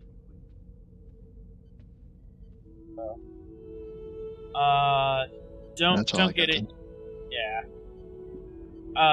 You tried to go for a medium in slope. It was a lot harder than you thought. It was kind of more frustrating than you anticipated. It was fun, but you kind of come back and you're all sore and achy for several days afterwards. I'll be in the hot tub holosuite. Yep. Commander Sorrel. One week of So Sorrel is going to kind of settle into a routine of, in the mornings, using his holodeck program of a gem to seek the tranquility of the Vulcan meditations. In the afternoons, he's going to be running temporal sims to try to solve or work on this puzzle that was presented at the briefing meeting in terms of who this patron might be, what characteristics that patron might have, what goals this patron seeks in changing or in executing these people across multiple timelines. And then in the evenings, he is going to again seek out the revelry of the Klingon or other species activities, and sip on his brandy and again observe and sort of immerse himself in that atmosphere and not really participate. He finds that quite enjoyable. Interesting. Alright. President's Command and Div 2. Alright, President's on Command, Div 2. Let's see how that goes. President's Command. Wishes to purchase expertise. I do. Indeed. I will spend a threat in an additional ice a die. One threat for an additional die. And I do not have a focus here, so let's go.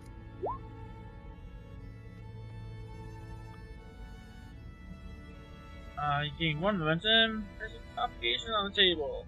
Do you wish to quash that, or do you have another means of dealing with it? Well, I still have my determination. I don't know if that's something you can use to quash a complication with. Yeah, you can. You can pull out and just say, I create an advantage that this complication doesn't exist. Yes. To what value? Okay. The puzzle solver value. Yep. Yeah, especially since you're working on the puzzle of the circle agent, and you're kind of periodically going through your day solving puzzles of human interaction. Indeed. Both are quite vexing. So, on the top of your sheet, you also get the well-rested trait token that you can use once to help on a roll at any time in the future. Okay. And last but not least, Petty Officer Cassidy Williams seems to be having connection issues. Yes, I am. I have been for a while. I don't know what's causing it. How would you spend your week vacation?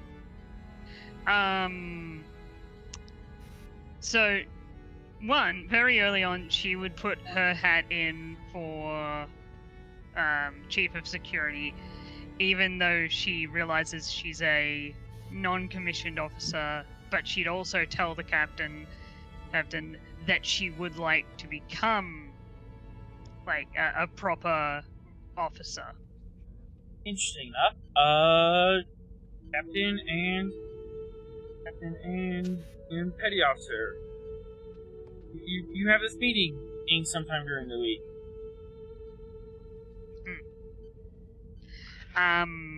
But in general, she would pretty much just be like either on a holodeck, practicing her fighting, or drinking. Not enough to get her like blackout drunk, just like tipsy. Just enjoy this. All right. Yeah. Captain, you want to speak to the Chief Petty Officer? First, I want to look through her like Starfleet kind of stuff, like for example, like the equivalent of her results on the Kobayashi Maru test. She has not taken that test yet. The Kobayashi Maru is only done into that's gone through the academy. She is a non-commissioned officer. She went through Starfleet through a totally different track, so she skipped the Kobayashi Maru. But in general, her service record is exemplary. I don't recall if there's any any particular highlights that you recall character creation? She has served under commanders that, like, people who were directly in charge of her that didn't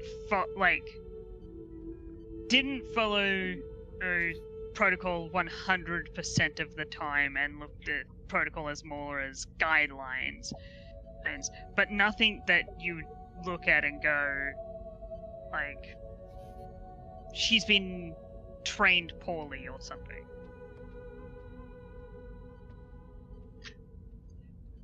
Yeah, but I'm guessing only did like slight protocol changes that would.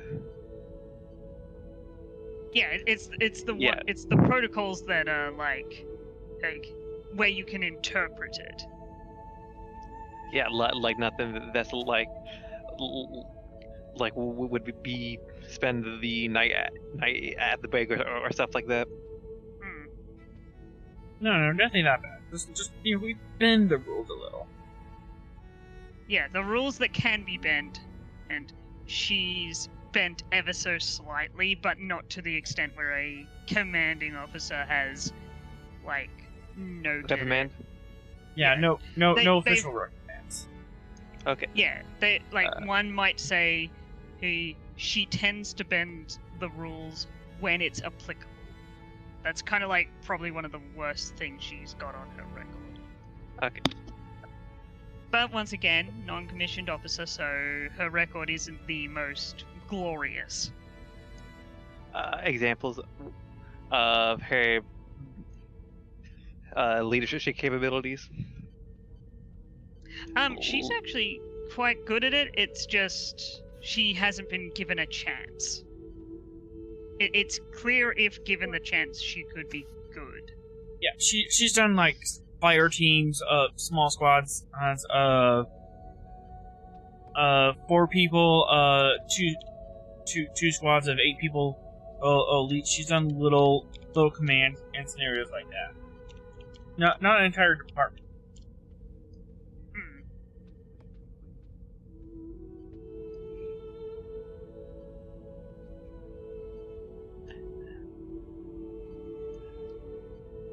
I mean, I will give her a test on the holodeck deck, and if she is able to pass this test, because I already have the thought of her as a potential candidate because of her recent actions, because she did a good part of like the security part of the job. Just need a good assurance on the chief end, and if she passes, I will give her the position and also a field commission.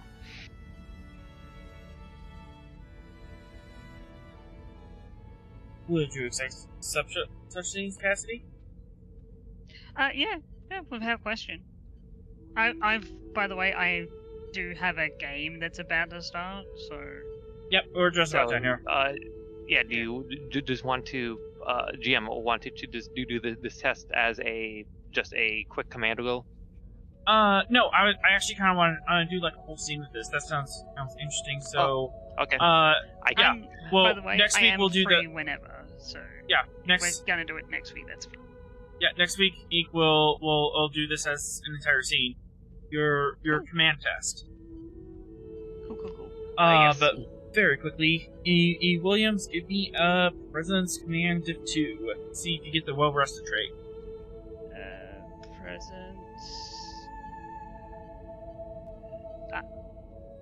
Presence Command.